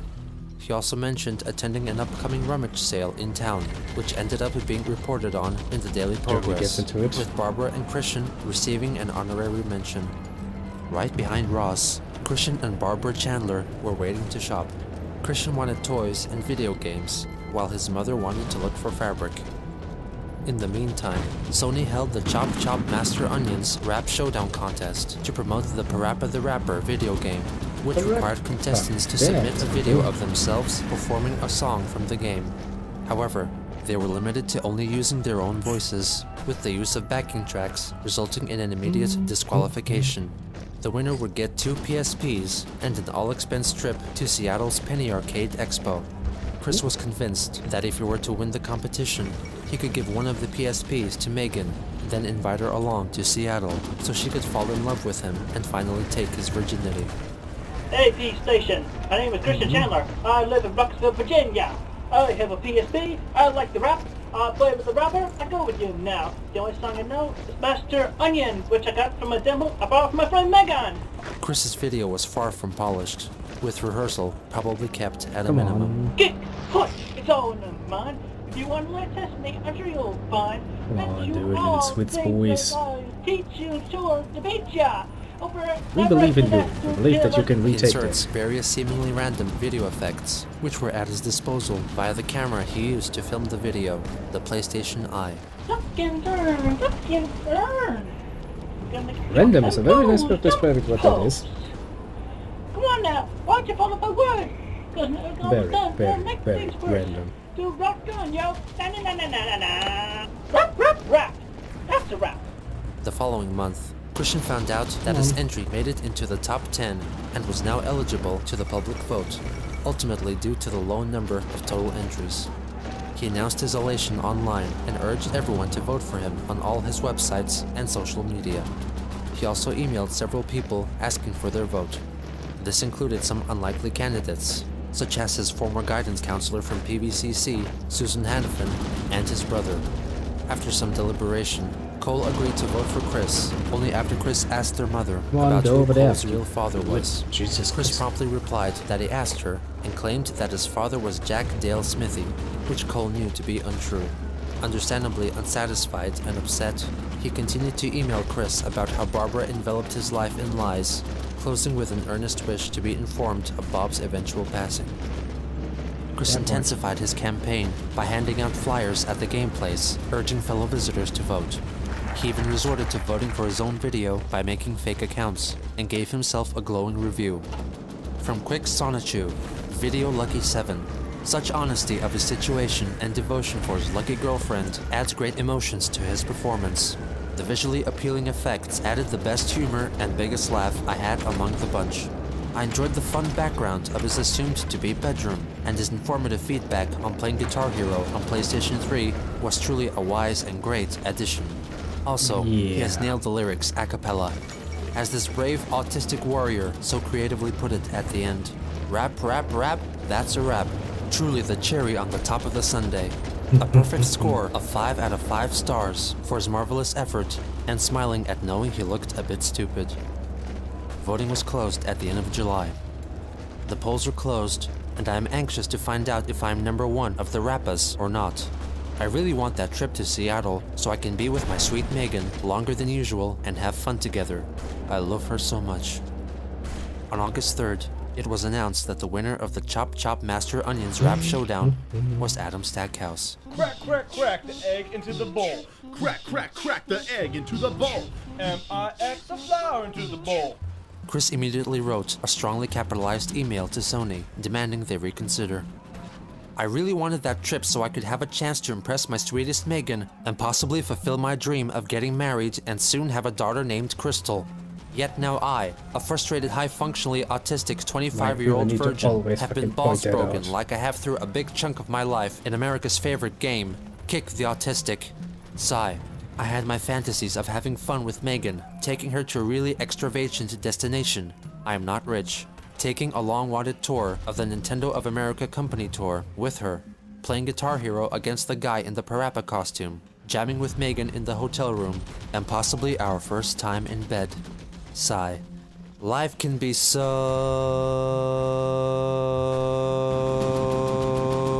unfair and f***ing corrupt, but I digress. Take the a cappella rule to the max on those 3 out of 10 videos. Take care, Christian Weston Chandler. He argued that the winning entry used a backing track and had to be disqualified. However, since the backing music was actually sung in a cappella, the entry was deemed suitable. Chris seemingly ignored the rule that contestants could not rewrite the lyrics, which Chris obviously did, thusly disqualifying himself. He directed his anger towards Stackhouse in his blog post on the PlayStation Network's website. This is directed mostly to Adam Stackhouse, the SOB who was the alphabetically first video in the Parappa contest and got wrongfully the big prize. This jerk's video was against the no music rule. His, Surya Butchwald, and Aperluski's video all should have been disqualified because they all had music. He also let Megan know about his sorrow. I am angry, depressed, and lonesome, all simultaneously. I worked so damn hard. I sent like over 500 messages between MySpace, PlayStation Network, and AOL. And I even made up over 120 dummy email accounts to match with their dummy PlayStation accounts, so I could stuff the f***ing ballot. Sigh. I failed. So much effort. Rapping and dancing with goofy effects to be even considered. Spreading the word as far and wide as possible. Wasted. And I did it all for you, Megan. I had you in my heart as I chopped the onion a la mode dance. Megan finally let him have a piece of her mind. I just want to say that your behavior has irritated me for the last time. First, I'll start off with saying that I'm glad you didn't win the contest, because I have no interest in going on a trip alone with someone who can't keep his hands off me. I'm not your girlfriend, and I never will be. When I say don't touch me, that means don't touch me. What may seem friendly to you is sexual harassment to me, and I don't like your Megan obsession. I don't like being a character in your comics. I don't like how you made me a character in Soul Calibur and Animal Crossing. That kind of behavior really freaks me out. Now, to release his rage, Christian filmed a video of himself shooting a dart-firing Megatron pistol at a dartboard with a photo of Adam Stackhouse's face on it. And that is how angry I am at Adam Stackhouse, Aperluski, Rudell, and Surya Butchwald. They should have been disqualified because they had music and more than one person in their Freakazoid video. As time went on, his attitude towards Megan changed little, announcing his displeasure at her fraternizing with her friend Christopher. The hugging was one thing, but when I heard the smack of your kiss on his cheek, it started a chain reaction in my head, from OMG to simultaneous infuriation and jealousy. I assure you that I would not do anything extreme to Christopher. Germany moves right. Originally, I was not fond of him, because it was obvious that he was a homo. Yes, I am a homophobe.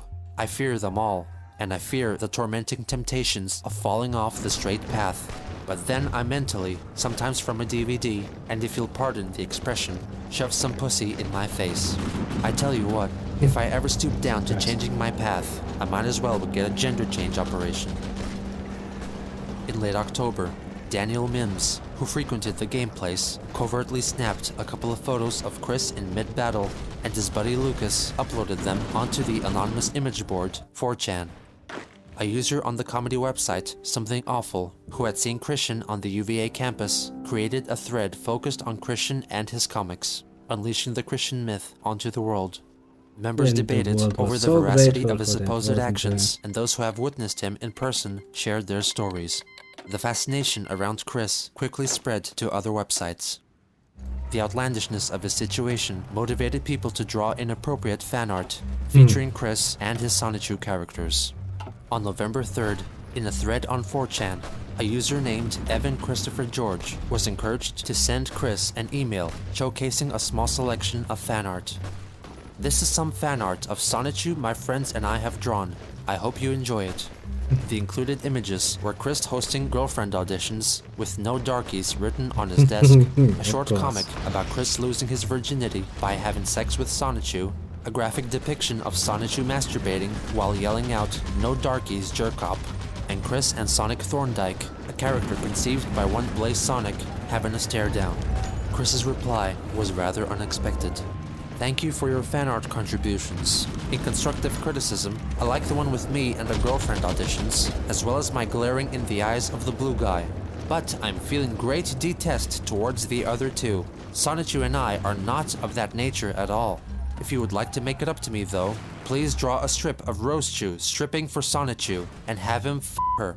And draw Rosechu masturbating and squirting. I am straight, damn it. I will not be veered in any other disgustingly grotesque direction. Again, most nasty fan arts are not appreciated at all. Please feel free to share that quote with the rest of the fans. Sincerely, Christian Weston Chandler. Thanks. We're keeping track. Evan immediately posted Chris's response on 4chan, and in order to archive all future interactions, Jason Kendrick Howell created a page on the satirical Wikipedia-style website, Encyclopedia Dramatica, solely devoted to Christian. Under the assumption that these people on the internet provoking and making fun of him, or trolls, were genuine fans of his, he shared the news with Megan. The good news though is that I've had more fans for Sonichu than I thought. Now the worst to bad. I got this email earlier that had a set of 4 fan art of Sonichu and me. While I enjoyed more the spoof of me sitting by a box on a sidewalk, girlfriend auditions, and the one with me glaring in the eyes of a blue hedgehog in armor. The other 2, in that set of 4, freaked, creeped, and scared the crap out of my head. A lot worse than my freak out over you on Christopher's lap last night. Please keep that in private. In other words, get a room. I sent him a reply with respective criticism. I was infuriated. He also found out about an artist on the website DeviantArt who had made Sonichu-related fan art but did not credit Chris in it, and also discovered the Encyclopedia Dramatica page. In the meantime, Evan continued to send Chris more fan art. I'm very sorry I disappointed you, Chris Chan. I drew what you wished. He sent a drawing of a naked Rosechu having sex with Sonichu, and finally masturbating and squirting out of her gigantic penis. Oh, and here's more art from more of my friends. I didn't draw any of this stuff though, so if you don't like it, I have no guilt. This email included more graphic content, including Mary Lee Walsh and a transgender Rosechu. Alright, I have one last batch of fan art. I'm sorry to send so many to you, but my friends are really eager to share it all. I hope you enjoy. He attached more fan art, a few more tasteful than the rest. Chris replied, disclosing a link to the ED page about him. Evan coyly denied accountability. What? What a horrible page. I'm sorry. I must wonder how they got pictures of our emails. I hope no one's hacking my email account.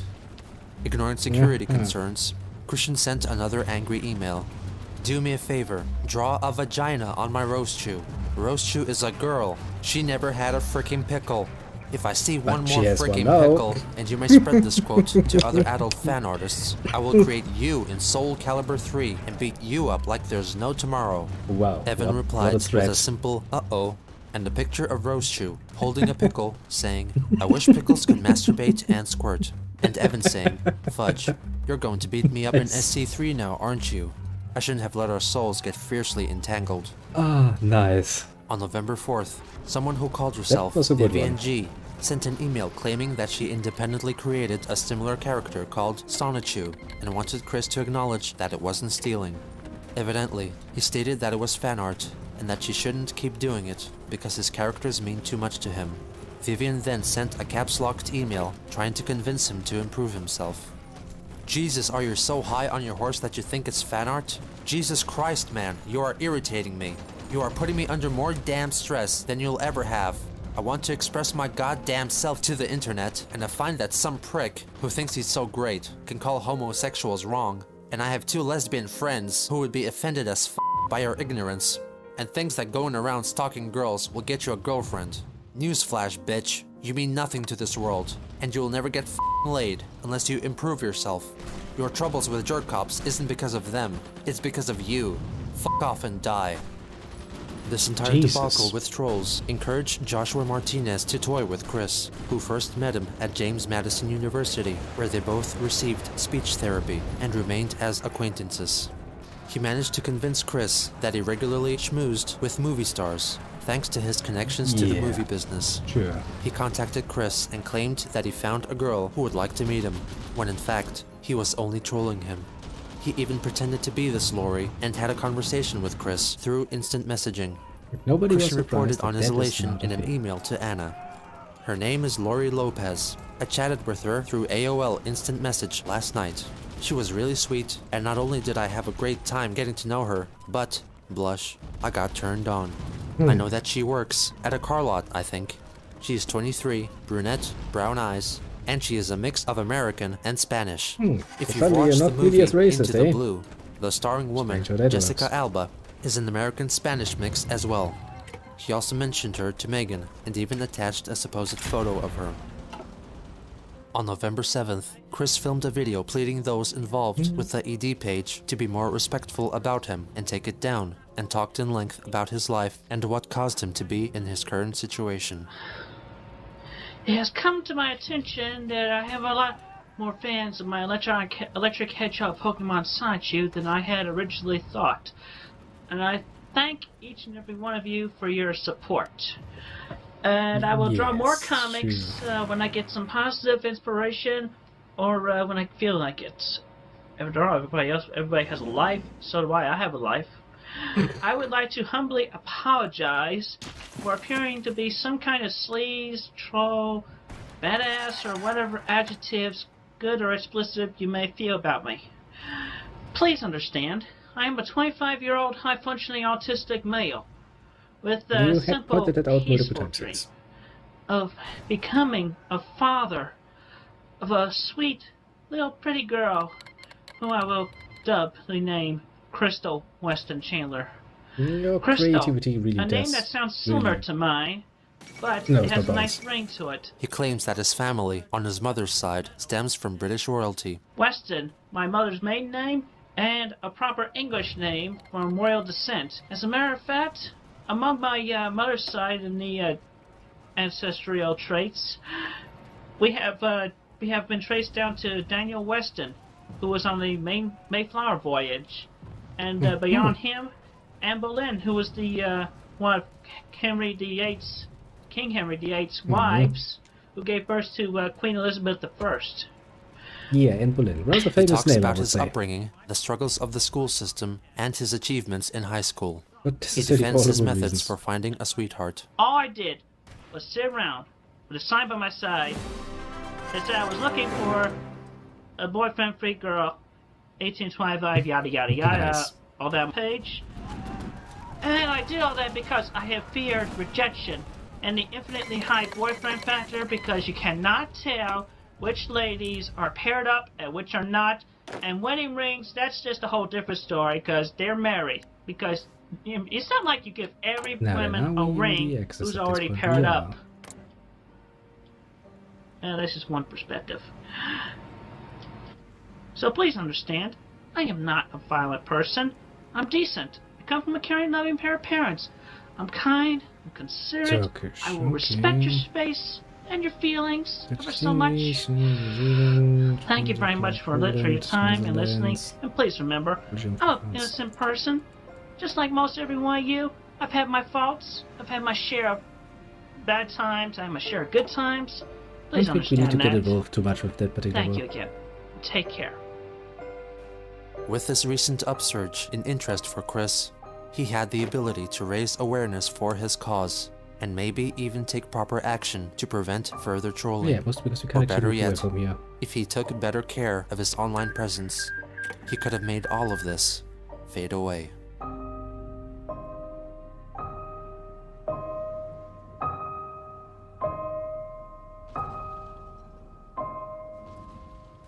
Yeah, you know what, we probably want to defend just the origin area, shall we?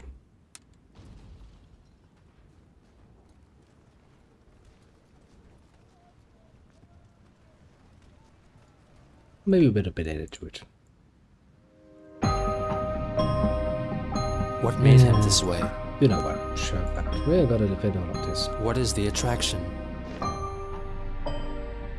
What keeps us fascinated? What a very good question, but one I'm not willing to answer. Oh, that did look up. Also, because this was just a bit too much. Jesus Christ. It's a lot of nonsense going on, isn't it? Hey, at least we have now seen him in a bit of a... how to put this? Not as bad as he usually is in the later episodes, which is a good start, I suppose. It's like, yay. Yay. Lots of yays. Okay, lots of repairs. That too. Yes, it was a bit of an impromptu one, and well, I have now watched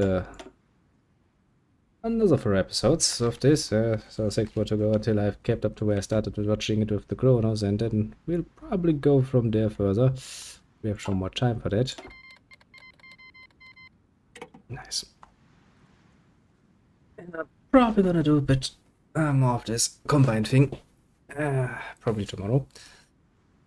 For the moment, the plan is for tomorrow to also have 2 nice little streams full of cool shit, so something to look forward to if it works out.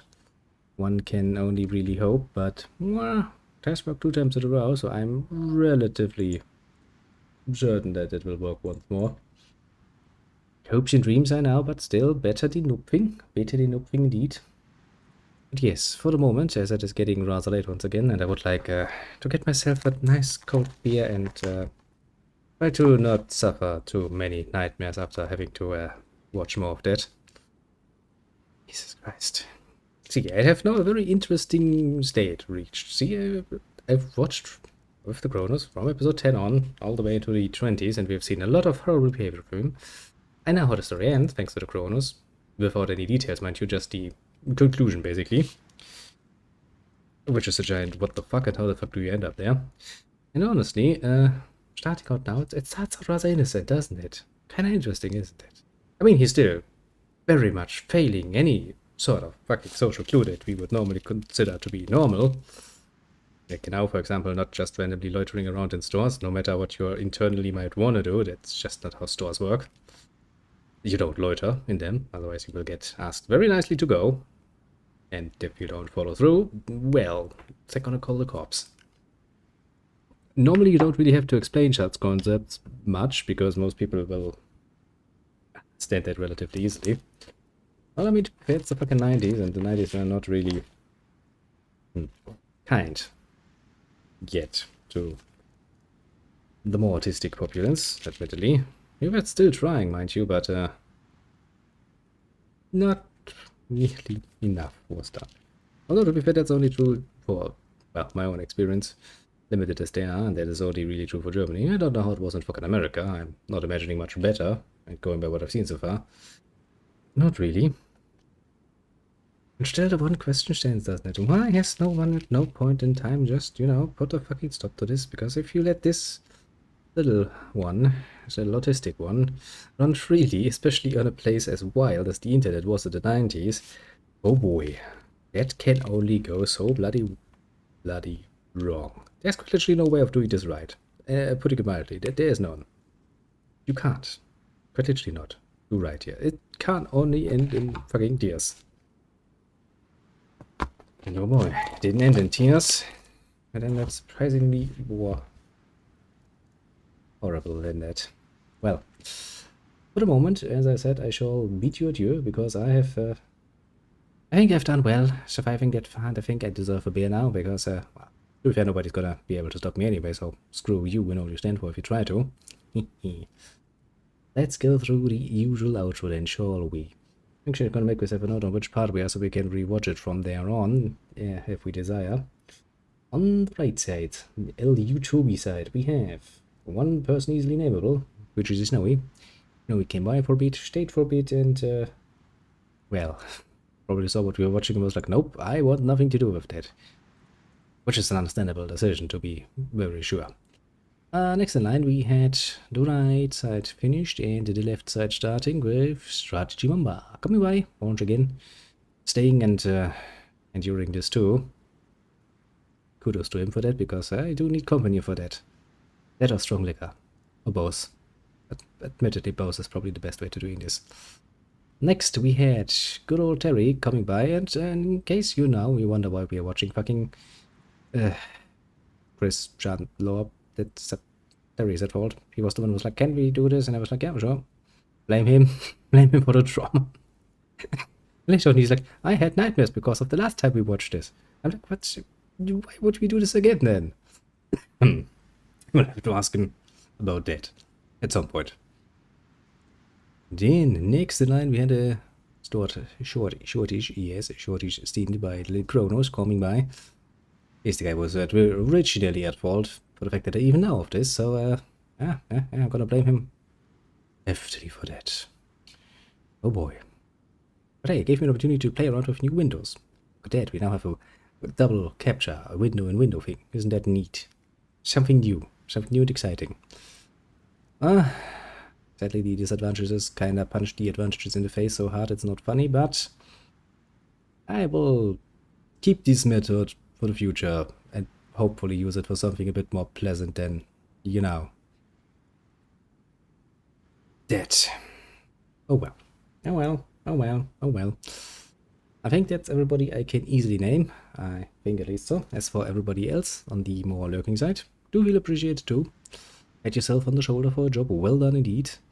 And I do hope to see you all again tomorrow, probably a bit earlier than we started today. And I'm once again going to roundabout, maybe potentially aim for another 2 streams around this length, so 7 to 8 hours total, maybe a bit more depending a bit on how early I can start.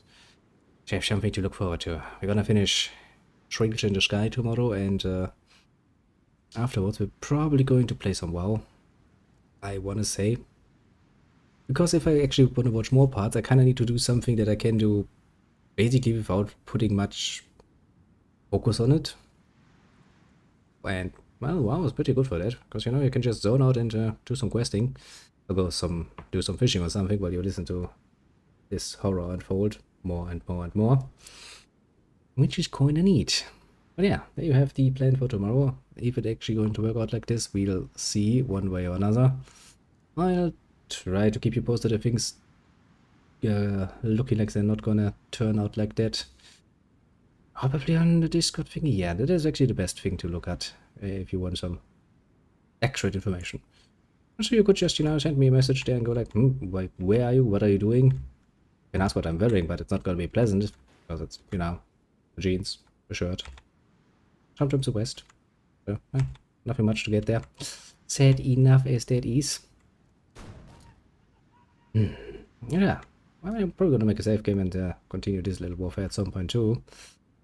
Just to see how little Switzerland does now that it has officially joined the Axis after Germany was such a bitch about that for fucking eternity. We'll see, shall we say. We'll see. But yeah, for the moment, once again, have a good one and